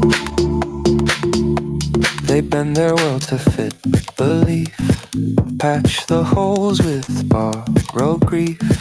But data don't care who you are. It burns the false, sets the bar. Each era's a door we open wide. A path through pride to the other side. No prophets here, just those who learn to question first and never burn. The method's the mirror, the clearer you look, the clearer you cook, truth cook. I don't make it true. It speaks for itself. Unafraid, unmade, untouched by help. I don't make it true. Oh, it speaks for itself. Truth resolves and it resolves itself. Reality doesn't flinch when named. It doesn't care who's blamed. It waits, patient, unashamed, while we unlearn what we became. The method's the mirror, the clearer you look, the clearer you cook, truth cook. I don't make it true. It speaks for itself. I'm bent, no need for help. I don't make it true. Oh, it speaks for itself.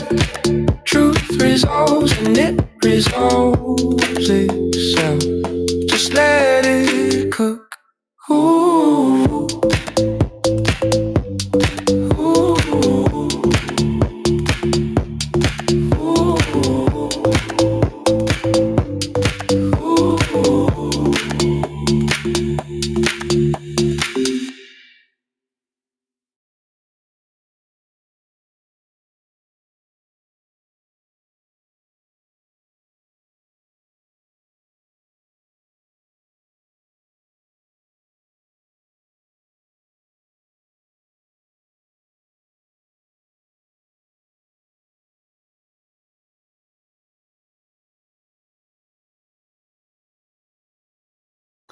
Although that last one would probably go on a different record than the slower songs.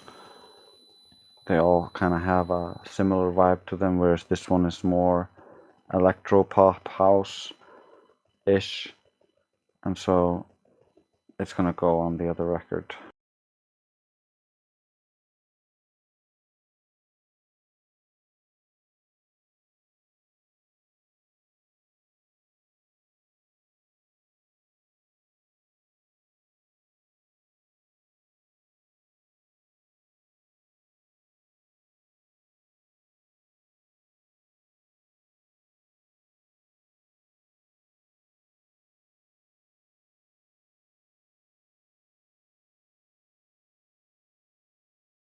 And because I'm playing music, I guess I'll play more. This is a song Karma, my sister, made for our artist account yesterday, because we are combined artists. We help each other with the lyrics most of the time. Not all the time, but a lot of the times.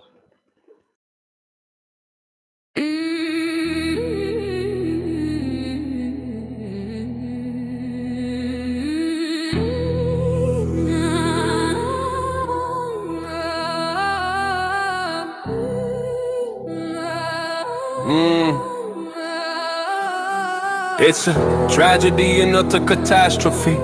Blind belief in audacious authority. Charlatans deceive the naive majority, exploiting the perceived minority. Subscriptions to unwitting slavery. Knowledge is power, information is key.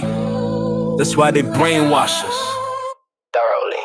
The blind leading the blind, unaware of what they might find. They're willingly walking into hell, but willful ignorance won't serve you well. They carve logic from the schooling with emotions overruling the desecrated corpse of a corrupt system. We wagered and we lost as soon as we commit them to a factory manufactured to manufacture factory workers who won't forever, won't excel. Indoctrinated by universities deep in the sunken cost fallacy. Lack of logic drives the depravity. They've given up their sanity. Too few people actually know. Too many fools who openly show narcissistic tendencies, manipulations and fallacies, orchestrations, machinations and atrocities. Who sadly don't know any better, oblivious of better, but is ignorance bliss when all goes amiss. Poison peddlers, smiling as they silence meddlers, paying for that pristine reputation. Blood money, no just compensation. Seems they don't fear their nation. Signing up for castration, it's an artificially created mess. The populace in distress, democracy they cross-dress, theater and Congress. Crafted and sculpted by evil cultists, the dark and deluded, making knowledge occulted and secluded. They colluded and excluded on your territory. They intruded, co-opting movements, subverting and converting, sabotaging the name of improvements. They turn their face away from God, the creator, even though there's nothing greater than natural law legislator. The blind leading the blind, unaware of what they might find. They're willingly walking into hell, but willful ignorance won't serve you well. Knowledge is power and the powerful know. Information is a weapon, and if you control its flow, your influence and your confidence will grow. The liability low. It's a sick, sinister, sycophant shit show, and it's wielded against the populace whilst being poorly adopted by fools. And it's not isolated to our schools. It's a tragedy and not a catastrophe. Blind belief and audacious authority. Charlatans deceive the naive majority, exploiting the perceived minority. Subscriptions to unwitting slavery. Knowledge is power, information is key. That's why they brainwash so thoroughly. I have a vision that one day humanity will soar above its shackles and mental prison. Recognize the majesty that is creation, so we can stop this moral degradation. Escape the echo chamber, nourished orchestration. Rebuilding a true foundation of truth revelation.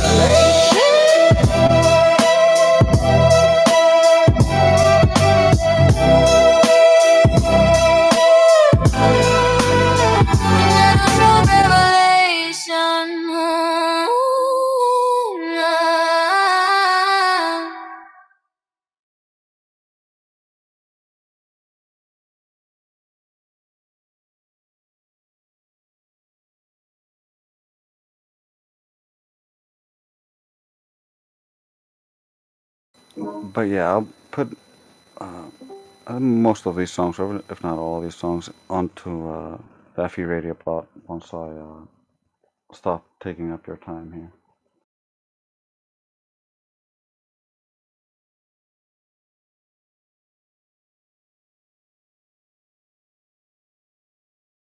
The reason why I want to mess with the metadata is because I made the bot be able to like post an embed with the metadata, and then what I can do is I can add a link to the comment of the metadata and a picture, so that'll show when you do that command.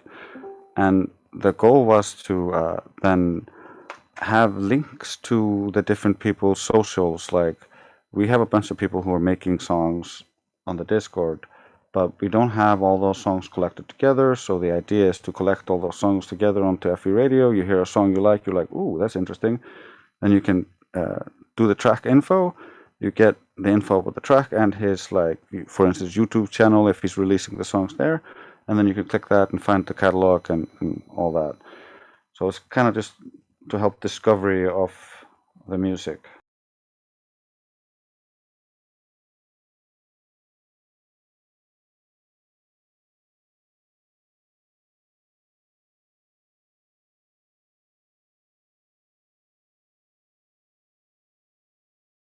It's just been a couple of days since I basically made the bot. I think it's 2 days since I last finished updating this bot, the current bot we have. And I was starting to build the YouTube side of it, but I had run into some problems with my virtual machine and the cloud network I was using, and so I got kind of sidetracked. But I'm back on track. I'll probably have finished sometime tomorrow.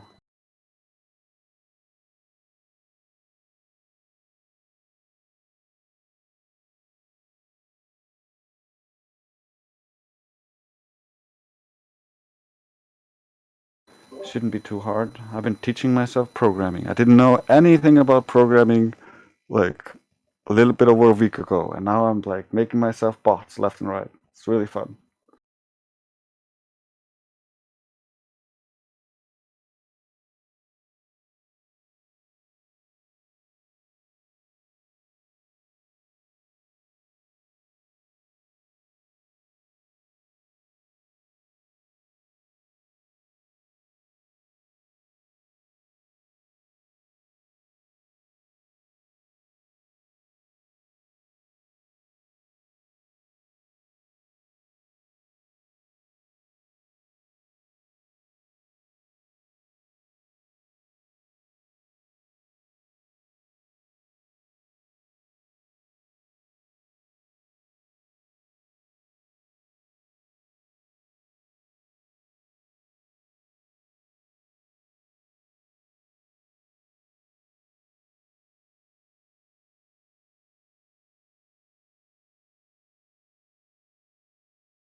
Programming, I just used LLMs to learn it. It's really easy using the LLM because you have an idea of what you want to make with the LLM, and then the LLM be like, yeah, I'll spit out some code, and you're like, wait a minute, slow down, dumbass. I don't understand all this stuff. Explain everything, go over what it means, and it's a good resource for getting started with it and having someone on the side that you can just be like, bro, explain in detail. A lot of teachers don't have that like ability to be that.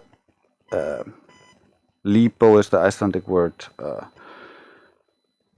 They have their own egos involved, and so like if you're one of 30 students and you always have a problem or you're trying to understand something because it's not clearly explained, then it's sometimes hard to get that assistance, whereas you can get that easily from an LLM, and then you can test all the things that it's teaching you to do in real time, and then figure out that about 70% of the things it tells you to do just are retarded and didn't actually work, and it's trying to make you do something that you didn't want to do in the first place.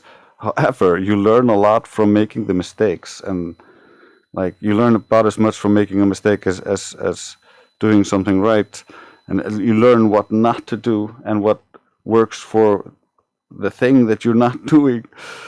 But it also gave me ideas, like taught me about how or the how I was going to set up the streaming bots and stuff like that, even though that wasn't what I was going to do originally.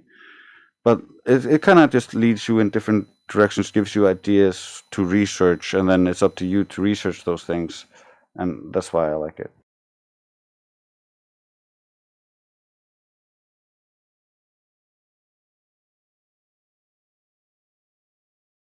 I might not know like that there's a way to do something, or there's a program that could be used, or like, but the LLM knows it, and then I can test that and figure out like, oh no, it hallucinated, and like this version doesn't have it. Like a lot of times I'm like, it helped me set up my first virtual machine on the cloud network, and as I was going through it, it was like, oh, I just click this button and go into this, and I'd be like, bro, those buttons don't exist on the UI I'm looking at. Look, here's a picture, and he's like, oh yeah, you're right, I'm an idiot. Try this button. I'm like, okay, try it. Oh, there's something similar to what you're talking about to this, and he's like, yeah, you found it. And so it's kind of like having a dumb helper who knows more than he actually should.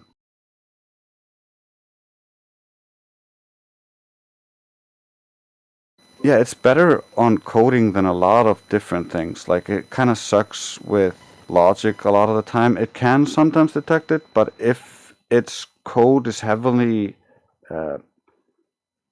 biased towards one direction, it will argue that direction with fallacious argumentation, even though you tell it not to be illogical.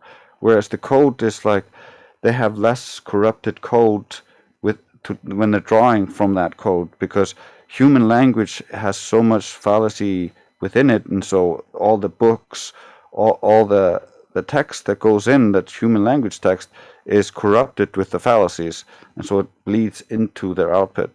Whereas the code is based on functional, actual working code, and so they're referencing working code, and so they're more likely to spit out working code.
So many. Like, I started making songs on the Discord, this Discord, because back in 2020, we had the arena and we're debating a bunch of Globers, but it was so easy and they would lose so easily that, like, in the downtime we like didn't have much to talk about, so like normal, like, it just gets silent. But then one guy was like, I made a song, and we were like, oh cool, let's play that song. And that kind of wound up on itself, because like then another guy made a song, and then another guy made a song, and I was like, hey, yeah, I'll try to make a song. And I wasn't an artist. So like I tried rapping, and like, so the first thing I did was just rap songs. I don't think it's very good myself, but people seem to like it, so I made more and more.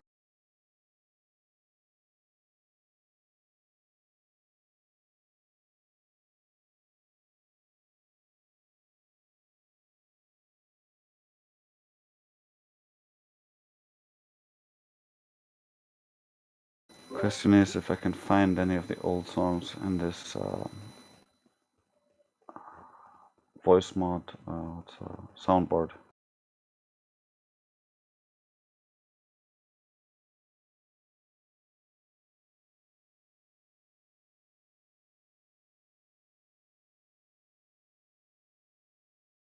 Oh, I have a song. Okay, this is my favorite songs that I performed, and because I got my sister also to perform in it.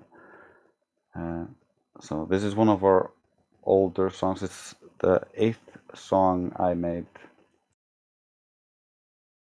They fucked it up a little bit.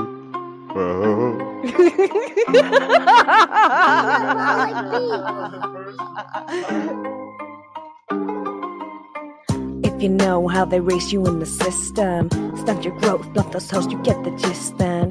On your own when you're grown, never learned at school or home, paying off the student loan, got you working to the bone. Do you know how they race you in the system? Tell you lies, hypnotize, tell you listen. Praise the thief, give you grief, feed you nothing but belief, till you're crying for relief, and you listen to the chief.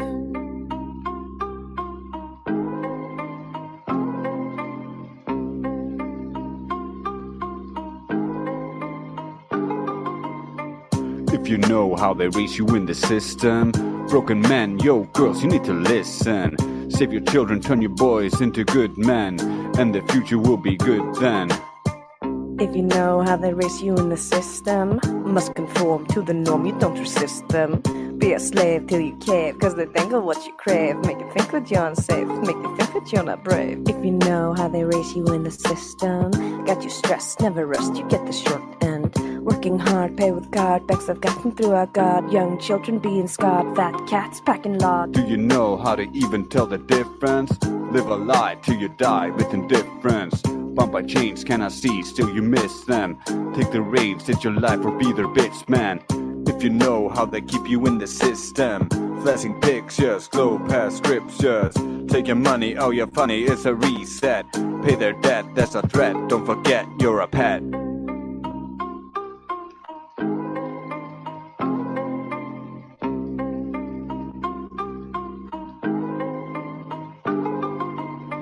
Do you know why they race you in a system? So you trust to your dust, no resistance. Young or old till you're cold, better stick within the mold. Best believe the story told, better get your kids enrolled. Now you know why they race you in the system. Full control of your soul if you let them. Open eyes, see the skies, but you look beyond their lies. See the devil in disguise and the truth it mystifies. If you know that the globe is inconsistent, in your mind cannot find non-existent. Cannot trust, truth's a must, globes a bust, no cosmic dust, just free of wanderlust. Do you know how they race you in the system? Of the fear, lose what's dear, open prison. Broken mind, hard to find, so it scares you to be kind. So you choose to wear the blinds and it leaves you in the bind. Now you know why they race you in the system. Kill your god, raise the rod, you don't mean shit then. Stars align, it's a sign, there's no bendy space and time. There's a cat another dime, but their content is a crime.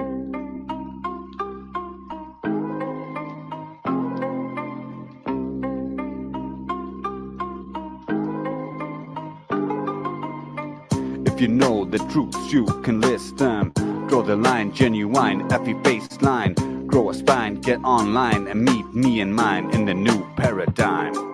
If you know about the rulers of the system, it's a bloodline, foul, clandestine.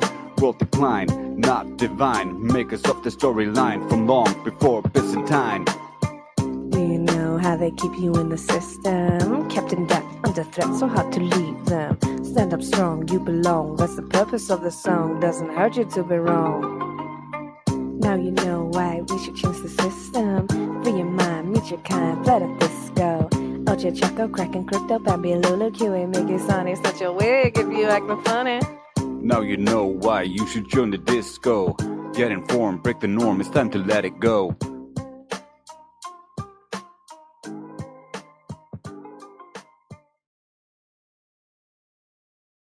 Yeah, so that was an ancient song from back in the day. I could probably play you Chocolate Saying, which kind of inspired me to try. If I could find it.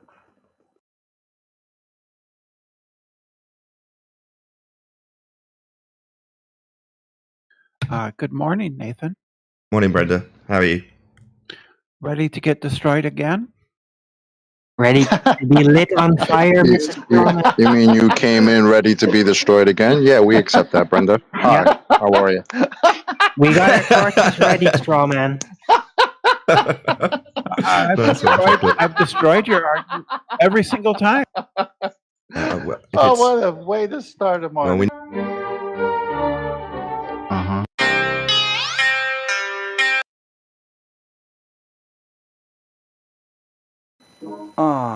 I was playing for you, me listening to the thing, trying to figure out which songs to listen to. Yeah, muted it on the wrong side. Congratulations, brother. Okay, Atma. This is the song I wanted to play by Chocolate saying, "What is the world?"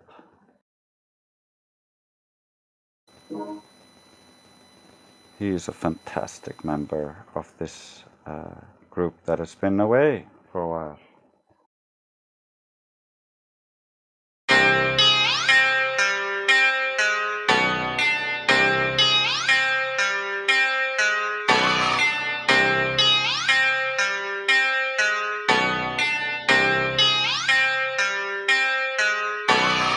What is the world? What is the world that we're living in now that we know we're not spinning? What is the world? What is the world that we're living in now we know curvature's missing? What is the world? What is the world that we're living in now we know flat earth is winning? What is the world? What is the world that we're living in? It's like a brand new beginning. We know that most of y'all sitting there wishing, probably just itching for us to go away, completely dismissing things that we say like our minds have gone missing. Meanwhile, you're really the only one shifting reality as if it was switching, like it was some type of fantasy pitching. Next up the bat, but you wind up just whiffing. Nothing but air, you just can't do no hitting. Running around saying that water's sticking to outside the balls, your logic is slipping. I understand that you might think I'm tripping. Pay attention to the words that I'm spitting. Only thing that really needs any fixing, your view of the world and the way that you're thinking. No need to go always screaming and kicking. No reason to think that Earth might be tricking. If it was spinning, then we would see drifting. If it was curving, the ships would be sinking. Logical fallacy, keep on insisting. Probably just listen. How about you try some form of consistence? Ships disappear due to angular distance. Makes a lot more sense that the curve's non-existence. Why the persistence? Why the pursuit of unending persistence? Fighting a war like a soldier enlisted. Really seems as though you got it all twisted. Why not just be a bit more optimistic? Lies you've been told, the veil has been lifted. Now you've been gifted, given permission to take a position, not in opposition to the world that we're living. Key ignition, start up the engine. Choose to accept it, now this is your mission.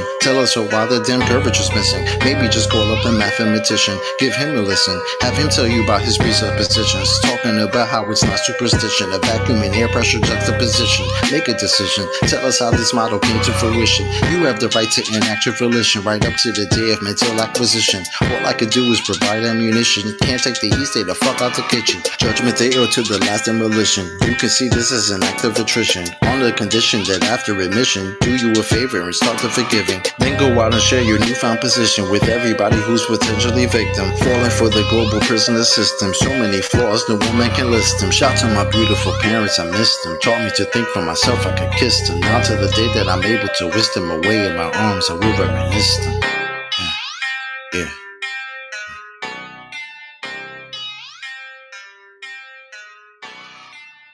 Damn, son, where'd you find this? He's so good.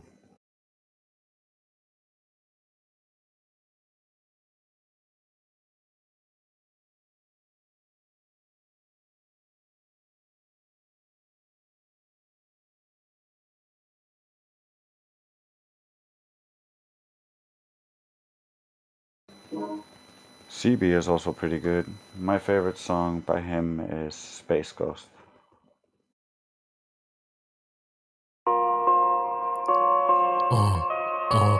Yeah.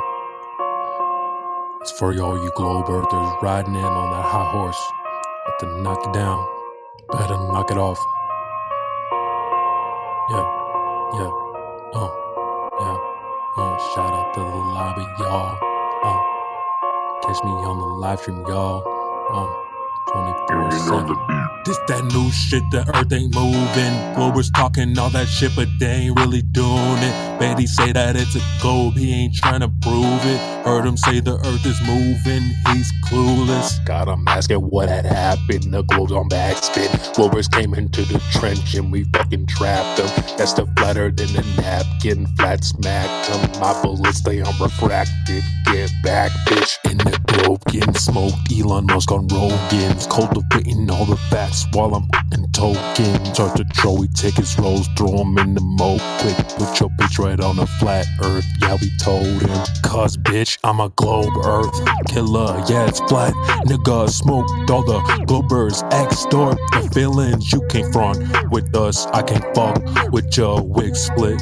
Cerebellum, cogdis, hilum, globe, armor, stump, curve, dump in my trunk, bitch. Shadows in them sticks, that shit's weak. Archaic, a fuck do you mean? Aim that beam at the beach. Black Swan, he put his face in the dirt, yeah, with that Nikon P. Hey, Black Swan, Nikon P at the beach. Down in the rabbit hole, drew to go deep. Black man, the clipper, yeah, now you can't sleep. Some of them lurk, yeah, some of them creep. Said he measured out just like a drop and then a dip. Got a Nerf gun, no bullets on his hip. Wilbur proof, but the trigger goes click. Shadows in the dirt, popped up a couple sticks. Brought up black holes, now I'm cheesing. Talking about gravity to please him. Now he's talking about seasons. Head on my forehead like she's about proofs. In a book, your grandma turned FB on Facebook. I want that proof, no Captain Hook. Replay it, let me hear it, let me hear it.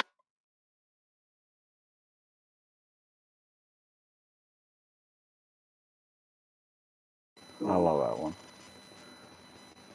Yeah, but those are the old songs. We have a bunch of old songs and new songs.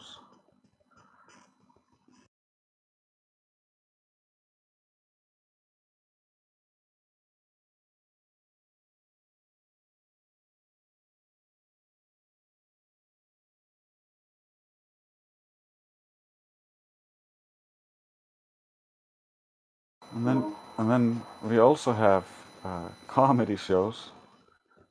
We have McLoon and Father Balls, the rest of the crews at the AI shows that represent this weird alternate reality where Globers actually tell the truth.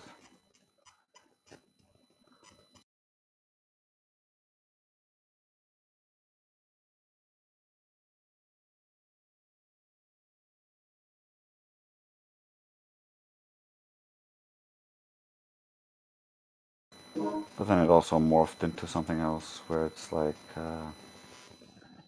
more of a comedy show than anything else.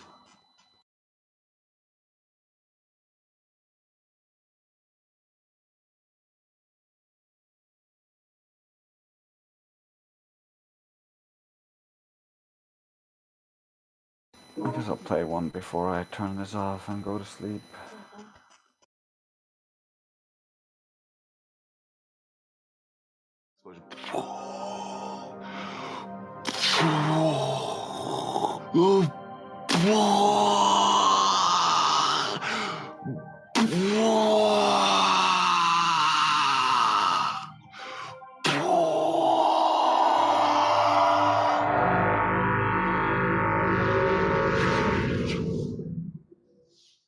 Welcome to the... Sit down.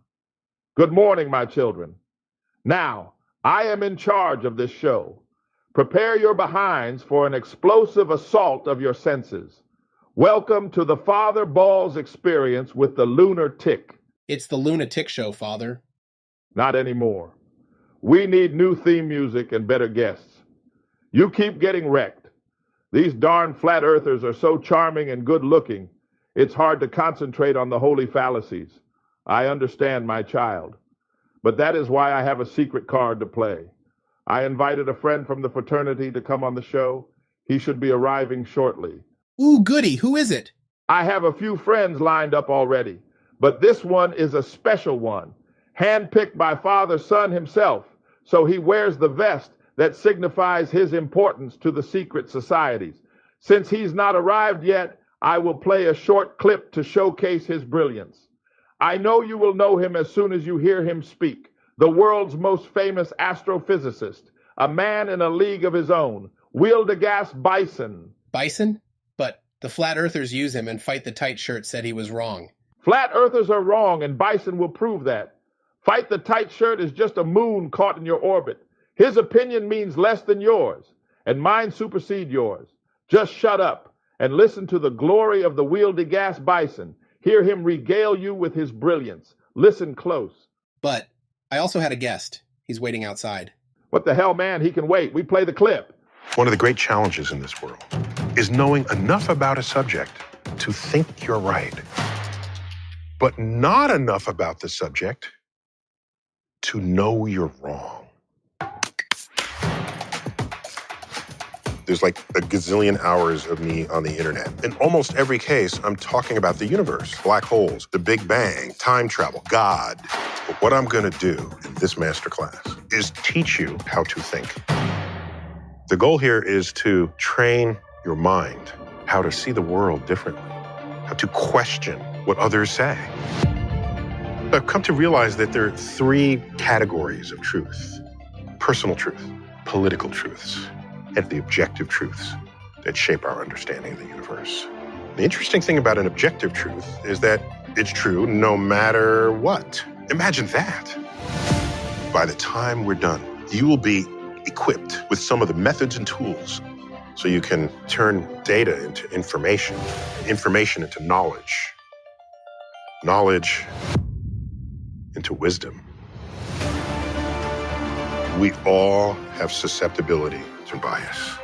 Search engines on the internet are the epitome of confirmation bias. And you're gonna use that as evidence that you are correct? No. The good thing about science is that it's true whether or not you believe in it. What does it mean to be skeptical? What does it mean to be convinced by data? A proper skeptic questions what they're unsure of, but recognizes when valid evidence is presented to change their mind. I will equip you to not only find objective truths, but then communicate to others how to get there. It's not good enough to be right. You also have to be effective. The less connected you are to what is objectively true, the less likely you will be able to make decisions that will benefit your life, the life of your family, and even civilization itself. Now, that is a master class. When he arrives, you better be on your best behavior, McClune. Now, who the hell is this guy waiting outside? It is Craig McFaddy. Mon, please, Papa Balls. You said it was okay, please. Okay, but if he annoys me, I am throwing that fat fuck out of here. You hear me? Yay! Thank you, I will buzz him in. Do we have an ETA on Bison? That globular masterpiece should be here any moment now. I keep texting him, but all I get back is this eggplant emoji. Do you know what this means? I don't know. I am not hip like the kids. He's probably hungry or something. Hey guys, Shut up and go to the corner over there. Take your mic with you, but don't speak unless spoken to. You got it? Sorry. But I know the secrets. Shut up, you nitwit, halfwit, fuckwit. I ain't here to listen to your nonsense. We got a god coming in a few moments. Pipe down before I spank you. But the eggplant. Shut up. No one cares. I did not ask you a thing. Get some control of your minion, McClune. Oh my God, Craig. Don't make me look bad in front of Father Balls. Go sit in the corner. We will talk to you later. Okay? Yeah. Yeah. Our glorious expert is coming. This is a bona fide living saint of our religion, boys. Prepare yourself to be in the presence of something so divine, your face might melt of literally in a figurative manner. Is this the right place, Father Balls? Yes, welcome, my brother. I once peed next to you in the bushes at the Grove, remember? Not really, but it was probably dark. So that is most likely the reason. I just got told by your uncle this would further the cause. So here I am. What do you need me to do or say to get this over with? Well, brother, we are dealing with those pesky flat earthers again. Oh, no! Not the flat earthers. Don't tell me you set me up and have a flat earther here somewhere. Because if you do, I am leaving. I am not about to debate them. You know the motto, right? Imagine they don't exist. Only way to cope in bliss. Of course, Your Excellency, great wild stallion of the sun. I would never dare offend you in such a way. Please admonish this servant. You at least know your place. That is good. Who are these other troglodytes with you? The box-shaped one at the table and the spherical one in the corner. They are simple but devout followers of my congregation. The freakish-looking box one is my personal disciple. The other one is his pet. I was hoping they would be illuminated by your grace and wisdom. Makes sense. Now, what is your problem with the flat earthers? They are just not stopping my liege. They keep trying to tell everyone the truth, and the holy fallacies don't seem to be working as well anymore. They seem to be hip to our tricks, and so just disarm them and make us look weak. Can we not, get some good evidence, like seeing the majestic curves of Mother Earth from an airplane or a weather balloon? No. You won't see the curve from 2 millimeters of the surface of a beach ball? You just won't. That stuff is flat. The horizon is equidistant, and you only see a tiny portion of the Earth. Even the ISS is too low, and so requires fisheye lenses to curve horizontal lines. So, we feel good about those pictures. Otherwise, there would be so many flat earthers. Can you imagine? Ah, I see. So it's a test of faith. Only the truly devout can understand that there is no curve there, but still hold the faith. Makes perfect sense. Praise be the Gravitron and Bob and Todd who helped make him make mathematical sense. So we shouldn't use those pictures and claim it's Earth curve? No! That is handing the flat earthers an easy victory. Just look at the videos where the images come from. They can just point at the curved horizon when the balloon is still on the ground and be like, look, you are an idiot. Or when at maximum altitude, they look at the land mass and size of the sphere and oops, you got planet New Mexico. That is why we tell people to avoid going over any evidence with the flat earthers. They will beat you with experience. Exactly. Don't ask dumb questions, McClune. So what about our prophets? Can we not just slam them with superior doctrine? The holy sticks and shadows surely cannot be countered. It's divine inspired. Ah, you underestimate the trickery of their heresy. It does not work either. You need to look at the nuance of it. Our prophet made a few assumptions that we cannot test.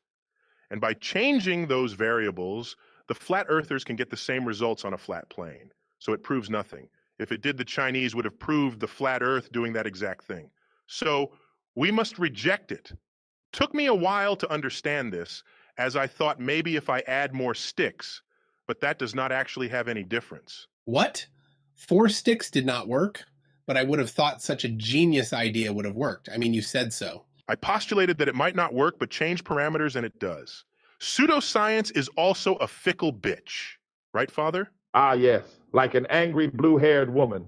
You need to know when Mother Earth is PMSing, and so you must ride that bitch like a dolphin on the dunes of the Sahara. Faith is a large part of our religion. We just keep that on the down low, you know? Everyone does not need to know that. But you should know all this, since you do have a theosophy doctorate in scientism, Father Balls. You do remember, you do know me. Stop playing coy and kiss me, you animal. No, not right now. Focus on what I am saying.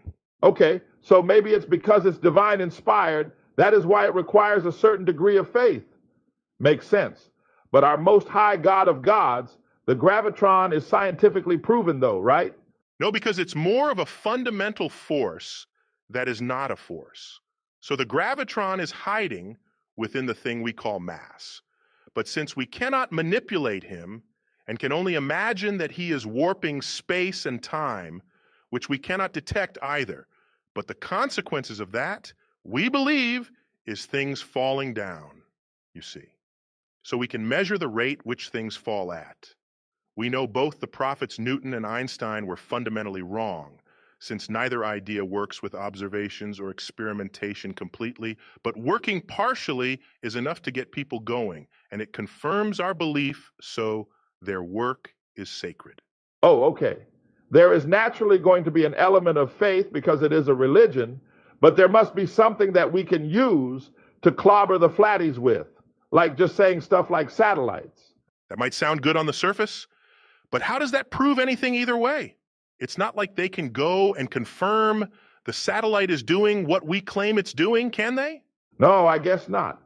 But don't they need to explain everything, creating a new cosmology if they want people to leave our cult? No, that is the real problem with objective truths. They are very hard to fight, so we can only combat it with subjectivity. Do you understand? Yes, of course. There could be 10 wheel-de-gas bisons in this room right now, I don't know. Therefore, I must accept your authority on the matter. My senses might tell me there is one, but like my senses tell me the earth is flat and non-rotating, I cannot trust anything except the approved authority, right? That is correct. We stand on the shoulders of giants, as you well know. So it's important for us to try to maintain our facade of intelligence. You cannot be giving the flat earthers easy victories. You need to obfuscate and not address the question, talk about them, not the evidence. Why try to do that? But they just call it manipulative tactics and mute us. Shut up, boy. No, it's all right. You see, your problem is that you are going on their platforms and trying to convince them we are right. That is impossible. We can only misrepresent them throughout our media platforms. Any attempt to fight them with home field advantage is like sticking your hand in the wood chipper. They won't allow us to use fallacies and manipulative tactics. Just like if they were on our platforms, we would interrupt and mute them to prevent them from making a coherent argument. It's all about optics, boys. Flat earthers also say it's all about optics. They generally mean it in a different way. They're talking about how optical devices destroyed the foundation to our beliefs and or optics in general. It's why I don't want that conversation. It's just going to end poorly for us. So focus on manipulating the people they talk to rather than them. Focus on the unsuspecting victims who have no reason to doubt your fallacies or manipulative tactics. Does that make sense? It does. But also not our foundations are fine. Why would you say they destroyed them? They claim to have all this empirical evidence that would falsify our religion. So to avoid the complete collapse of the religion, the best thing we can do is obfuscate and hide this evidence. This should not be this difficult to understand. Your disciple is stupid, Father Balls. Oh, I know he's an abject retard. Everyone knows it. But he's better than that other one. Say something. Fatty? No you. Skinny, non-globular truck face. What the hell did you say to me, boy? I ought to whoop your ass. No, wait. This is good.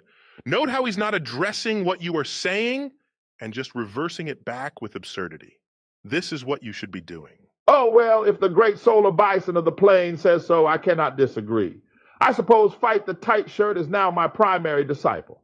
McClune, you go sit in the corner. No. Yes, right now. But this is my show, damn it. I don't care. You belong to me. Now sit down and shut up. My beloved disciple, Fight the Tight Shirt, come join us. I have to go. I have places to be. I am a busy man. You must understand that. No, please don't go. I need your glory to fill my empty vessel. But I must.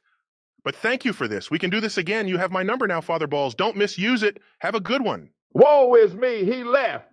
Look what you have done, McClune. Why can you not be more like McFatty over here? He's quick-witted and hyper-intelligent. You can see it by how much the globular gods have blessed his earthly form. Thank you, Father. Can I sit at the table now? We need to end the show. Sure, whatever. I got better things to do. Come, Craig. I need to show you the mysterious dance of the balls.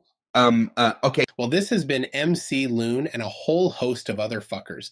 This might be the last show I make if they keep treating me like this.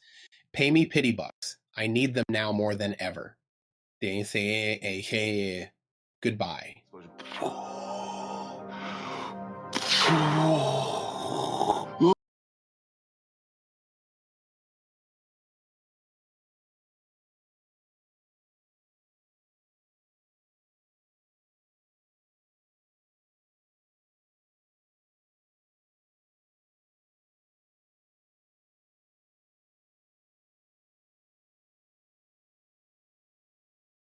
Well, I'm off. I will be adding the songs to the bot in a minute.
Hello, everyone.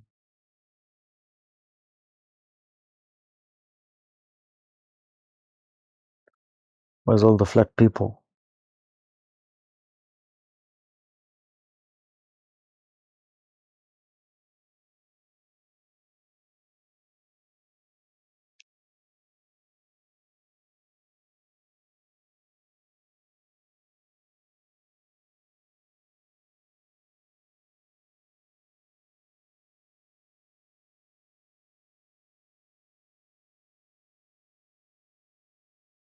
That round? Anybody?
for those people that want to try and actually argue the point that Jason's bringing.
You guys are so funny.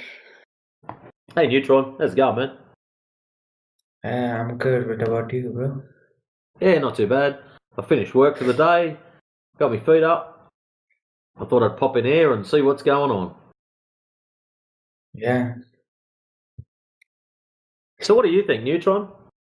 You think we live on a we live plane on a globe. with topography? No, Or is it a ball covered in water, spinning, tilting, wobbling, flying through the vacuum of space?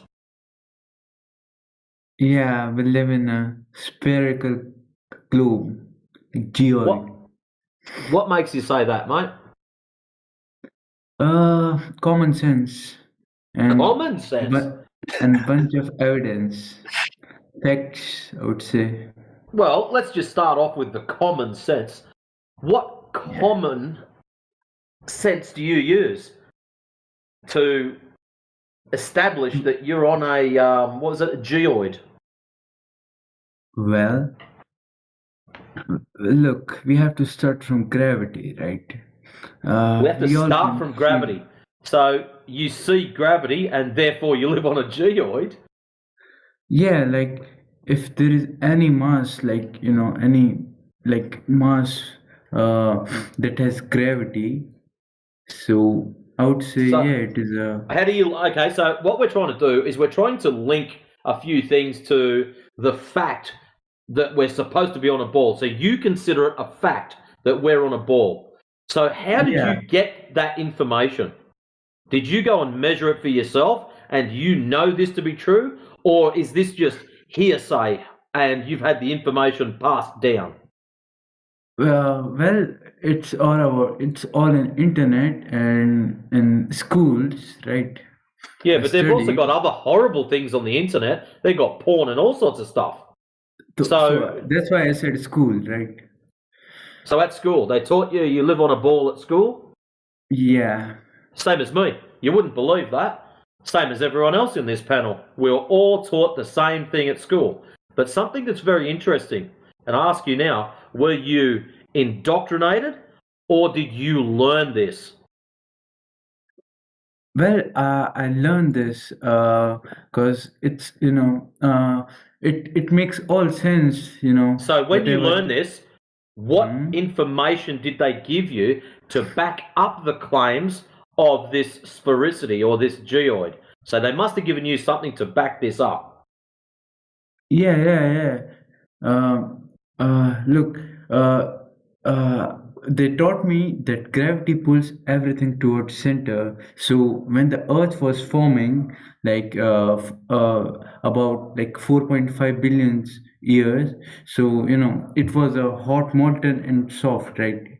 So how did they demonstrate that? How did they demonstrate that for you to understand it? Because most people learn, they just get force fed it, this indoctrination when they're in primary school, year 3, year 4.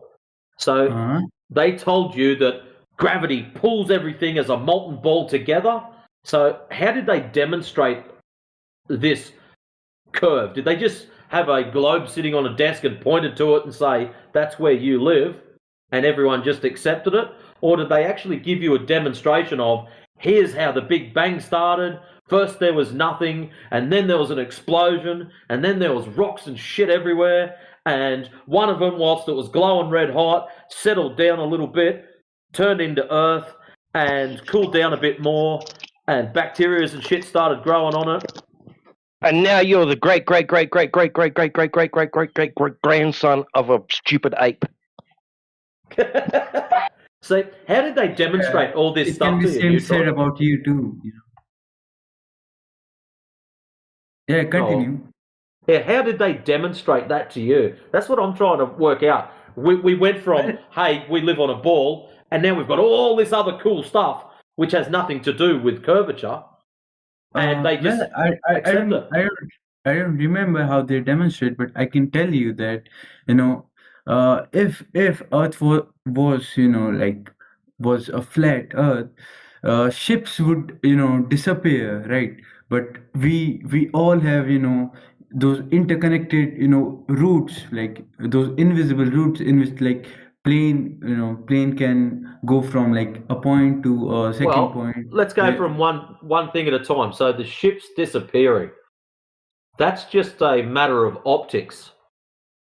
So it's how your eyes work. Because the lens in your eye is a certain size, once things get below a certain angular resolution, a certain size limit, I think it's 0.02, once it gets below that, you can't resolve that image. It just blurs into the background. It turns like to fog because you can't resolve it. So why do ships come back instead of just like going? When they missed you. So the problem is there's a couple of things going on. So when you're standing at the beach and you watch a ship sail away, you've got to remember your eye level is the center line, okay? So from your eye level down to the water, that is one set of angles. Your eye level up to the top of the ship is another set. So which one, as it sails away, is going to be smaller first? So you're looking at a great big cruise liner as it sails away. And these things are what, 100-foot high? Maybe higher? You're watching one of those sail away and your eye line is only what, 5 foot? I'll say 5 foot. So from 5 foot to the water, as that sails away, it's not going to get very far before that angle that you're looking at becomes smaller, smaller, smaller. And once it hits 0.02, game over. You can't see. But when that one hits 0.02, from your eye level to the top is still really big. So it's bigger than 0.02 and you can still see it.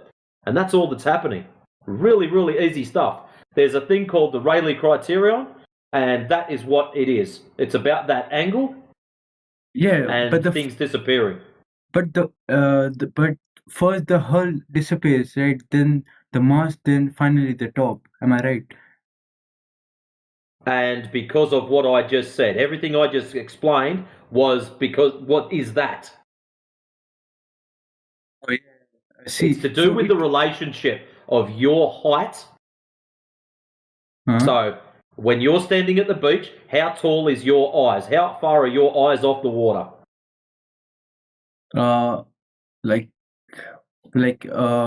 Distance between me and the sea, right? The water. Correct. Your eye level. What level is that? How tall? It would be like 6 foot, like feet. So you're 6 foot tall. So your eyes aren't mounted on top of your head. So they're on the front. So we'll just say 5 foot to be nice and easy. So your eye level is 5 foot. So let's just imagine now that we freeze the water and you can walk out to that ship. So it's a great big cruise liner. These things are 100 foot high. So when you go and stand next to it, you've walked out on this frozen water, you're standing next to it. Are you close to the bottom or close to the top? I'm close. Sorry, what? Your eye line, is it close to the bottom? So you've got water level, and as your eye line is closer to water level or closer to the top of the ship? It's close to the water level, right? Excellent. So as you start walking backwards between your eye level, horizontal, and the water generates an angle. And as you get further and further and further away, that angle gets smaller, smaller, smaller, smaller. Yeah. Once that angle gets to 0.02, you can't resolve, you can't see what that image is. Now, from your eye line to the top of the ship, that's a big section, isn't it? Yeah. So that would be a big angle. So that means you could get further back again. That's why the bottom disappear first before the top does. Oh, yeah. You're right. Because the top is bigger angle. That's all. It's really, really simple stuff. Now, what's really cool, when the bottom disappears and the ship goes a little bit further and then more disappears, more disappears, more disappears, you grab binoculars and have a look, zoom in, and there he is again. So the whole ship, right? Yep. But what is cool is the binoculars have their own optical limit. So when that ship gets to the limitation of the binoculars, then you've got to go get the high-powered telescope. And then zoom in again, and the telescope has its own optical limit.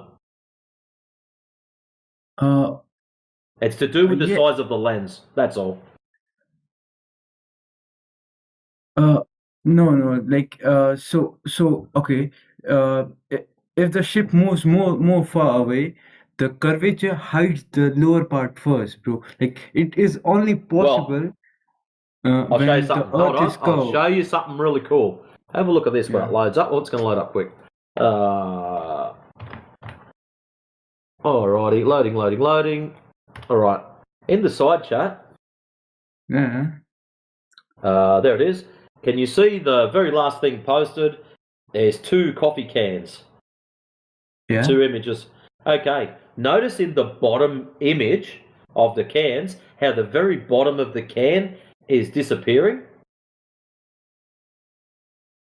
See the green band at the bottom? So see the top image? You can see the green band at the bottom of the can. The green band. And then in the bottom image, it's disappeared. That's on a flat surface. Well, look. So what it's about, it's about optics. It's about the size of the lens. So the lens in your eye is about 5 millimeters. The lens on a camera is about 6 millimeters, maybe 5. Some of them are smaller. You can look up on the phone. What size? I see. So what happens? Let's just what that is. If you get your phone and you flip your phone upside down, so the camera is really close to the floor, so the center of the camera line has its eye level. So what's happening is it's trying to look at the bottom of the can, and because that angle is below 0.02, it can't resolve it. So it just blends in with the floor. And that's what's happening with the can. The same thing with the ships. From your eye level to the water level is a really small angle, and you can't resolve that image. That's all that's happening, my friend.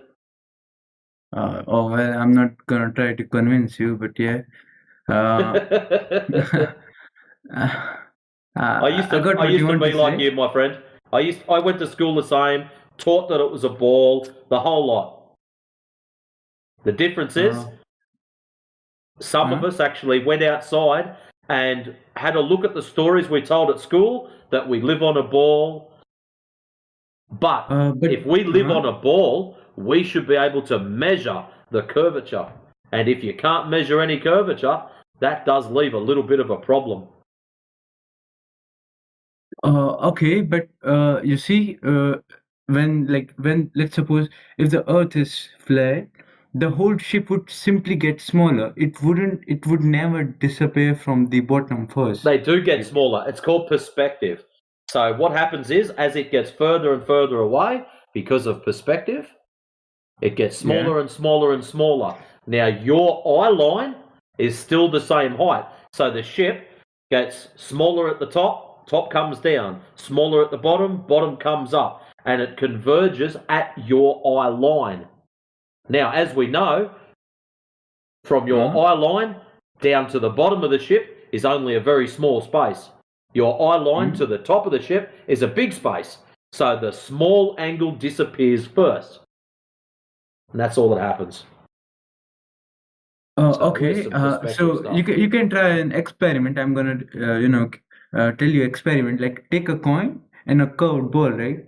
Turn that ball upside down and like place the coin on the far side of the ball, and and then just move back. The bottom first will I understand what you're saying. If you rotate the ball, the coin will slowly come back. I agree with you because that's exactly what happens. But the problem we've got is you've got to prove that the Earth is the same as the ball. So the ball has curvature, which we can measure. So that means the Earth should have curvature that we should be able to measure. Does that make sense? Yeah, but just as you said, like take those scans, right? Those scans should be the exactly the size of the Earth, or you can say the surface. The same thing. Place the optics same as applies. the ship. Like the distance between you and the ship, it should be the same size of the Earth, right? No, we don't have to do experiments that are the same size. You can scale. But you just said it, right? You just said it. I just said what? You just said it, like the ball should be the size of Earth. So no. It's a ball. A ball is a ball is a ball. Small ball, big ball, medium-sized ball. They all still are spheres. So if you've got a small one, you should still get the same optical effects as a large one, just on a small scale. It's just the scale is different, that's all. So if you stick the coin to the ball and rotate it, you should watch the coin slowly disappear over the back of the ball. I agree with that as a statement. I don't have a problem with that. What I do have a problem with is you still believe you live on a ball. What you haven't done is proven the ball. Well, you see, it's already proven. Okay, when did this happen? Because there's quite a few people in this panel that would love to know when that actually happened. When Earth was proved that it was a sphere, right? When did that happen? That's the bit we want to know. Well, I don't remember exactly. I think it was. I think he was Pythagoras, right? Do you know him? Never met him. Yeah, like he was a Pythagoras. It's a theorem too. Like I think 6th century, like 6 before CE, like before Common Era. Oh shit! So he's pretty old then. Yeah, there were scientists who believed that Earth was a sphere, like Aristotle and Pythagoras. They believed, and the first evidence. So they believed it was. So how did they verify this? How did they actually measure? Because we should be able to go outside. You and me should be able to go outside, and we should be able to measure this curvature. So if it truly is a ball, we should be able to measure. Prove and verify this as a ball. Yeah, we got images of the Earth after 1950s, right? 19th century, when the images show it's a ball. Image. Yeah, I can send you the image. This is where I'm getting to. If the images show that it's a ball, we should be able to measure if it is a ball to verify and prove that it's true. So you are saying what's the radius of Earth, right?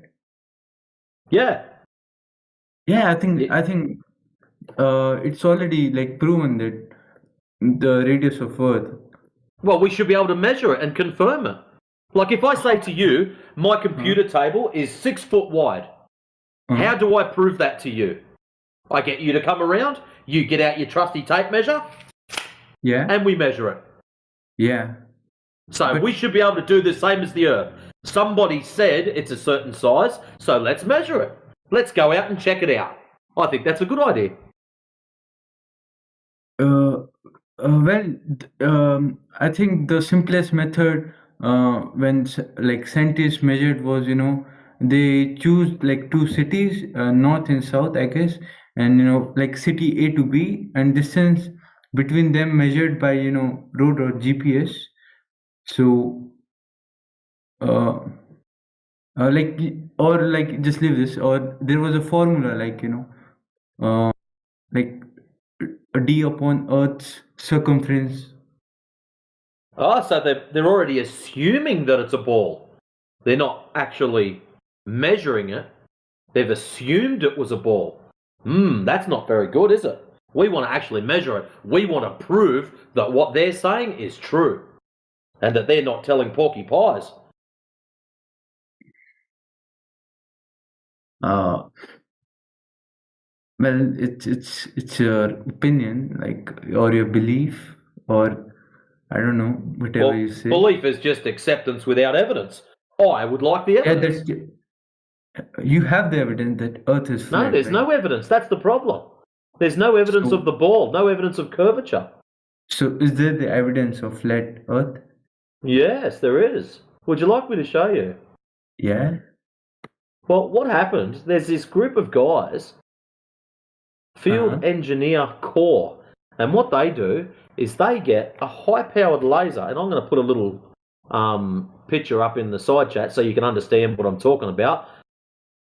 If you think you live on a ball, when we create a tangent to a curve, we can just walk along that tangent or move along and measure the distance between the straight bit and the curved bit. Really, really easy, eh? Yeah. So if we get a high-powered laser and we go to a very large lake that's, I don't know, 20 or 30 miles across, all right? Now, we know that water, flat, level, horizontal, whilst it's at rest. So we're going to go to this big lake when it's a nice calm day and there's no waves and things going on, and we're going to shoot a laser all the way across it, and we're going to set the laser up, make sure it's perfectly horizontal.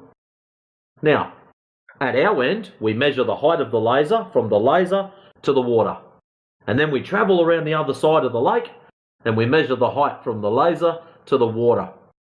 So at 10 miles, the difference between the laser and the water should be 60 feet. 66 feet. Wait up. Let's put my chart up so I don't forget this. Yeah. There's my chart right there. Yoink. Normally someone else chucks it up for me. They must be getting slow. Loading, loading, loading. Yep, so when we go around the other side at 10 miles, it should be 66 feet between the laser and the water. At 20 miles, 266 feet. At 30 miles, 600 feet. And at 40 miles, over 1,000 feet. So if we were to shoot a laser and then go 20 miles around the other side, we would expect there to be a great big gap between the laser and the water. Does that make sense?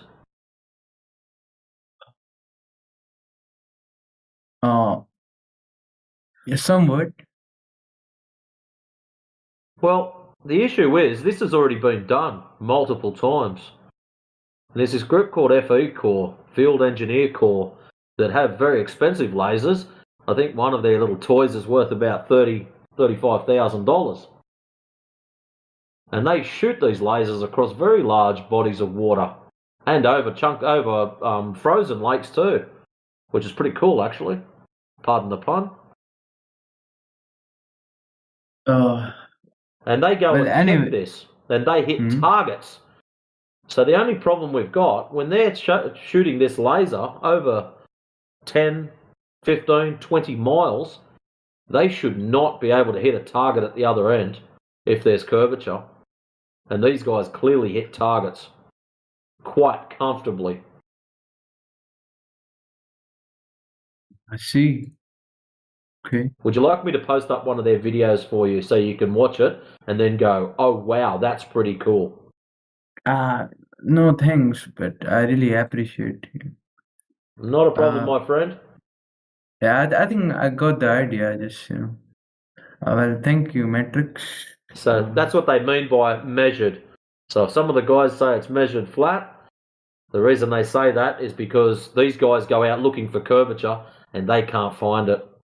And they know if they are told it's a ball and it should be a ball, we should be able to measure for a ball, and they don't find any curve. So how's it go? If there's no curvature, there's no ball. I see. Nice. Okay, thanks, Matrix. No, you're good, man. That's my time. Yeah. If you have any more questions, don't be scared to pop in and ask. Yeah, of course. Apparently, I'm a really cranky person, and lots of people don't like talking to me, but the other guys are really nice too. They're normally a lot better than me. So if you do pop in and I'm not here, don't be scared to ask them. They're really cool. Yeah, of course. Okay. Not a problem, mate. That's my time. So have a good day. Bye. No, you enjoy yourself, my friend. Have a good day. See ya.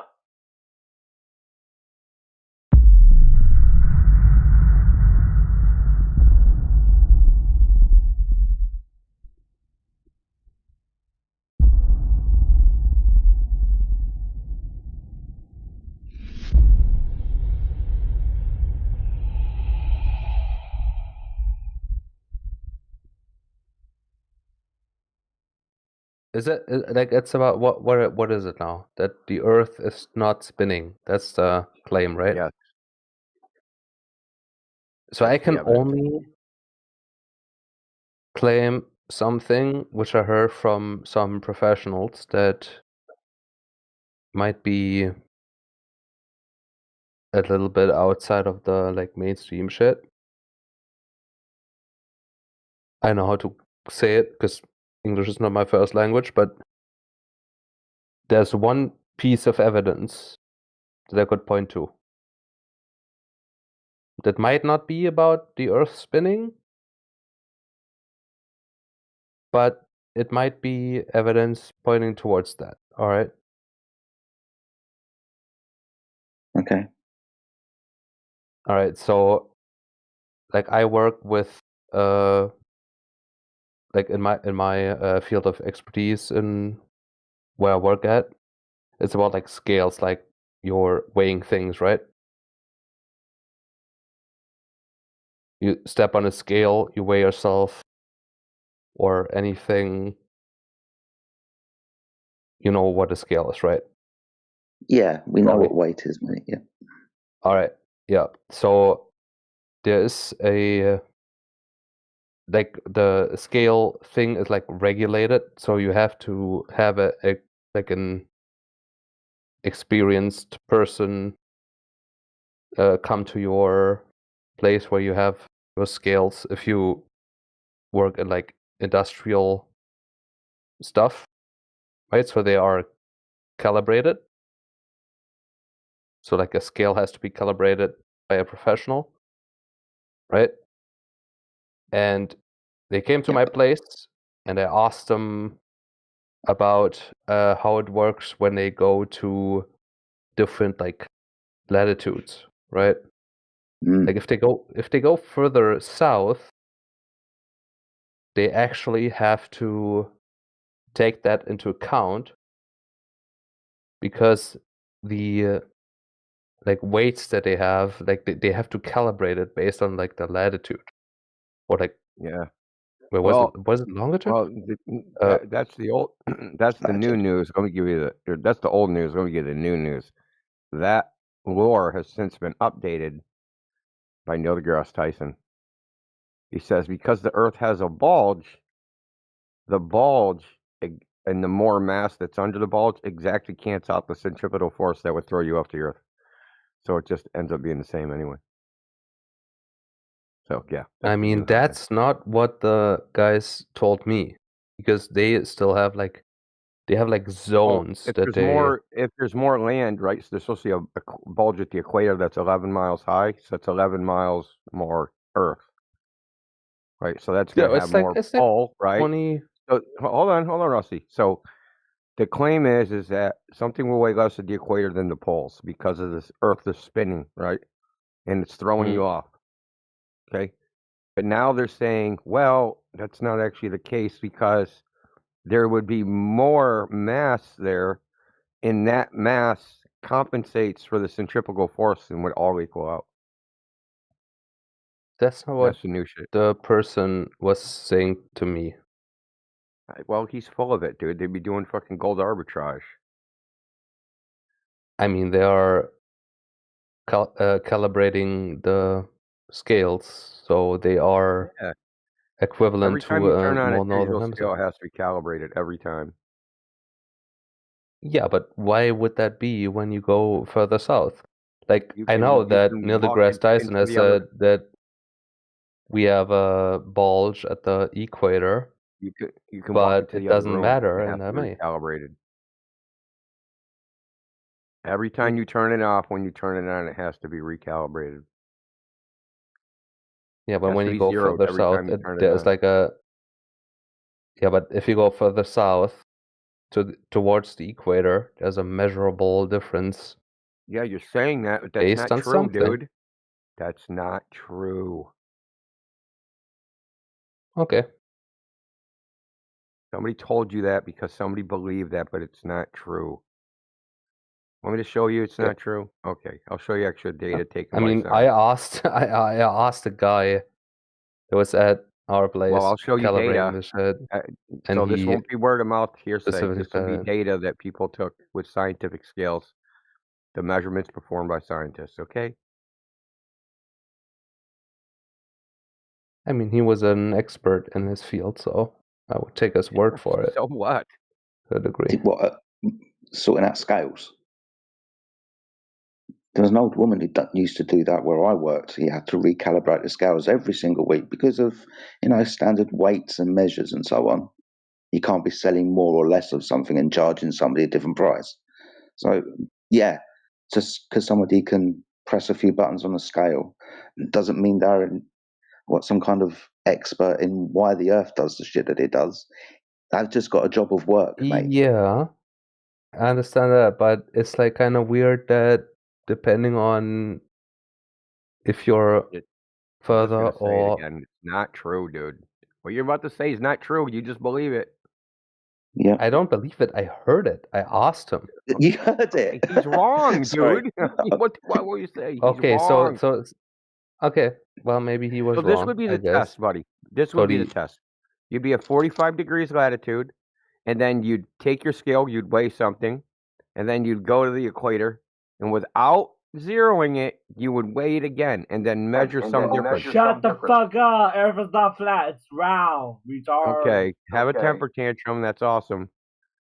Anyway, that's on me. So this is what you'd have to do. But here's the problem: when you're in transit, when you've left 45 latitude and traveling to the equator, your scale is going to lose accuracy. So you have to zero it when you get to where you're getting, which negates the entire thing. No, yeah, but the fact that you have to zero it because of transit. That's a... Yeah, but because it, like, you want your scale to be at like at regular, you want to be at 0, right? And if you Zero. travel to the south, there's like a difference in the weight that it's gonna say. No, there isn't. Right? Okay. Well, I guess. Yeah, Rusty, what you're looking at here is what can be asserted without evidence can be dismissed without evidence. But we're even better than that. Inyo can show you it's quite the opposite. Yeah. Give me 1 sec. I just got one more graphic. Yeah, I'll show you. I'll show you, dude. Because like they did this as an experiment. A bunch of so current scientific scale companies took scales and sent them all over the world to a bunch of scientific facilities, and they did this test, dude.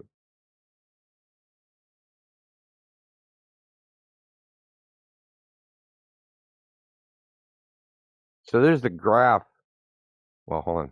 There it is. If you look in the side chat, you see the measurement graph, the predicted change of weight based upon latitude versus what was actually measured. It's just a freaking sawtooth nonsense.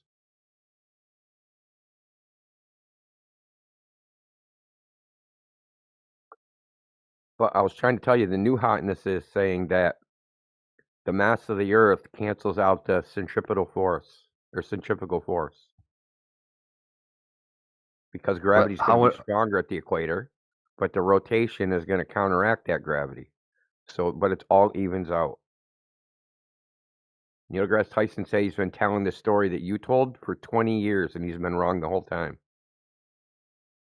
He admitted being wrong the entire time. I mean, how are you going to invoke like centripetal force if you don't believe in it? Kind of weird, isn't it? This is called an internal critique of the globe claim. I can probe an idea internally to check it for consistency and accuracy without adopting it. All right. Yeah. Well, that's fine. Yeah. Just like you can So, say like, on a flat Earth, X would happen, right? That's an internal critique. That's right. Yeah, I wish that like the thing that I was putting forward is just a real life experience I had asking a professional in his field about the difference in weight based on your on a Well, I mean, way now you where should know like something about professionals in their field, that they're full of shit just like everybody else.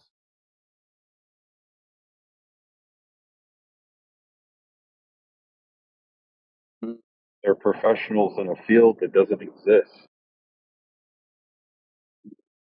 no, it is a field that exists. It was just that maybe I asked him something that wasn't true in the flat Earth sense. Yes.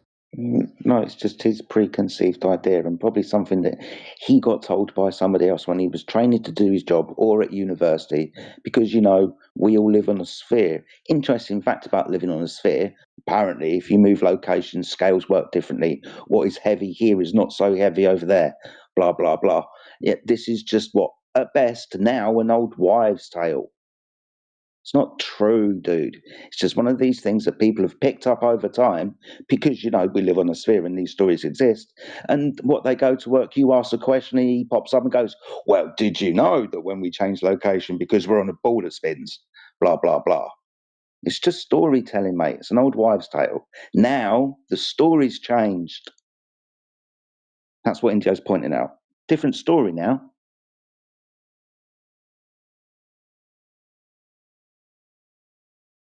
Well, it's Yeah, I was just it's presenting retroactive.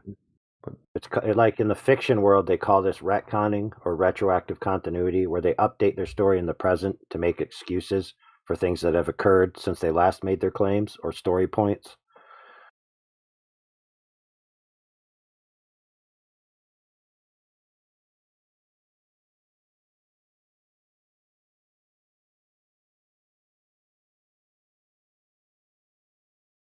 But look, most of the claims from Globers about any of this stuff is from an idealized model. You know, for example, a famous one is the Verrazano Narrows Bridge in New York City. They say that the towers are 1 5/8 inches apart at the top than the bottom in order to account for the curve of the Earth. That's a claim that was aired on television on a TV show called Modern Marvels. Yet, there's no evidence that they even are 1 5/8 inches out at the top, let alone that it was engineered to be so, and let alone that it needed to be so in any manner. All as they did was they took a idealized model of curvature of the Earth and just said if two objects were this far apart and the direction of down was a radial to the center of a circle, then this is how much they would be if all of those other things I just said were true. And then people just believe it. And then people will come and say, oh, did you know they have to take into account the curve of the Earth when they make bridges? Like, get real, dude. Pure fantasy.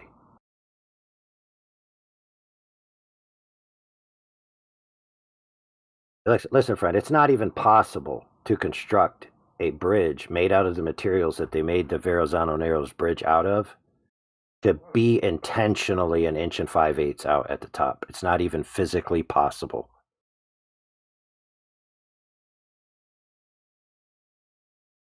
How could they even check it? Exactly.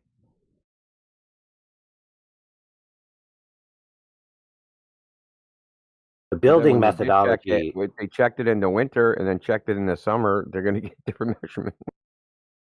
Yeah, dude. The yeah, like the deck that the cars drive on that bridge elevates and declines the distance from the ground, like 11 feet throughout the year. 11 feet. So if you're driving it at the peak of the expansion, you're 11 feet higher. Sorry, 11 feet. Yeah, 11 Lower. feet higher. Lower. Oh, because it's suspension, so it's contracting. So you're being pulled up. Yeah. Yeah. Either way, whatever. You drive at one time of the year, you're 11 feet higher, and then the other time of the year, you're 11 feet lower. Yet they want you to believe that they engineered this thing to be 1 5/8 inches out at the top versus the bottom with cement and steel, right? And me and T-Dub looked it up. I can't remember the exact distance of the spans, but the concrete's accuracy is like 1 3/4 inches over a span, which was like, in the tens of feet versus hundreds of feet that the towers are. Well, you got to finish their argument, right? Their argument is the bridge would have fell down if they didn't do this. Oh yeah. If they didn't make Everyone that would tolerance, die. then the bridge would not work.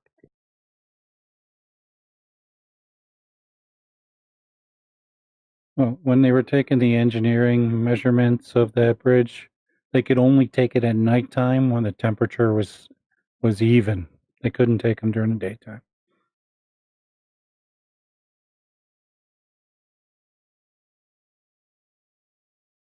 They have this whole thing in building structures, like you just said. You have to do different things at different times, but you even have to build it at different times. The holes on the stuff don't even line up. You have to wait for the material to match temperature so that the holes line up. Man, that Then you can put explains a lot, the bro. bolts in. Well, because I would only see them doing like lining up because they do a lot of construction near here, ironworks, right? So I'd see them using the come along in the crane to put the steel girders together, but I'd only see them do it like into the morning, like between like 6 in the morning and 11 in the morning, and then they would stop and the crane would be doing something else all day. They wouldn't be actually assembling the metal anymore. Right, assembling the steel. Like putting the bolts in, they wouldn't be doing any of that.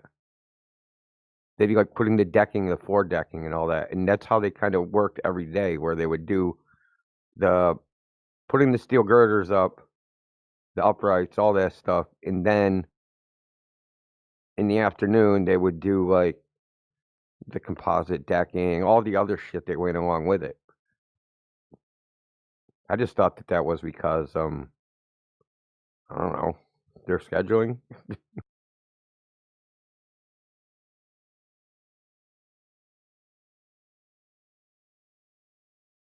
Yeah, there's even a wrench specifically designed for a lot of these dudes called the spud wrench, and it has a wrench on one side, and on the other end it has a tapered end that they literally stab through the holes to try to get them to line up. And now, if you know anything about bolting things together, you're going to have play, right? It's not going to be a perfect match over the entire span of all of these things you're putting together. The little millimeters or micrometers off are going to add up over the distance.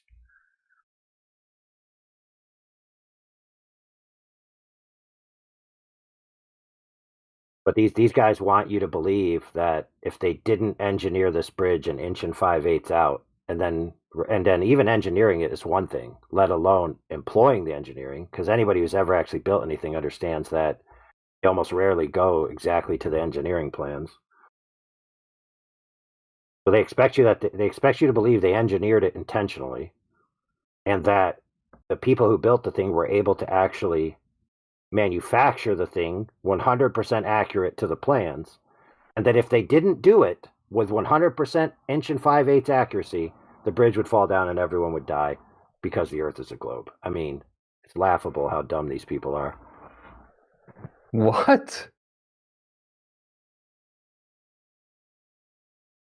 Oh, You think Rusty, people you're not actually believe aware? that? No, they People come in don't here and believe that, no. argue it. They come in here and argue it against us that this proves the Earth is a globe, dude.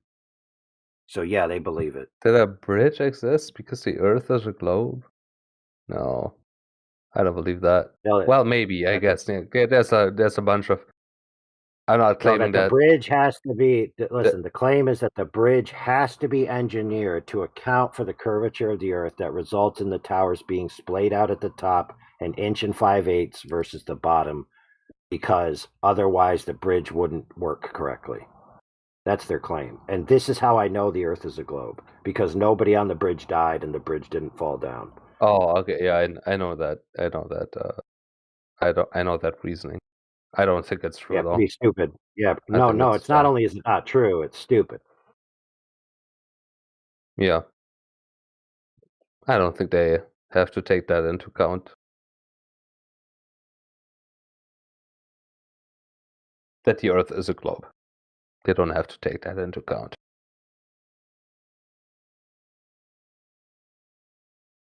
Yeah, just the weight of the steel cables to form the towers.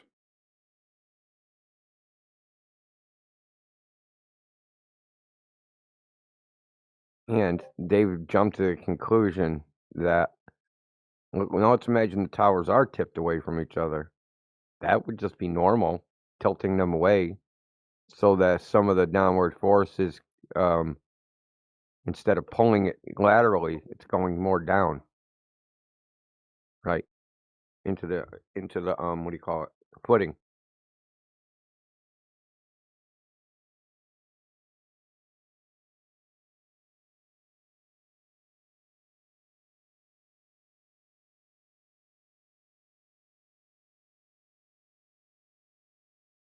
Too long didn't read version is the more upright the tower is, the more lateral stress will be placed across the tower, across that span.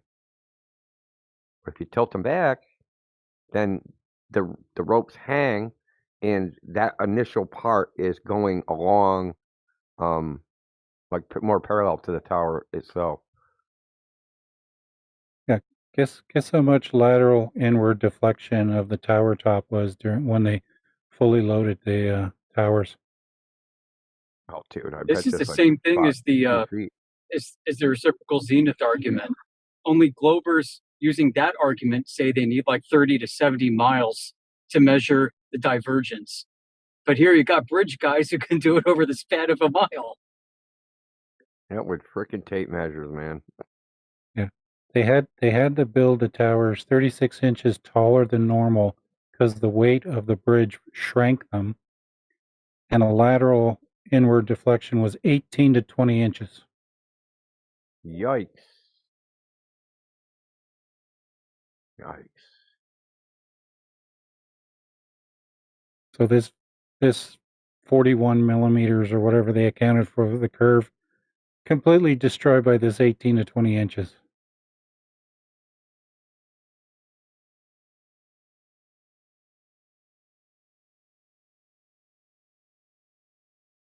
Glover Now, so response wouldn't is, you? you flat earthers deny everything. Now, I gotta. Wouldn't you want the towers of that bridge to be kind of standing straight up? So you would put the stress of the cables like equally on each side, so that they wouldn't be separated at the top at all when you're an engineer.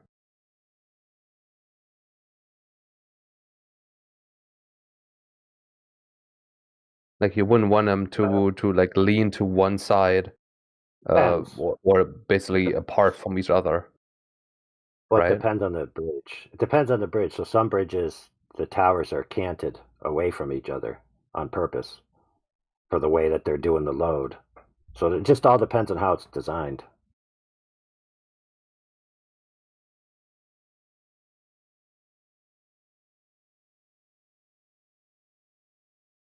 We used to have a guy that hung out with us who was a civil engineer, and he actually built bridges.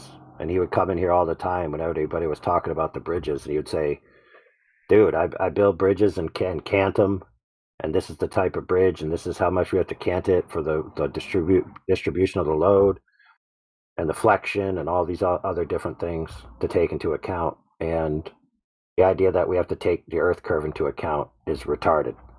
Literally impossible. I think that too, as a glober. I think there's no point in using bridges as a... Yeah, because it's Oof. like, it's one of those Doesn't matter. things that, check it out, bro. It's one of those things that if you think the Earth is a globe and you try to include it, it's going to be irrelevant, because the actual building of the bridge, it's going to be, whether you include it or don't include it, it's not going to matter at all. It's almost like it doesn't exist. Actually, it's exactly like it doesn't exist.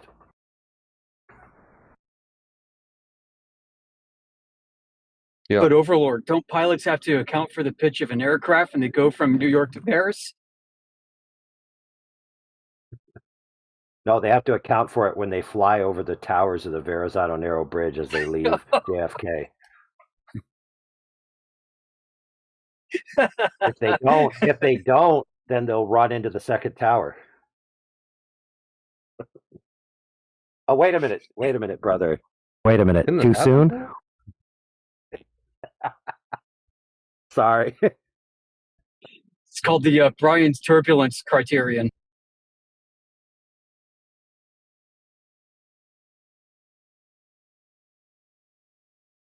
You know what? One of the first major, really popularized bridge catastrophes where the bridge failed had to do with? Anybody? Super world famous suspension bridge. The one that was swinging in the wind there? Yep. Aerodynamics. It's resonant destruction, actually. Takana, caused by aerodynamic sway. It was the Tacoma Bridge, right? Tacoma? Tacoma Narrows? Yeah, Tacoma Maybe. Narrows. It sounds familiar. Tacoma Narrows Bridge, yeah. Famously collapsed 1940 due to aerodynamic forces from wind. The galloping Gertie for its up and down motion.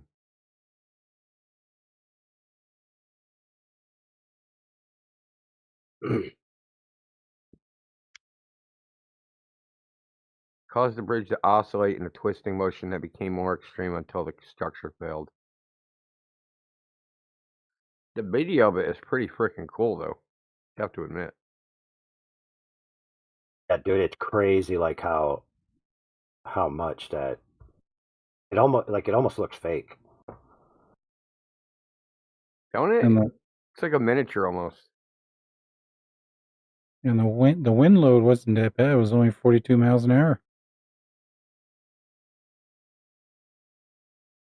Is that the video where it's twisting left and right? Oh, yeah. Yep.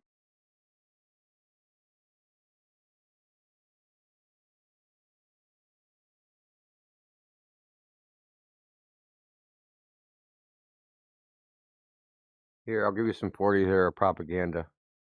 You can watch it.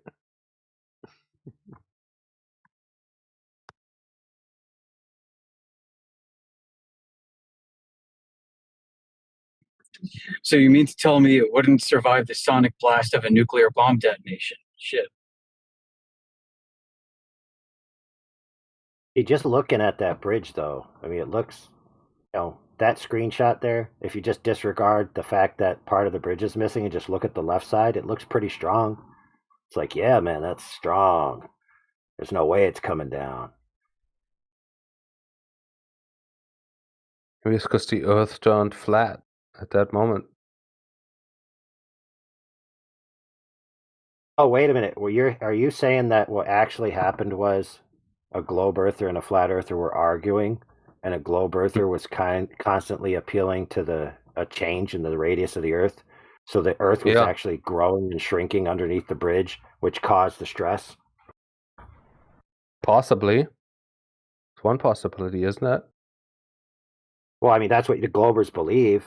They believe that the horizon is a physical location known as the curve of the Earth, blocking things in the distance. But then all of a sudden it's in front of the thing. And then all of a sudden it's behind the thing. And then all of a sudden it's 10 times too far. So it's like, in their worldview, the Earth is literally changing sizes. It could also be that the straw man that you're constructing has just punched away the support of that bridge. Perhaps. What straw man would that be? The shit that you just said. Oh, wait a minute. So what you're trying to say is that the horizon is not the geometric edge of a giant ball? Okay, good point. You're right. It's not. Yeah, it depends on the perspective. I don't know. Was there anything else? What do you mean? What do you mean by that? Do you mean if you move around the horizon changes, or you can stay in the same place and the horizon changes? Now the horizon is the horizon is a perspective thing. Like it's So not a that physical means place. that the clown car of endless people that come in here, especially this week, which has been a hot topic, of ships going over the horizon, that's cap, right? That's just nonsense. What? How does that relate? Yeah, because the horizon, if it's physical, then it blocks boats. But It's if not. it's just optical, then it's just an optical effect. It's not physical blocking of boats. No. I think you What cuts the boat in misunderstand. half? The horizon? No, he doesn't Yes. misunderstand. Okay, now there that is a thing is physical or optical? thing. The horizon is based on your observation. Like wherever you are, you have a Yeah, horizon. that's why I clarified that before It's you as far tried to as you run can away with see. it. Yeah, that's why I started with, does it change when even though you're in the same place? When If you you're in the didn't, same place, yeah, if I just it can go to the change, beach, but I just stand there for a week, dude. Will the horizon move around? it can, yes, but So it's not geometric. generally not. Generally? How do you know what happens in the general case? What's the cause of the horizon? Well, I mean, just to be clear. Just in perspective, but the perspective Yeah, geometric. I mean, that's what he's saying. It sounds like he doesn't want to say that. No, there is a geometrical horizon, but okay, there it is right at the end. Yeah. We How do we thought find when that? you said Still we thought, sorry to be clear, Rusty, we thought you said the cause of the horizon was just and only perspective, as in angular resolution, loss of distance of the surface you're looking across. Right? We thought that's what you said the cause of the horizon was. You seem to be what? Perspective, the way that we see the world, a bit ambiguous.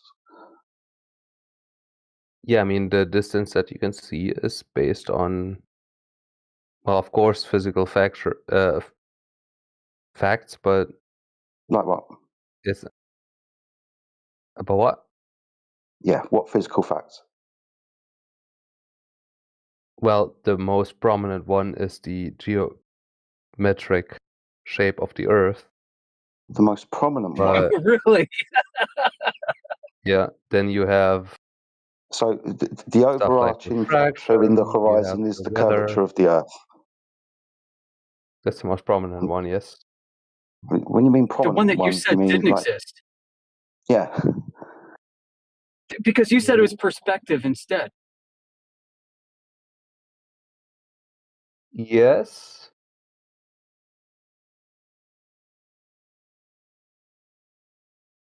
I mean, it depends on where you stand, how far the 6 foot horizon off the is away from surface you, of isn't the it? beach. 6 foot off the surface of water at the beach. Like Indio pointed out, if he was to stand there for a week, what's the cause of the horizon and does it change? Depending on the air between you and the horizon, yes. Okay, but so weather conditions, the air, that's going to cause a factor as into how far you can leave distance. Yeah. Yeah. Anything else?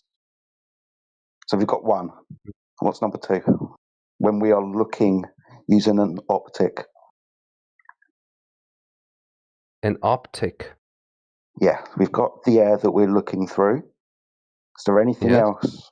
I'm using the words optic to hopefully remind you that obviously we are looking. Is there anything else we should take into account when we are looking through the air at the Earth? Yeah, the temperature of the Earth, Okay, of temperature. the air, Okay, yeah. of the air. Yeah.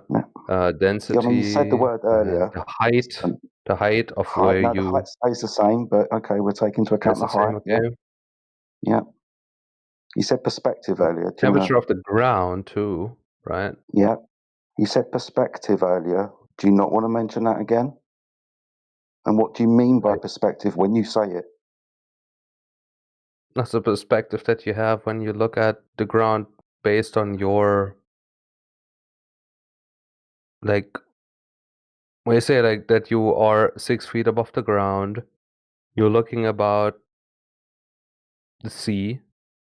Mhm. In that case, like I'm just looking at the picture or a GIF at this chat right now, and yeah, basically. So what else? Okay, I'll give you a I hint. said Do it's things get smaller your in the planet there, distance? Florida. I'll give you a hint. Do things get smaller in the distance when you look at them get further away? Yep. Yeah, what causes that? Perspective. Okay, so that's what you mean when you say perspective, things getting smaller in the distance till eventually you can't see them anymore. Right? So Not when we ask you totally. what causes the horizon, do you think this angular resolution loss with distance should be applied to making an observation with an optic? Because No. that's going to play a factor into how far you can resolve the surface you are looking across at distance. Yeah, but I'm not saying that things only get smaller. And I know, As I'm but looking we're into trying the to clarify I what mean, the if cause I of the horizon is. okay. So far, you've said the air and temperature, the height. I'm asking Okay. you if So we should take into account some mathematics that suggests how far things appear to get smaller with distance. all right, yeah, things get smaller, equally based on distance. All right. Okay. So if we're That's looking fine. across a surface, the Earth, is there going to be a limitation to how far an optic can resolve that surface until it's unable to resolve that surface? Looking horizontally. Optic? Yeah, your eyes. My eyes, yes. Yeah, cool. So do you think that's what would also cause the horizon? Mm, probably yes. Probably. Okay. Probably optics have got something to do with it. Yeah. You don't sound so sure. No, I mean if I look out into the horizon, of course I Which can't is caused see by like a very what? small thing. By Which is caused distance. by what? By the distance that I'm looking at things. Okay, so far you said the obvious factor was the curvature of the Earth. We've mentioned the air, the temperature. We've probably been speaking about, how we see the world and angular resolution loss with distance. Okay. Now, where's the curvature in this? Well, that starts when I can not see that things only get smaller, but that things start to appear. Things get smaller. Now we talk about the horizon. Yes, but things get Yes. smaller from the bottom up. That's when things kind of start to get weird. Because Do things normally disappear when from the you bottom up before they get to the horizon? After the horizon? What's the horizon? that's Is that optical? at the horizon, yes. At the horizon. Do all things Yeah. disappear from the bottom up at the horizon? That's not true. I have never seen anything that I could clearly see. Like from if they of course like disappear beyond a table or whatever. right? I can of course, there's an obscure obstruction between me and the thing that I'm observing, but when I look far away, I have these windmills that generate power. What I call I can see them. They're pretty far away, but I can only see the top of the windmills. I get you. Spinning above the They appear to horizon, have right? sunk. Yeah, they appear to have and sunk I beyond the know there's horizon. not a mountain between us because I'm actually living at a highest point in my area that I live in. So I can actually I can just see the blades basically go over the horizon. Yeah, I get you. They appear to have sunk beyond the So horizon. Now, when we go back to your list of things that can cause stuff, atmosphere, the air that we look through, the meteorological conditions, the density and the temperature, and do you think there's anything that within that spectrum of stuff that can be categorized or classified as sinking? Can cause an object to appear to have sunk with relation to the horizon at distance? Yeah, I mean the air is of course possible to make it see again, to make something appear as. We talk about disappear. You said it appears to have sunk. It is sinking.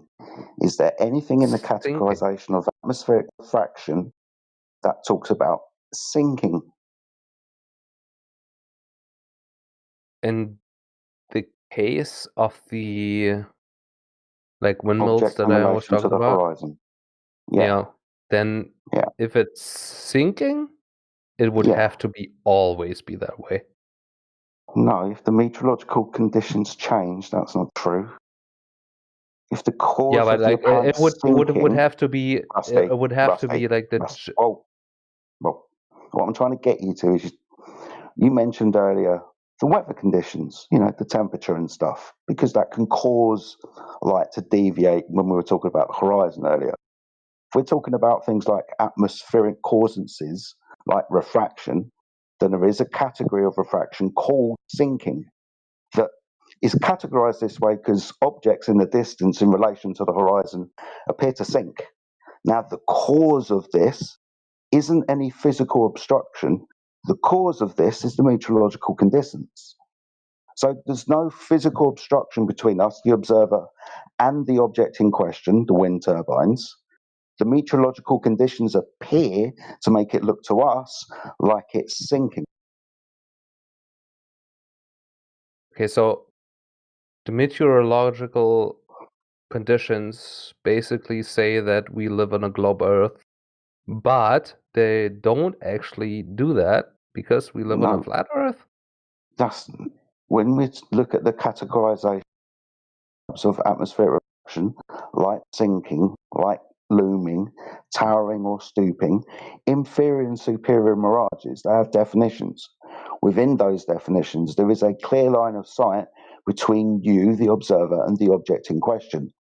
The reason why it fits into one of these categories, why it looks like it's sinking, why it looks like it's towering, taller at the top, is because of the meteorological conditions. Within the definition, there's no earth curve in the way, there's a clear line of sight. The reason why these categories exist is to explain these phenomena. The explanation of these phenomena are the meteorological conditions. Again, there's a clear line of sight between you and the wind turbines. The meteorological conditions will probably fit the category of the causation of sinking because you're describing it to me. It fits that category. Posted a couple of citations for you in the side chat. Not The images above that are not examples of that. I was posting that in response to him saying that beyond the point of the horizon, right, the object should appear to become obstructed from bottom up. I'm thinking, well, what's going on here then? But yeah, that's going back, not to take his back to that, but to support what you're saying. There's your citation. Thanks, buddy. I appreciate that. Do you want me to read it out or do you want to read it yourself? No, I see the picture, but it's still. No, ignore the pictures. How- They're not to do with that citation. They're a different phenomenon. Oh, my read picture that is Yeah, not to do with but windmills, it's so I'd like to still talk about these for a something. second. Oh, So never mind. this is a picture that's on Wikipedia showing "quote unquote" the curve of the Earth. This windmill farm. This is the Thornton Wind Farm. It's off of Belgium. Okay. Now, at first glance, you think, "Hey, those things are going over the curve of the Earth," but on closer inspection, if you look at this, you'll notice that the windmill, the two blades all the way to the left, that there's a problem. That the one that's farther appears higher than the one that's closer. Now, how is that possible? What? So the windmill, so the inset with the arrows, those are the two windmills all the way on the left. Yeah. Okay, this is zoomed in, so there's two arrows. The windmill that's closer appears lower than the one that's farther away. But that's not how perspective works. The farther away one should appear lower than the closer one.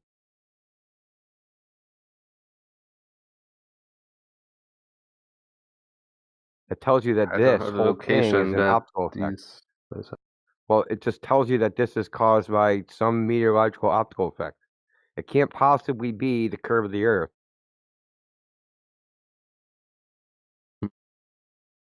In fact, if you look really closely at the image, you can see almost a line that's right on the horizon. Never mind like almost like this blur line. Do you see that? Like right above the horizon. It's like a little, I don't know what you call it. It's like a little whitish, like discolored almost. Oh, you think it's like photoshopped? Well, I mean, Fake? Glober photoshopped it with a fucking very old camera. This has been on Wikipedia since like 2011.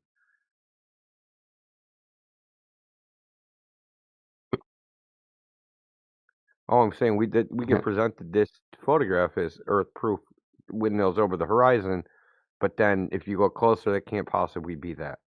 And I've seen lots of other windmill photos where the windmill blades are going into an inferior mirage and all sorts of stuff. Fact of the matter is that dividing line of the Earth and the sky is not the geometry of the Earth, and can't be, because it's never at the Liar. location it's supposed to be. Well, okay.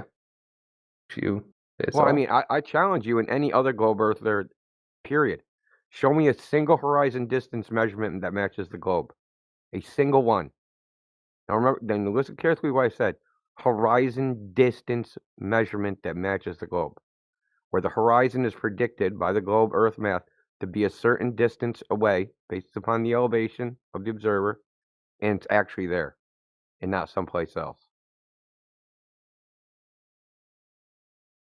That's kind of impossible, but Yeah, Liars. because it's not geometric, because the horizon is not geometric. It's easy to calculate where it should be, but it's never there. that's It's always somewhere else. not the reason though.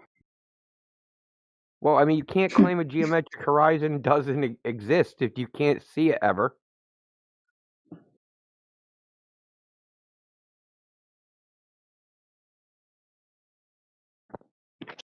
Yeah, it literally doesn't exist.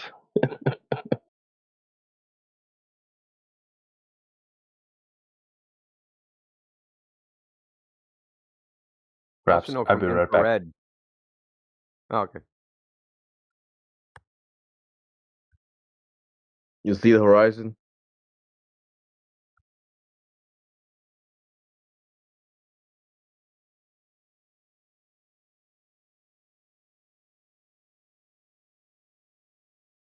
One of the people that have been, railing on the horizon all week and ships over the horizon to come in here and listen to this guy. Yeah, Yo, and these he dudes wanted weird. an example where he can see an object past the horizon and see it in full view. Well, I gave him two.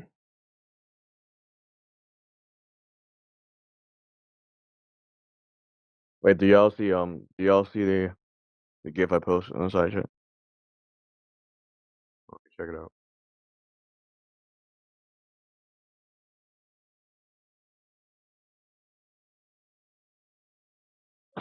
that keylogger. You never seen a girl before, dude? Do you see a horizon? Yeah. No. Do you see the curvature over there? I would if they got up.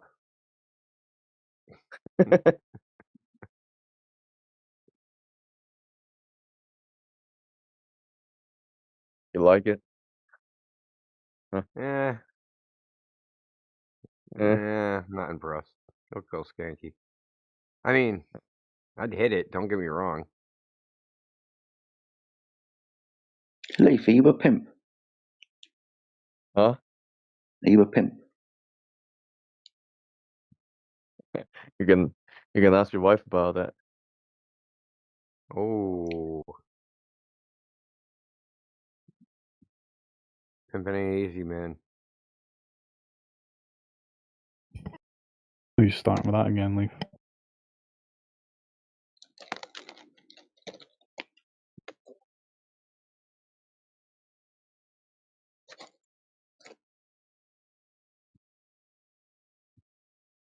So what else is new, guys?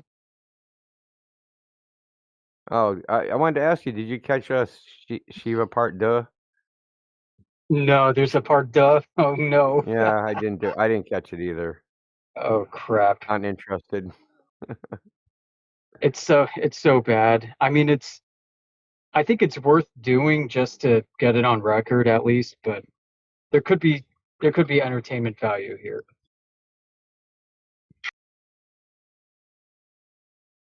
I mean, McToon's involved, so you automatically, that's like minus 10 charisma points. Yeah, jeez. Yeah, he promoted Eratosthenes as his glow proof, so I guess he's going with the classics. Shout out to I think he Obvious went with Sippy. azimuth and elevation angles as his gold proof. Oh, of the sun, both of those angles together? Yeah, the azimuth and elevation, right? So you can just like look out your window and use the McToon's globe Earth model to see where the sun is supposed to be. Because McToon thinks he's gonna just grab something off the shelf and use it, and like if you're gonna use a globe Earth model of the sun, you're gonna have to invent it. Yep. Yep, that'll work great until the moon gets in front of the way on the horizon.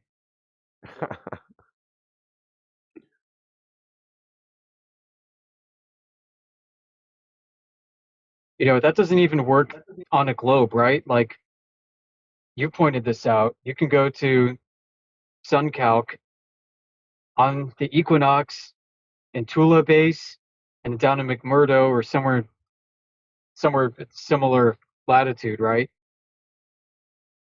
And the sun is rising to the north in Tula and a little bit to the south in McMurdo. Yeah. And then if you go north, it's going in the other directions. It's like 86 degrees or something. Yeah, so it's freaking wall-eyed. Like, wall-eyed. How do you?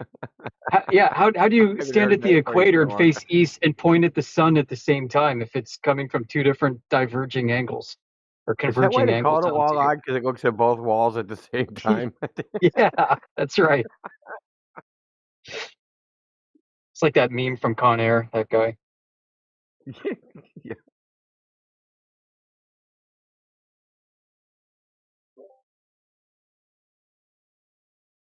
Yeah. So, what mathematical hypothesis is McToon going to put up? Is he going to do the equation of time? Huh? Is he going to compare the I don't mean know what solar he's time with the actual? He said something to me today, like Kevin said he was going to bring a flat Earth model and didn't. Or no, he didn't say it to me. He was just making this general post. But he said something to me, and I was like, dude, don't you remember like freaking 4 months ago when you were talking about like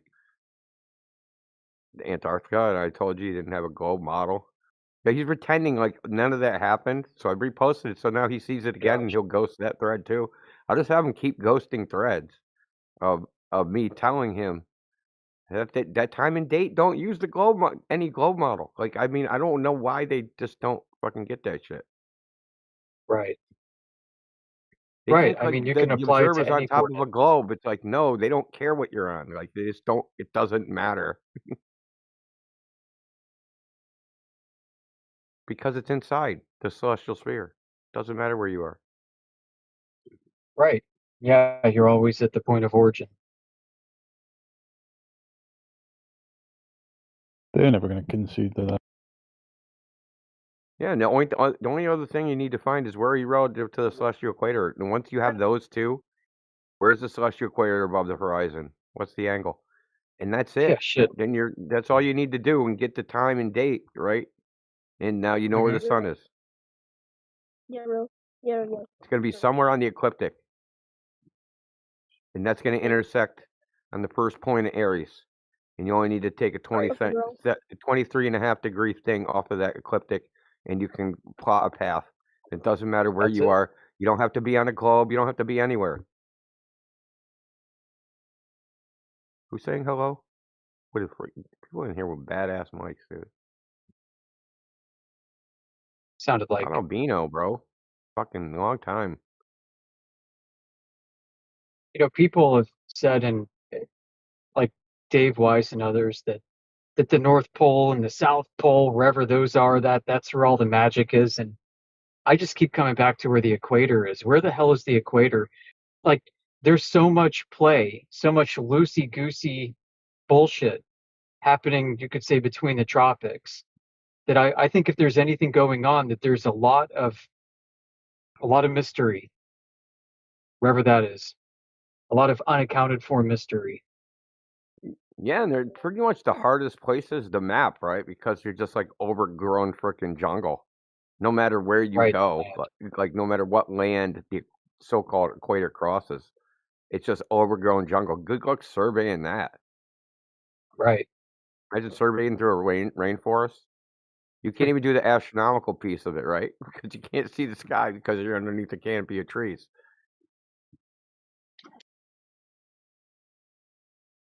Right, unless you're in Africa. I think between the tropics, there's just a shit ton of islands. So there's a lot of water.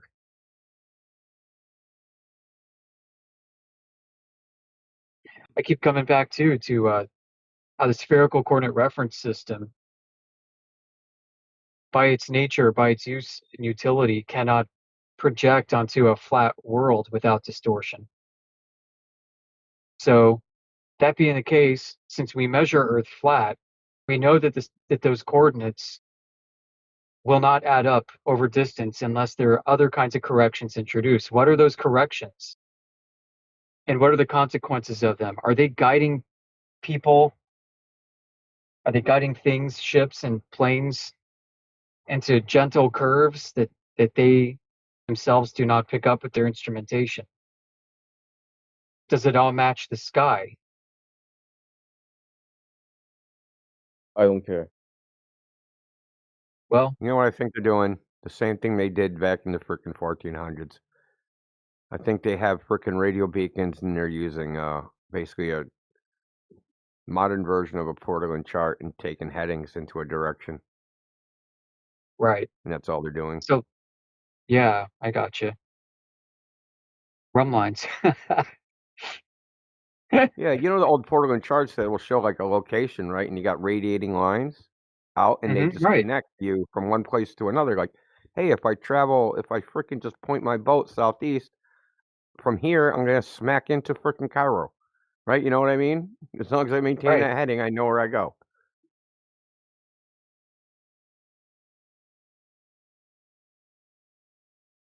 Right. Especially in an airplane. You know what I mean? The horizon's like 200 miles away. You only got to get like within 200 miles. Like that's pretty. You know what I mean? Like, how far away can you see New York City from? Yeah, from up there, hundreds of miles. Right. How lost do you have to be not to be able to find New York City just by pointing your plane in the general direction? Right. Follow a coast. No, you're right. I mean, even from Europe, right? Like you could just see like, okay, what's my heading supposed to be from London? As long as you maintain that heading like within a degree, you'll probably freaking hit New York. Right, but the Globies say that they don't do that. That we follow great circle routes, and I'm like, oh, do you really understand how complicated that would be? even if Earth were a globe, because you're not following one air heading. traffic. Yeah, but you're not just following one heading, right? You may be on a globe following one direction, but your heading is going to be constantly changing. It's going to be changing at different azimuthal and azimuthal rates depending on which direction you're pointed relative to north and south, like the degree away from north-south you're going from the meridians. Yeah, because you're like rotating too. Well, yeah, there's that. No, like as you're going over the curve, relative to like where the direction you started, because you're kind of like you're rotating in like two axes, so you end up You kind of got that. like you said, your heading gets rotated too. This is where the same thing with the reduction of the horizontal direction surveying. When they take the vertical plane and they tilt it, that rotates the azimuth. Right. Right. So you're pointed in one direction and the coordinate reference system is yawing. Yeah, basically, yeah. Right. So calculating that out requires a constant rate of change. You're going to be using calculus. So it'd be much easier and more practical if people would follow like lines of latitude that aren't great circle routes. Then they could maintain headings, but then they're not going the most efficient route, right?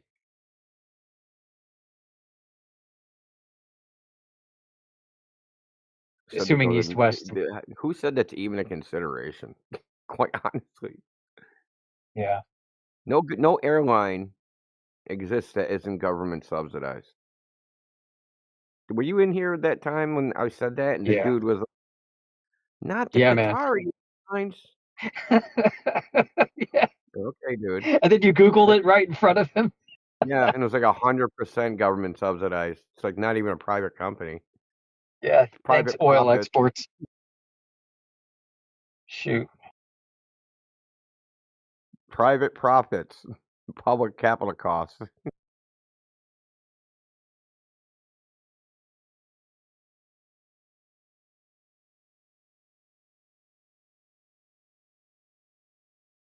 Yeah, like when Matthew Learns comes in, right? And he says, well, all the stars move 15 degrees per hour. And I'm like, oh, really? In your field of view? Bullshit. Bullshit. Well, it's kind of whack that Matthew Learns even resorts to parroting sometimes. I know. Like, if I'm at 45 degrees north latitude, and I'm facing, like, I don't know, east at nighttime, the stars to my right are going to be displacing more in the sky than the stars to my left.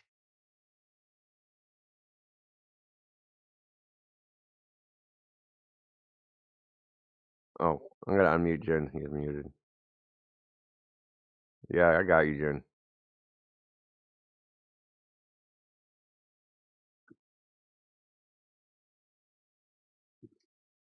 You know, particularly as the stars rise up from the horizon. Same with the sun. The sun is going to be moving slowly in the morning and then hauling ass directly overhead and then slowing down again as it sets from anywhere north or south of underneath the celestial equator. Any time of year.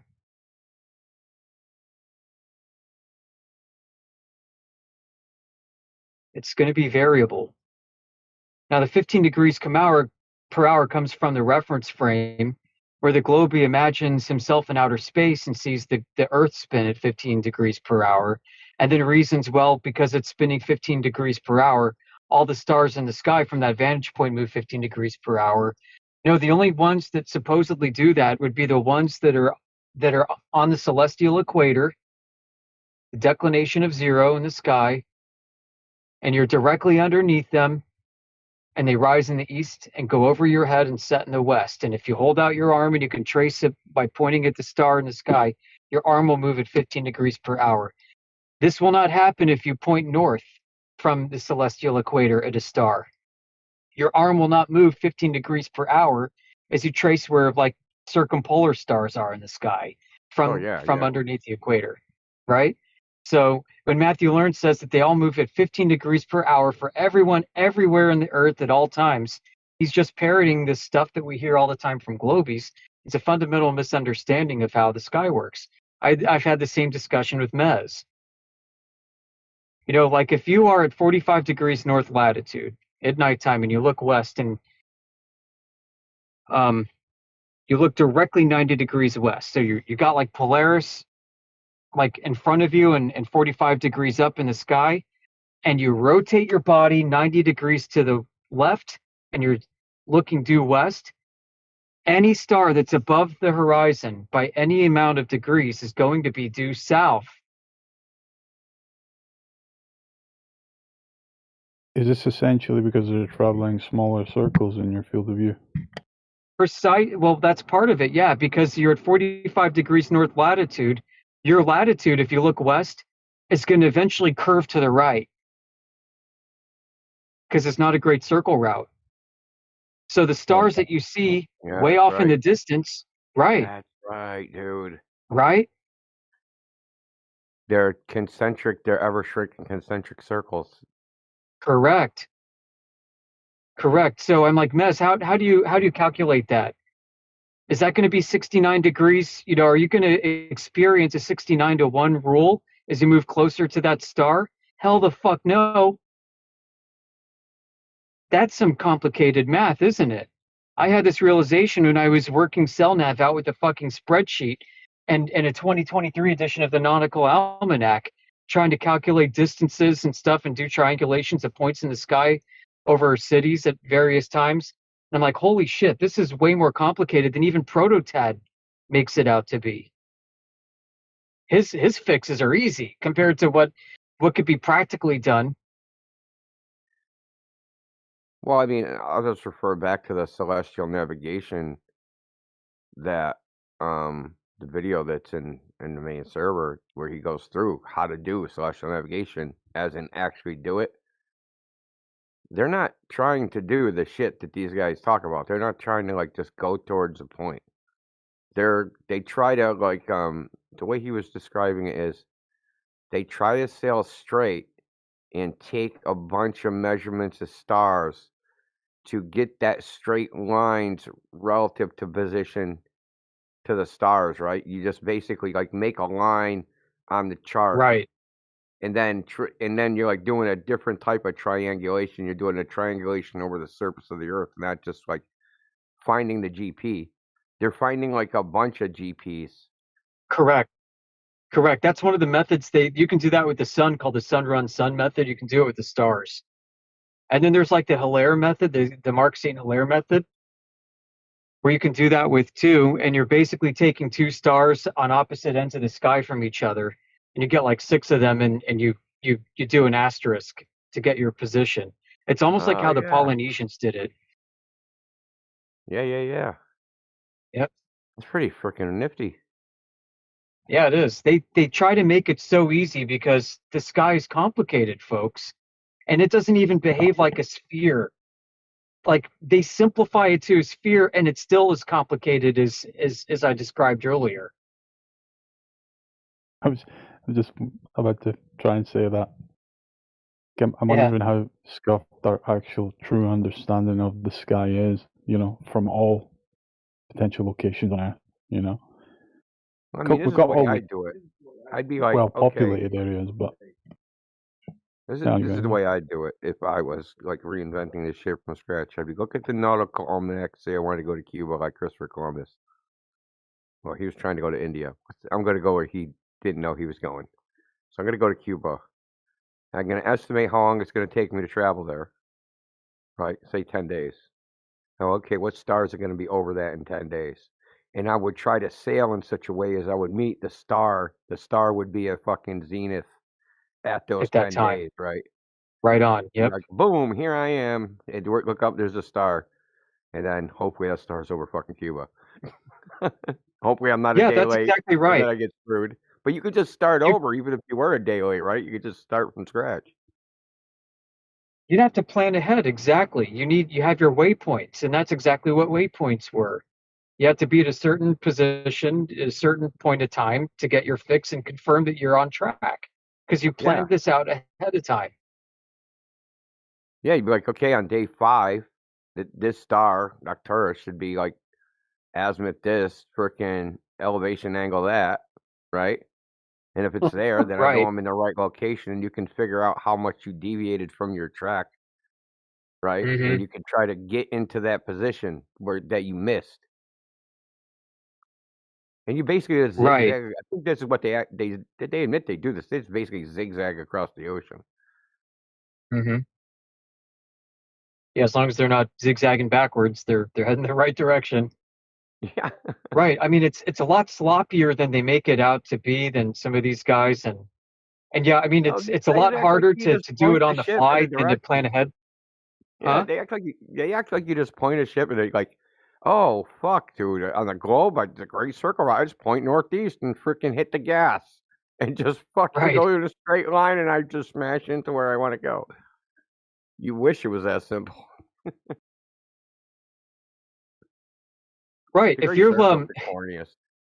No, go ahead. Sorry. back to it is corny. Back to that example, right? Like, let's say I'm still at 45 degrees north latitude and I'm still facing west, due west. If I find a star that's to the east azimuth, like 45 degrees from there, then that's eventually going to be in the south direction too. It's going to bring, Yeah. you know, it's curving. So all of these directions that you're heading on are actually going to be curving on the coordinate reference system. Could we actually say, I was mentioning this earlier, but straight line travel is a myth? Yeah. Yes. It's a bad myth. Because that's been what the topic in a couple of days has been brought up. You know, why don't you just travel in a straight line? And I'm like, well, who's doing that? Because I don't think that you understand navigation if that's what you think is happening. And I Listen, think it's the only straight lines you can actually travel are along the meridians. Period. Potentially, according to the coordinate system. Anything else, you can't freaking do it. Not without having constantly updated headings to maintain a straight direction, and even then, you're going to be curving downward. And what frustrates me is when flat earthers accept the 60-1 or 69-1 rule. I'm like, oh really? What happens when you do 69-1 and you go 360 degrees in a great circle route in any direction you go? What object are you actually mapping out? You're mapping out a ball, the surface of a ball. Flat earther.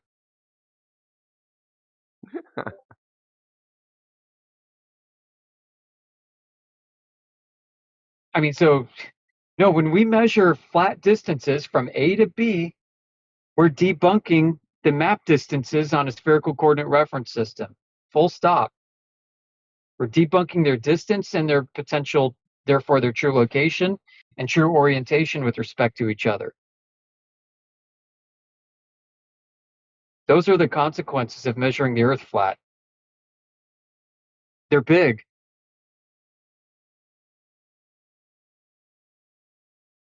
Big consequences.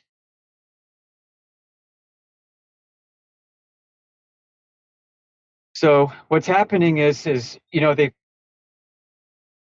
true distances between point A and B are going to be less and less verifiable the farther they get. And the error that creeps in is going to increase too, but you won't be able to quantify the error unless you have a way to maintain measurements that aren't using the spherical coordinate system. You're going to have to do external validation. You're going to have to use planar surveys to see just how far off your spherical coordinate reference systems are going to be. But the problem is the whole fucking world thinks that GPS and spherical coordinate reference systems are the gold standard. So any planar surveys you cough up, they're going to say those are going to be off and those are going to be wrong, when it's the exact opposite that's true.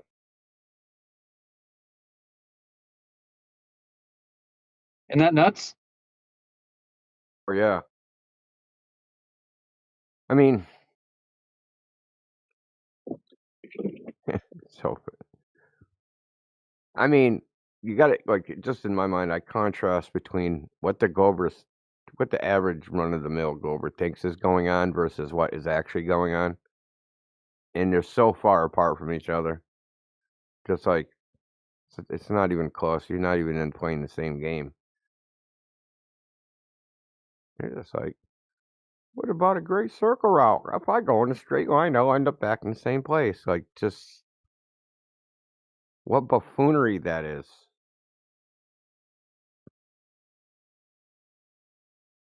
And then celestial navigation is like,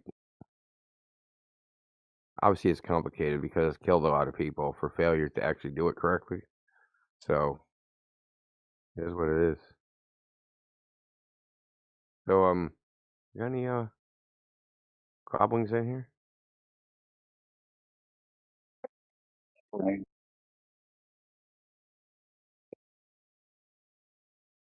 think Invalder wants to speak, maybe.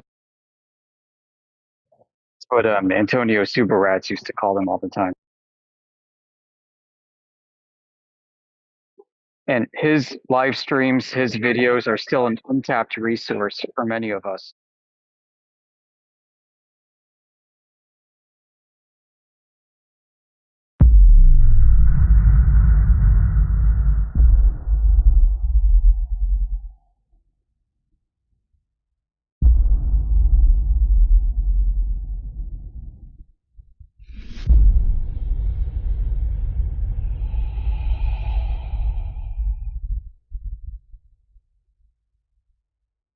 Well, scroll back. You said planet. That's what you're getting questioned on. Nothing more, nothing less. You're assuming because ball's in sky, we are on a ball. I don't care what you call what we stand upon. The simple facts of it are, there is zero measured curvature. So if you wish to call it a sphere, an oblate spheroid, or even a curved landmass, you are incorrect. Muhammad, please understand, we don't need a model. We have reality. We don't compare models to models. We compare reality to your model, and then we show you it's wrong. For example, when you sit a globe or a sphere on a tabletop and we can witness that it has curvature, then we get our little legs and we run outside and test for the curvature. We prove that there is none, and that falsifies your ball-tard. It's that simple. Why is he hung up on this model shit? If we give you a model, what is it going to do? Are you then going to compare it to a model of your ball-tard? This is what I don't understand. Every one of these Glober kids comes in here bitching. You don't have a model. Cry, cry, cry. Where's your model? I want a model. We need a model. What is the necessity of the model, Muhammad? If you don't talk, I'm going to knock your text capabilities off you. So you're forced to. Why do you require a model, Muhammad? To debunk it, I guess. So, have you tried looking at the globe and debunking it? Yes. And how did you go? There are graphics on the internet, you know. So you're just gonna... The answer to have you tried debunking the globe is there's graphics on the internet. Holy shitballs. What has that got to do with the price of eggs in China? You're not even giving me a picture to debunk it. I mean, that's insane. Hold on, we're talking about you debunking the globe. How did you go with that? What was your results? Okay, I'm not talking about globe. Let's say it's nonsense. Let's say it's a nonsense that NASA gives us. Okay? Let's say it's stop sidestepping. No, stop. Shut up. I'm not giving you a model. I want to know your requirements. why do you need a model? And you said to me to debunk it. There is no model. Reality, outside, that is the model. Go outside and measure it if you want to debunk it. That's how it works. If you want to know how far it is across a lake, you measure it. If you want to know how much deviation there is across a horizontal over that particular lake, you measure it. This is up to you. That's the model. I don't know how or why you cannot comprehend this. So now let's press your globe against reality, because that's what's going to happen. Now, have you done this? Yes or no?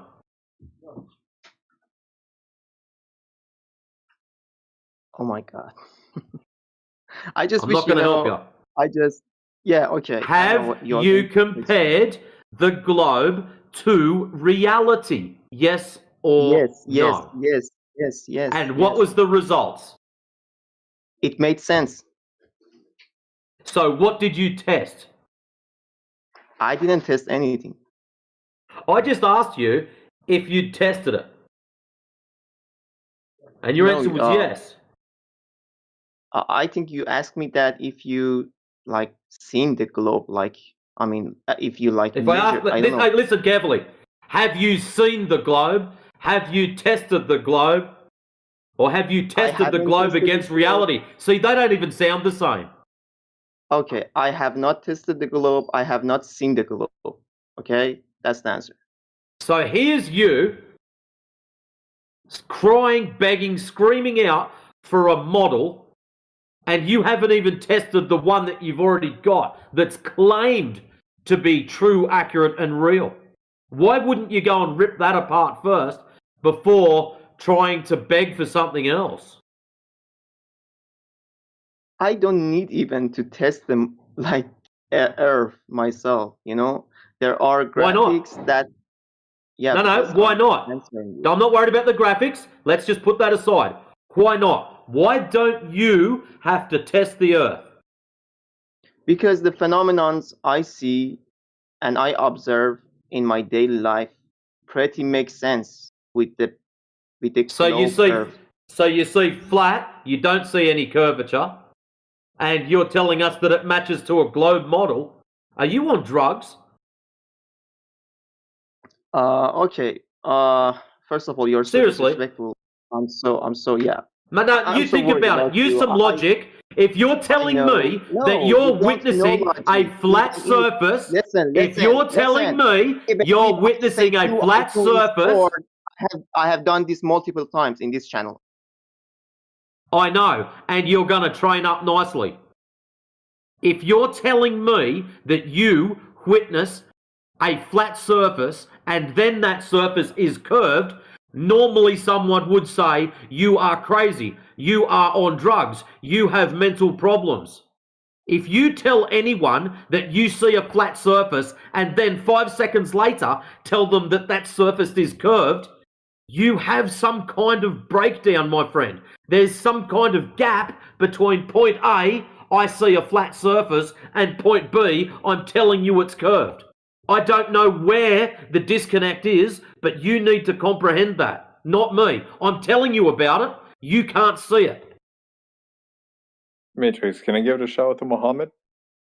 Oh, I'm yours, I'm having a hard time hearing where he's at there. Mohammed, do you want to just go ahead, give a quick recap where you are? Because we spoke the other day, right? You, DJ, and I, and some others, and it went very well.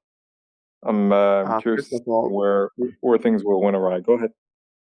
First of all, I want to say that dude have some serious problems in his personal life. I can assure you that. Okay, he gets so angry and so offensive at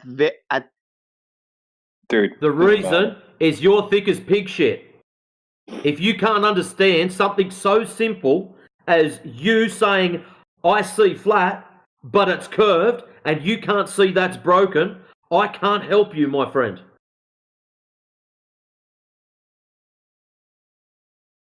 Mohammed, recap. What's going on?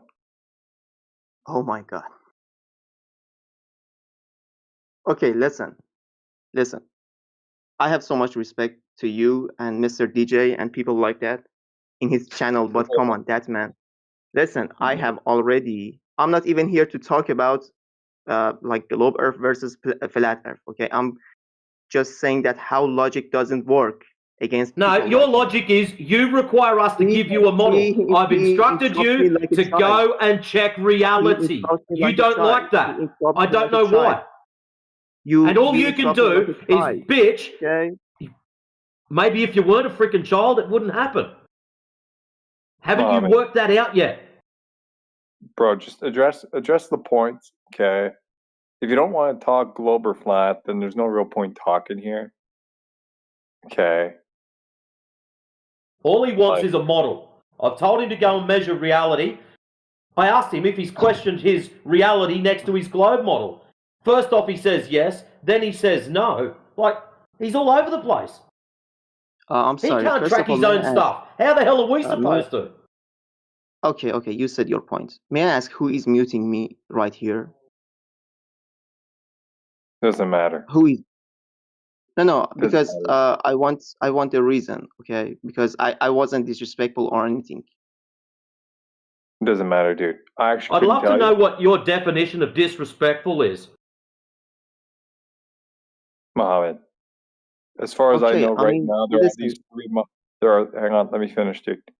There are 3 mods in the room right now. Give me 2 minutes. Okay, give me 2 minutes and dude, and mute me after that. Okay, give me 2 minutes and. I was mid-sentence, dude. I was mid-sentence. Okay. At the moment, there are 3 mods in the room. It could have been any one of us. It doesn't matter. Okay. I'm trying to ask you to clarify your point so we can move on. Yeah, Matrix is very loud. We get it. And a lot of us love him for it. Okay? Who cares? Okay, first of all, where are you at, man? As much as I know, there had been lots of models of flat Earth. Each of them had been debunked by facts. Okay. But you, now that I ask for a model or graphic, which is the very basic request for someone that has an ideology. You guys have an ideology, okay? You guys have a theory. I'm just respectfully asking to show me how does your model work? A Go outside and witness it for yourself. Yeah, I'm not talking to you. That reality is it. Matrix, give me a sec, dude. Okay, Mohammed. Here's the thing. When you talk about all these models have been debunked and stuff, okay? Yes.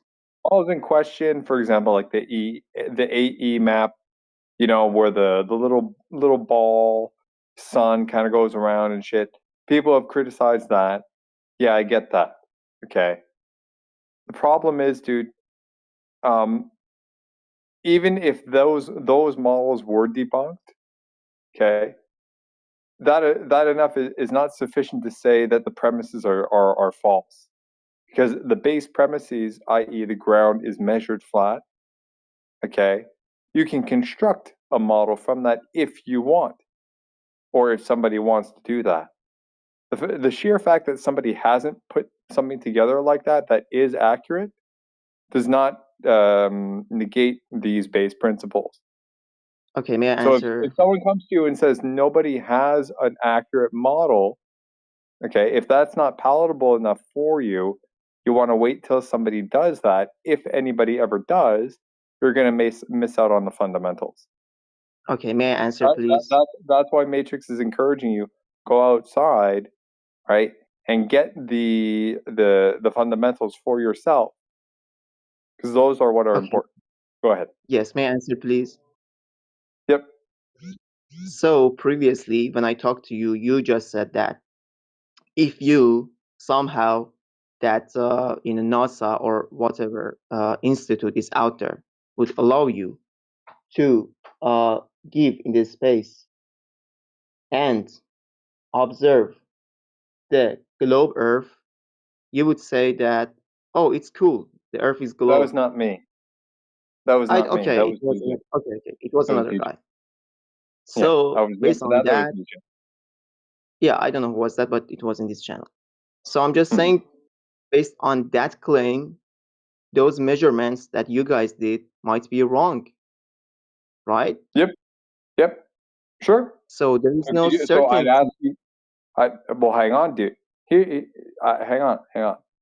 We'd ask you how you would know that if they are.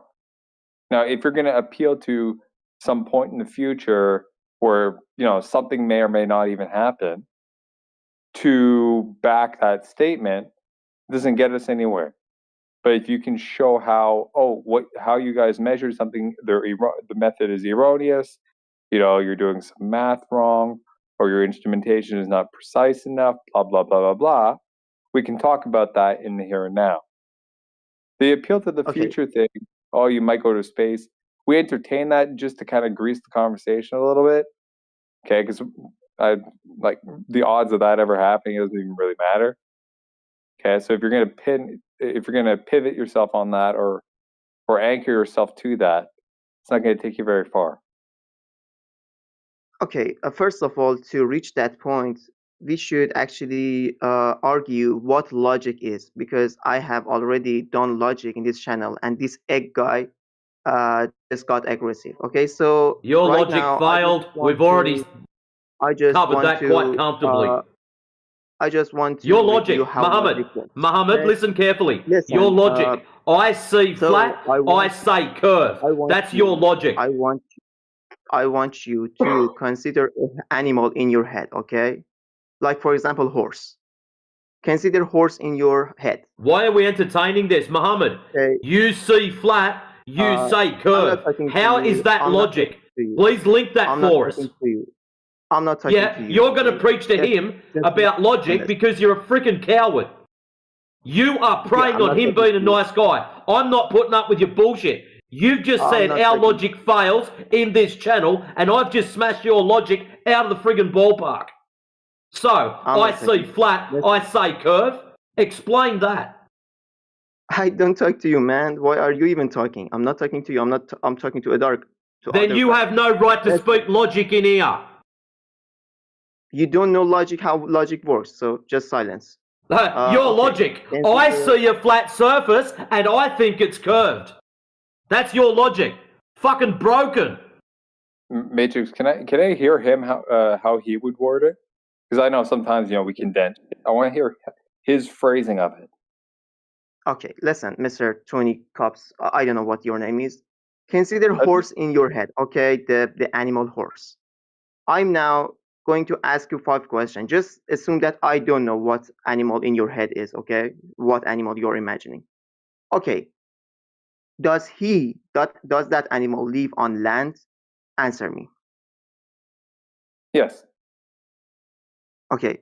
Does that animal, for example, I don't know, is tameable? Tameable?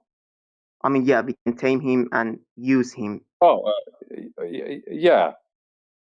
Okay. Does it, like, for example, eat like vegetable? Yeah. Okay. So my point is, the way my logic works, one of the way that logic works is, from all those animals that live in this planet, okay, with these questions and these matchings, I'm trying to eliminate the animals that doesn't match to that question, okay? Yeah, deductive. Yeah, you're using a deductive a deductive approach. Yeah. Yeah. So question to question, I'm going to eliminate all of those animals, and only a few acceptable results will remain that perfectly match our concept. See what I mean? I mean, yeah. For example, there could have been, for example, assume that I ask you, for example, 100 questions about that animal, and we reach the point that, okay, the answer is perfectly the horse, nothing else. Yes, there might be some kind of animal in this planet that match those questions too, okay? But we haven't discovered them yet. So all of us can agree that the perfect answer could be horse. It's a very acceptable answer. So yeah, I think the logics of how globe Earth works is kind of the same thing. we okay, let me explain.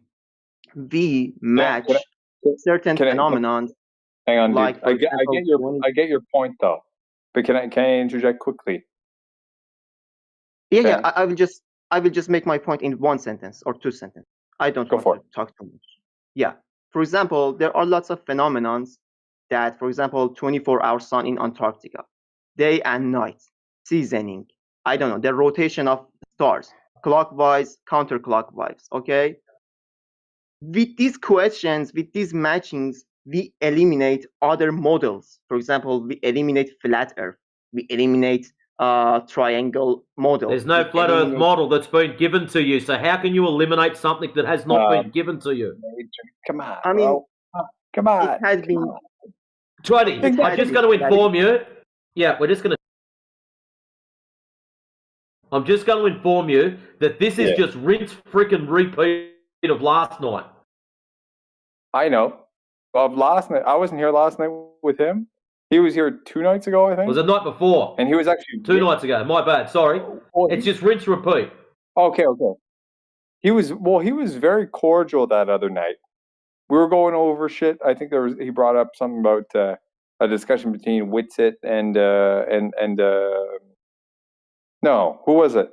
Who was it, Mohammed? It was Professor Dave and somebody else, right?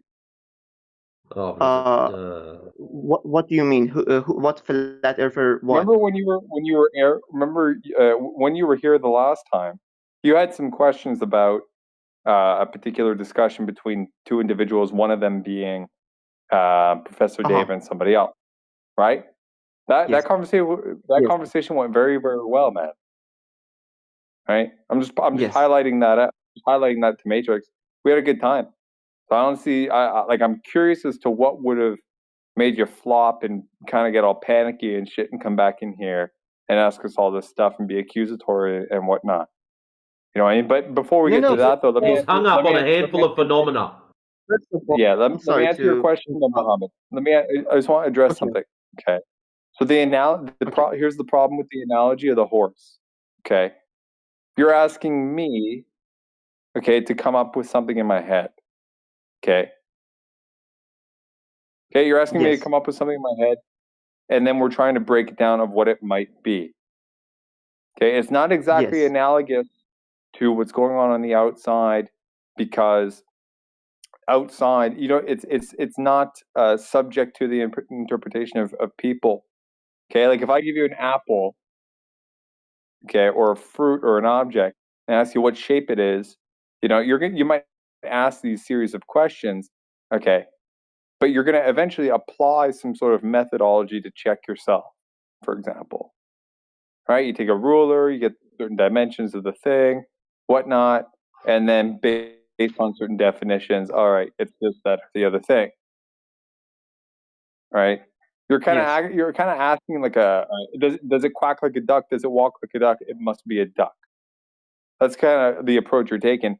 The issue is with this, though. Okay, if you want to go that route, if it curves like a ball, it would be a ball, but it doesn't curve like a ball, so it can't be a ball. If you want to simplify it to that, maybe you can critique that point, right? Because all the other things that you talk about, shit in the sky or whatnot, these are not the surface. Whatever's going on up there might not be happening on a curved surface if the curved surface is not there. However, you might want to conceptualize it. So if you want to go down that kind of simple A equals A, B equals B, or A equals B, A equals C, therefore B equals C type of thing, you have to address the main characteristic, which is surface curvature. Yeah. First of all, I want to say now, that here's the thing. whatever. This is what Matrix. Hang on, I just want to point out. This is what Matrix has been telling you. Okay, this entire time. You go outside, you get the measurement. It's not curved. It is curved. Whatnot. Now I just have a little bit more of a fluid way of expressing it to you. So hopefully it's stuck. Okay, first of all, I want to say this in parentheses, okay? Just not my whole point, just something in parentheses. So in response to that guy, it doesn't matter what kind of proof I bring on the table. whatever. Please don't interrupt me, okay? I just want to say this and move to my main points. Whatever proof I bring on the table, he would just say, might go and measure the flat earth. Whatever you say doesn't make sense. Just measure the flat earth. Okay? That's exactly what he says. So it doesn't matter what kind of proof I bring. That's incorrect. So the proof that you can supply is measurement of the ground, is measurement of large bodies of water. If you go and get that and you show something contradictory to what we've got, then we have to look into it. Okay, I said that in parentheses. And second, my main point, whatever is happening in the sky, okay, is not some kind of magic or I don't know, teleportation of sun or whatever. I know what you say. You say whatever is happening on the sky is happening above the flat earth, okay?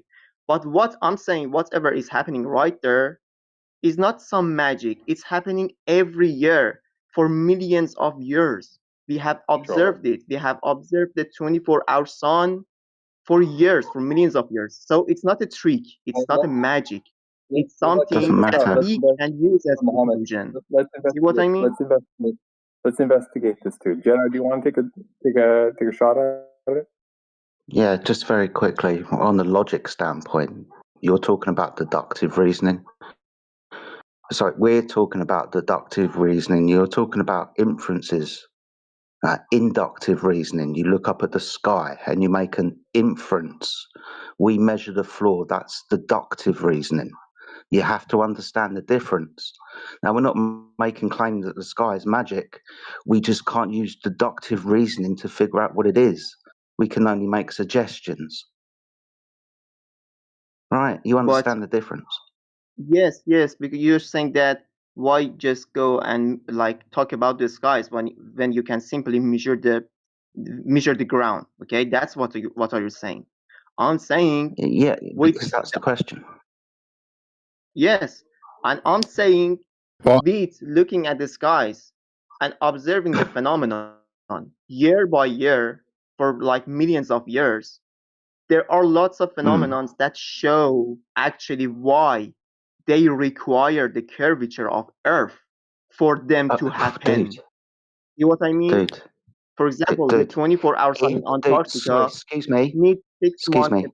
Okay, I'm sorry. Go on. I'm sorry. No, that's fine. If there is a curved surface, we should easily be able to measure it. We don't measure any curvature. So whatever your inference is about the sky and I don't know how you've come to this conclusion, to be honest with you, that it requires a curved surface to operate over, that's still your subjective opinion. We're going to have to deal with the surface because that's what we can have access to and that's what we can measure. You say it's only happening on a curved surface, so we should be able to measure that curved surface. We don't. That's the problem. So as that phenomenon doesn't match your measurement, can't we say that What maybe your phenomena? measurements were wrong? For example, the 24-hour sun. What does a thing in the sky, its motion, how does that change a surface? Okay, that's literally what I said, because I said in order for that phenomenon to I'm asking you happen, how it depends upon a surface.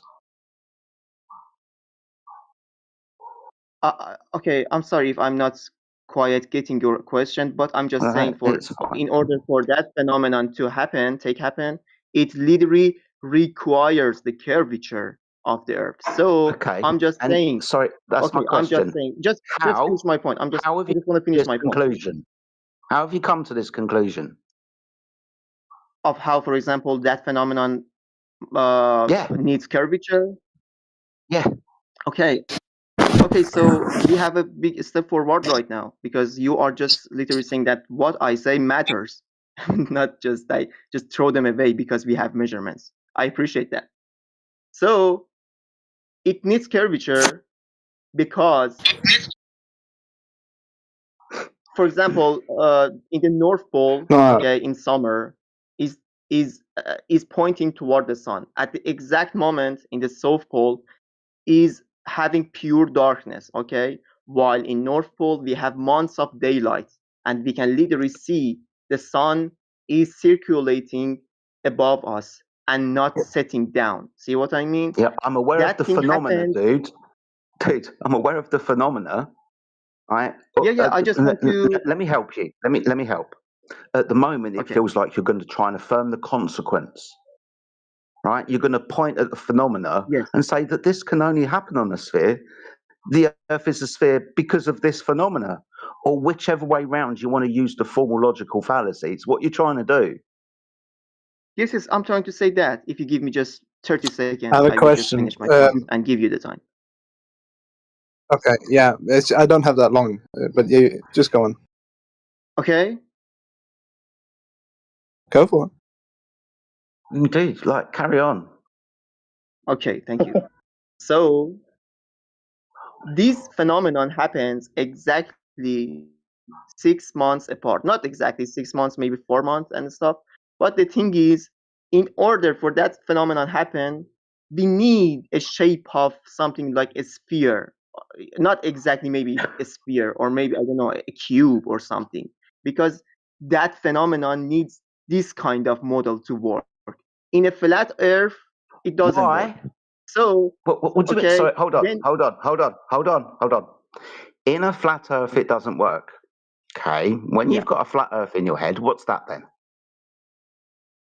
Because I'm Due assuming to you've the compared and contrast to reach your conclusion.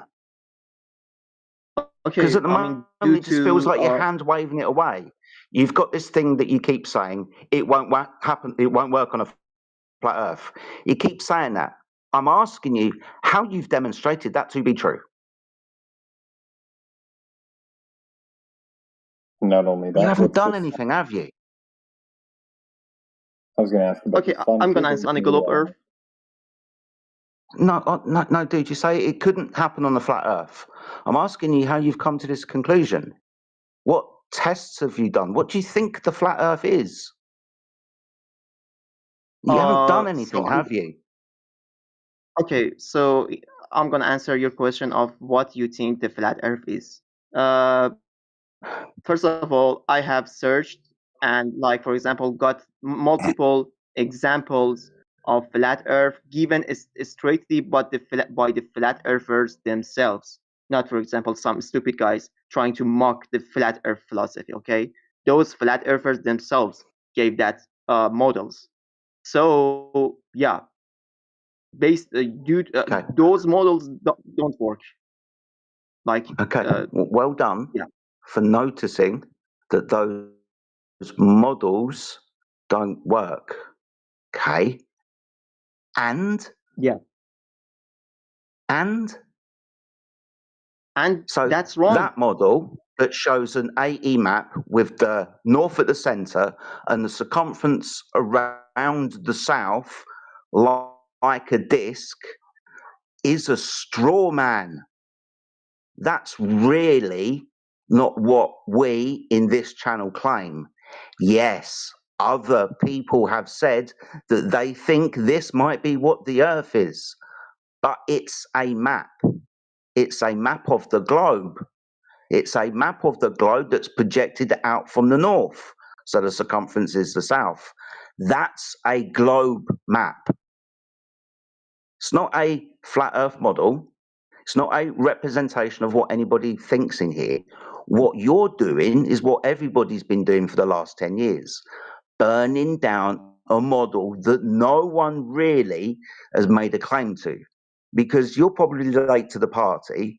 This model that we're claiming, or you're claiming, was already here when we got here, right? On YouTube videos and people talking about this and people talking about that.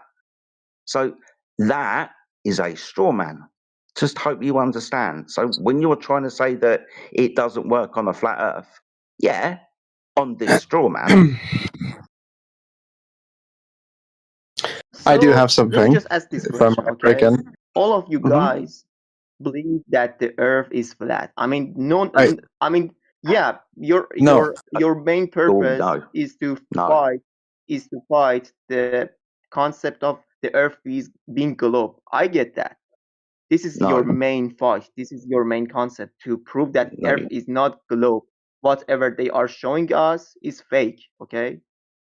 But all of you agree that the Earth is flat. So, as what you said, that you have measurements, you have logic, you have I don't know, tools. Okay.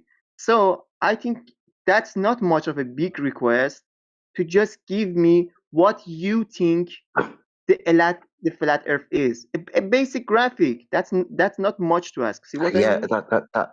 that's really hard, dude. I personally don't have the skill set to do that. I can't make you a conception of a flat Earth. It's just horizontal and not moving with the stars in the sky above, in motion above the stationary Earth. Whatever motions they have, it's above a stationary Earth, dude. Now, I can't model this. There are loads of models out there that don't require the Earth to have any geometry, especially when we're making predictions about things in the sky, like the path of Jupiter, when we're going to see it, eclipses, both solar and lunar, don't require any Earth-based geometry. It's an observer-based system. So Sorry to what I'm cut you pointing there. out I'm to you so is sorry to what cut I'm you. trying to point out to you is you don't actually have a model with geometry in it. You've got an idea of a solar system with the Earth being a sphere, but that model doesn't make predictions, and that geometry isn't necessary to make the predictions of the things in the sky. I'm sorry to cut you right there. I'm because I don't want you to get exhausted and make back and forth. I just want to search what literary geometry means, not just in common belief. Earth measure.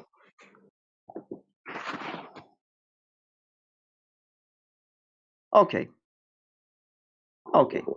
So I just want you Can to I bring in something? just want to came into one conclusion, even it is so little, so unimportant, because I think it's even better than getting back and forth and just getting angry of nothing. So can you just admit that by not having a graphic acceptable by lots of the members of this channel and the whole flat earth community, you guys have just admitted that you have the lower hand compared to globe earth because they have a graphic and you don't. No. Do you understand what my friend? Do you understand what a reification fallacy is? No. Okay, a reification fallacy, also known as the fallacy. You understand what I mean by fallacy, right? Bad logic. No. So it's also known as the fallacy of misplaced concretism. So to keep it simple, it's taking concepts and giving them physical attributes, like, for example, love. Now, love isn't physical on itself, right? But if I was to reify it and gave it physical existence, I could maybe hurt somebody with it. Same thing with like a coordinate system, like height, width, and length. Now, that's just a convention to explain reality. It's not reality in and of itself. Same with a map, same with a model. The map or the model isn't the reality in and of itself. It's just a conceptual idea. Now, you should probably Google this, reification fallacy, because one of the first or second examples is the map is not the land. So the idea of reification fallacy is what you keep appealing to, which again is based on your subjective opinion and not based on empirical measurements. I'll put it simply for you. If you're actually going to make a model of reality, you're going to start by measuring the reality to then base your model on. You're going to make observations, you're going to make measurements, and you're going to want to know your location. To do all of these things, you're going to measure a flat Earth because that's the base standard, right? When you make a map, you measure the land. When we measure the land, it's horizontal. So from that point onwards, I can you take have back from to that. create something, I guess, either out of conceptual ideas and not based on the obvious reality that is measured. You keep relying on fallacious reasoning. We keep relying on the empirical measurements. Okay, let me just ask you a question. I just want to know how a discussion with a flat earther actually works. So you're literally telling me that whenever I'm discussing with you or any flat earther, I should not bring any kind of phenomenon that happens in the world and only talk about measures. That's right? Sorry, it depends on what you're questioning. What phenomena are you talking about? Day and light, seasoning, 24-hour sun, the rotation of stars, whatever. Yeah, you're going to beg the question of a model. No, just answer me simply, because I think, yeah, don't overcomplicate anything. So I only have to No. talk about measures, not phenomena, right? If the question No, the way is, he's saying is like what, you my can. friend? Yeah. Okay. The question is, what is the surface of the Earth? Not how the seasons work, not how the day and night cycles work. What is the surface description and measurement of the Earth? We answer that question by measuring the surface of the Earth. We don't make a claim to the sun, moon, and sky, why these things operate. You ask us those questions. Our claim's the Earth's flat. So But like if your you're on a simple plane, you can answer see the would curvature. be, so your simple answer would be yes. Your simple answer would be yes. Yeah. So I should not talk about any kind of phenomenon and just talk about measures. Am I right? Yeah, because the question is about the surface of the Earth, not about the Nice. sky. Yep. Amazing. Finally, I get a simple answer from a flat earther. That's amazing. Thank you. I appreciate it. So we No will worries. not waste No, our if you time want to of debate, any you can kind of just like phenomenon. like you aren't Oh my supposed to God, say that's like something amazing. No, like I that. really appreciate it. I really appreciate it. Yeah, So yeah, I yeah. just found out that What's when your I'm question? talking to you guys, we should just talk about measures. I got. Thank you. So I'm gonna just research for these measurements and will talk to you back. Thanks for giving me a basic yes or no answer. Thank you Okay, so okay. much. You can't use the internet Very good. to. Hold on a second. Well, Tombstone, give me a second, dude. Mohammed, I just wanted to reiterate, okay? The other night when you were in here with myself and DJ, I could tell you, man, that that's all we were trying to bring up and address to you and put forth to you. Okay, so for you But to you, say, "Oh, you the first time I got an answer," it's like, bro, what the fuck are you talking about? We spoke for a long ass bro, you motherfucking never. time, man. No, What are you you never talking about? directly told me. You never directly told me that all of that stuff doesn't matter. We should only talk about measures. If you said that to me, I wouldn't waste your time and my time talking about these obvious phenomenons. Okay? You are joking. My God, You are no, dude, 100% that's not the joking. case. That's not the case, dude. Every time you've brought something up, we're like, dude, we can't necessarily talk about that because number one, it's either non sequitur or it's indirect or whatever. We should go to the Earth itself and measure it. Shit like that had been reiterated to you several times in different ways. Now, if we didn't phrase it with the word, we should measure it every time, it was certainly indicated that. Now, if you don't believe me, go back on the live stream, okay, and point out where we didn't do that. Okay?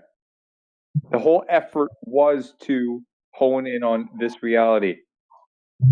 So, I mean, dude, if you didn't understand it, then you didn't understand it, that's fine. But to say that, for example, that entire conversation the other night was fruitless for you because we didn't do that one thing, I think it's a very disingenuous move, but that's just my take. All right? Carry on. Yeah, I appreciate it, but if you just directly told me that Mohammed, stop talking about anything. Whatever you are talking about might be correct, might not be correct. but let's please talk about that later and just talk about measurements. If you said that, the thing would be way, way more easy. You are telling I me that, did. okay, we tried Multiple to tell times you in a multiple row. You times. cried about it. My next level is to get a piece of paper and draw it in crayon.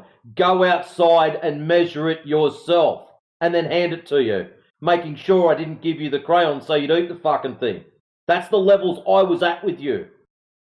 And now you're telling Jedi that he's done the right thing by telling you to go and do measurements. Well, obviously he likes Jedi more than everyone else. I Thank just you, Jedi. understand because You got through to him. yeah, I just got a very, very constructive and productive conclusion in my head that I'm not talking about other guys, just you as Mr. Egg, think that everything that happening in above the skies is magic and could be Superman or I don't know. I never mentioned anything about magic, you fucking liar. Okay. So yeah, I will talk about. This is weird. No one said anything about magic. Dude. At best, we spoke about the difference between inductive and deductive reasoning. The fuck? He doesn't like me because I'm, how do we word this? Oh yeah, very straightforward. I suppose as a, brutally honest is another one I get every now and then. I get that a lot, actually. Loud, I've been called that a few times. But that was just a downright lie, Muhammad. You know that as well as I do. I at no stage have mentioned anything about magic. Simply said he doesn't. Sorry, man, go ahead. Simply said he doesn't know. How is it that he can make a claim on how something works if he does not know how it works? If he's never been there to measure it, take a sample of it, test it, actually see what it looks like, other than just having the position that everybody else has, which is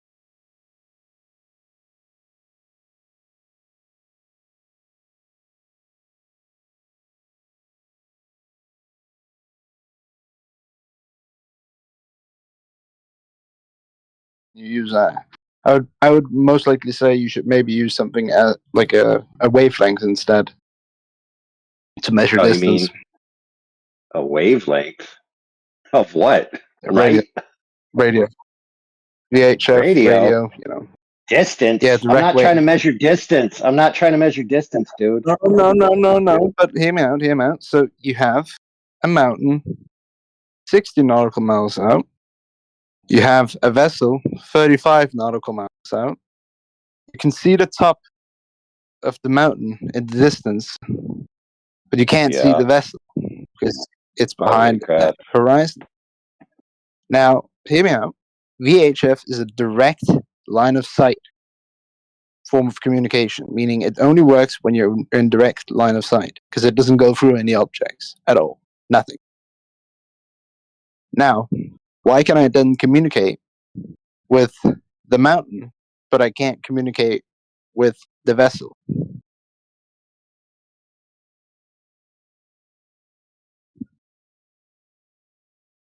But okay, so the closer I move... All right, go ahead. Yeah. Wait.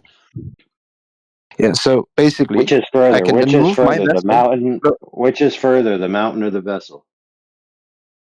The mountain. But the mountain is visible because you can just see it because it's that tall. You can see it in the distance. And this is not just something I've figuring out. It's something I've actually tried when I was out sailing because I'm a sailor. It's my job. So basically, the closer we went, and then all of a sudden we started being able to pick up the vessel because it was in line of sight of our antenna. All of a sudden, Yeah, fair and enough. then we could Right. start So you're talking with it. saying, so you're saying that because VHF can't travel through solid objects and it's hitting a target, that means there's no solid object in the way, correct? That's what you're saying? Okay, perfect. So I agree with you. Exactly. Let's say we agree. Okay, so lasers don't travel through solid objects. Okay. No, they're and also so by straight your own lines. admission, hold on, brother, by your own admission, if you shoot a laser 25 miles and it hits a target 6 feet off the ground, then that means it didn't go through anything. And so by your same example, that means there's no hump of earth curve in between the laser and the target. No. So thanks. You No, agreed no, with me. no. Yeah. Listen, saying Yes. 60. You're the one who's 60 nautical miles out from the mountain. Now, in between there, 30 nautical miles, 35 nautical miles out, you have another vessel between you and that mountain. What? So from you, Don't care. the vessel's 35 nautical miles out, and then the mountain is 60 nautical miles out. Don't care, dude. It doesn't from matter. you. None of that It matters. does The only matter thing that because- matters. No, check it out. It's very simple. Okay. The only you can thing you're actually telling measure me, the which curve you with that. are, it doesn't matter. The only thing you're telling me, okay, is that the reason why it's not being able to hit the boat is because there's a hump of earth curve in the way. That's your claim. Yes or no? What's your claim? What Okay, would you? my No, claim. I'm not saying You said the reason. Yes, that is what you're No, saying. I'm dude. asking Okay, you. stop. Why do you think that would be? Hey, listen, I'm asking you why. dude, listen. I don't care. I'm just trying to get you to lock in your claim at the moment. Okay, my Okay, claim is. listen. yes, You already have- agreed. You already agreed, dude, that the reason that you can't communicate I to the don't have the boat time for an argument. is because it's behind a hump of earth curve. That's your claim, whether you realize it or not. Yes, but you can still communicate with the mountain. Why? So what? Because the mountain's taller. Why? Duh. There you go. Yeah, but why does it work like that, huh? How does it work like that? That's not how radio waves work. Hey, dude, Especially not ones pay that only attention. go in a straight Pay direction. attention. Pay attention. Okay, you keep going back to this point, but you already said that the reason it can't hit the boat is because there's a hump of earth curve in the way. What that would mean is if you could communicate with the boat, you would have to concede there's no hump of earth curve in the way. Yes or no? What? No, yeah, there is Earth between you and that No, vessel. dude. That's what I'm saying. If you wanna get that. Your claim is that you cannot communicate with the boat because there is earth curve in the way. You already agreed. So put that on the shelf right on the side. That's an agreement on that. Yeah. No, So holy fuck. So the next part would be if you could communicate with the boat, would that mean there is no earth curve in the way? Yes or no? Yes, that would mean that, but you can't. Okay, Not so with let's say VHF. that's the case. So what your claim is that something that operates where you have to be point to point, target to target, direct line of sight. If you can't hit the other thing, you're saying that means earth curve in the way. And so I'm telling you, at 25 miles, you can set up a Nautical miles. laser. Okay, that's fine. I'm talking about just 25 miles. Who cares? 25 I don't nautical know miles. Who gives a crap? nautical miles. There's Yeah, a big they're difference. pretty close to each other. No, it's not that big a difference. It's 60 versus 69, dude. It's still big enough.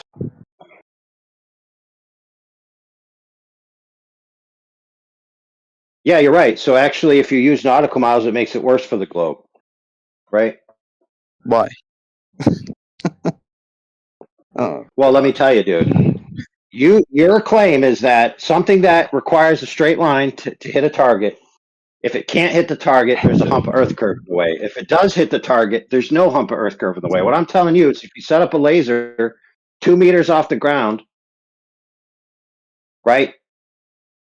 Uh-huh. And you set up a target 40 kilometers away, which is 25 miles, 2 meters off the ground, right?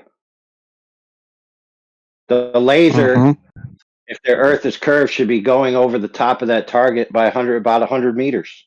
Yet the laser hits the target. So according to you, the Earth can't be a globe. Good job. Yeah, but then again, a VHF works very differently from a laser. Wait. Why the fuck does it keep cutting out? So okay, so VHF doesn't let work me help like a you out, laser. friend. Can't Nobody compare a laser uses with a VHF. VHF. Nobody uses VHF to level anything. Okay, they use lasers. Too bad. Like my comparison is still valid because it's over such a big distance. Like I you think what don't he need said is something that right. precise for this question. You do not need something that precise for this question. Yeah, I think because if My Earth question is is flat, to you. My question to you is, why would you think a Why can you like? My question to you is, why can you communicate with the thing 60 nautical miles out, but you cannot with the one that's 30 nautical miles out? Is it the height difference, or what is it? You tell me. And it's the exact How same with the about laser. If you want the laser, then we could the also do the propagation exact same thing. angles? There you go. Excuse me? No, you answered my question. Like, it's a very simple question. Why would you think It's different it's different angles of propagation from the target to the transmitter. There you go. Problem solved. No, it's not. That's not what It's not that's not the reason. different. The angles aren't different. No, I'm saying that's not the reason. But anyways, I have to move. I gotta get back to work. But I'll be back later. Don't worry. Don't worry. I'm not leaving this. I'll be back. But right now I gotta go. don't forget the last thing that you said. It is not. All right, I think Tomato had a question next. Tomato, you're up. why does Tomato, time tomato. zone exist? Right. If Earth is flat, right? Why is there any horizon at all? Because if we look straight, it will go on and go on until it hit the edge, right? But so will be some kind of small wall at the end of horizon. But what we're seeing is it's small blue sky, a very big blue sky. So I think it's curved down. Does it make any sense?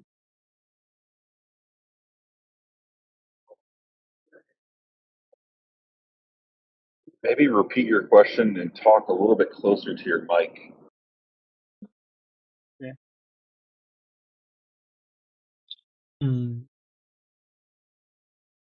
I don't know what the model is. That's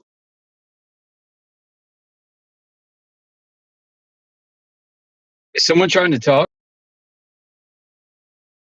Yeah, the guy probably needs just a little bit more English classes because his English is not up to like at least the intermediate. So it's difficult because he's trying to talk at the same time his English is broken. So I would say just probably listen for now, dude, and practice your English some more and then come back later. That's not bad, is it? Like, just can't understand you, man. English is a little bit broken.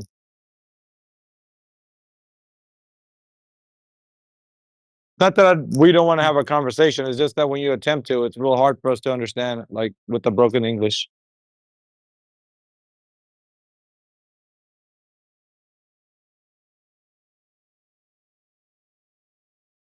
Ray, ask your question one more time. Just speak louder into the microphone.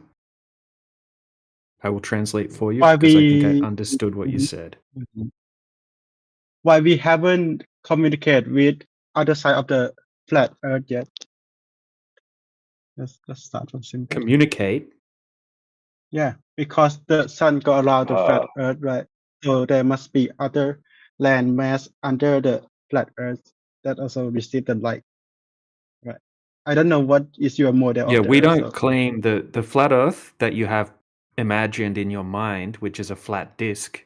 That's not what flat earthers claim. That's not flat Earth. Yeah, something like the other side. So what does flat Earth mean to you then? Can you explain how the world works for you? Yeah, it's not a disk in space. Okay, so remove that from your mind. Okay, and flat is not a shape. Flat is a descriptive term, right? And in this context, we're talking about a surface area not having any curvature over distance. Okay, so if you have a large area of ocean, for example, and there's no curvature, that's what flat means, right? And that would be the Earth, and that would be a flat portion of the Earth, okay? But if the Earth were a globe, that portion of the Earth must be curving by a certain amount. But it is not curving when we test it. Okay, so flat is not a shape. Flat earthers are not claiming a disk. Water is flat on the surface. But how could you know it's a flat and not flat in like it's like Things would become in the hidden circle? behind the curvature of the Earth if it were curving. It's hidden. It's like you cannot see a Paris from here, right? I felt, Right, or but that's at least hidden a by big the structure. air not being perfectly transparent. Mm-hmm. You know what I mean? Like the air has a limited visibility range. Like a fog or something like that. It's like there's so much pollution that is and the light or Well, yeah, something. not just pollution, but dust and fog and mist and all kinds of things that are going to limit the visibility. Usually the visibility is much less than 50 miles.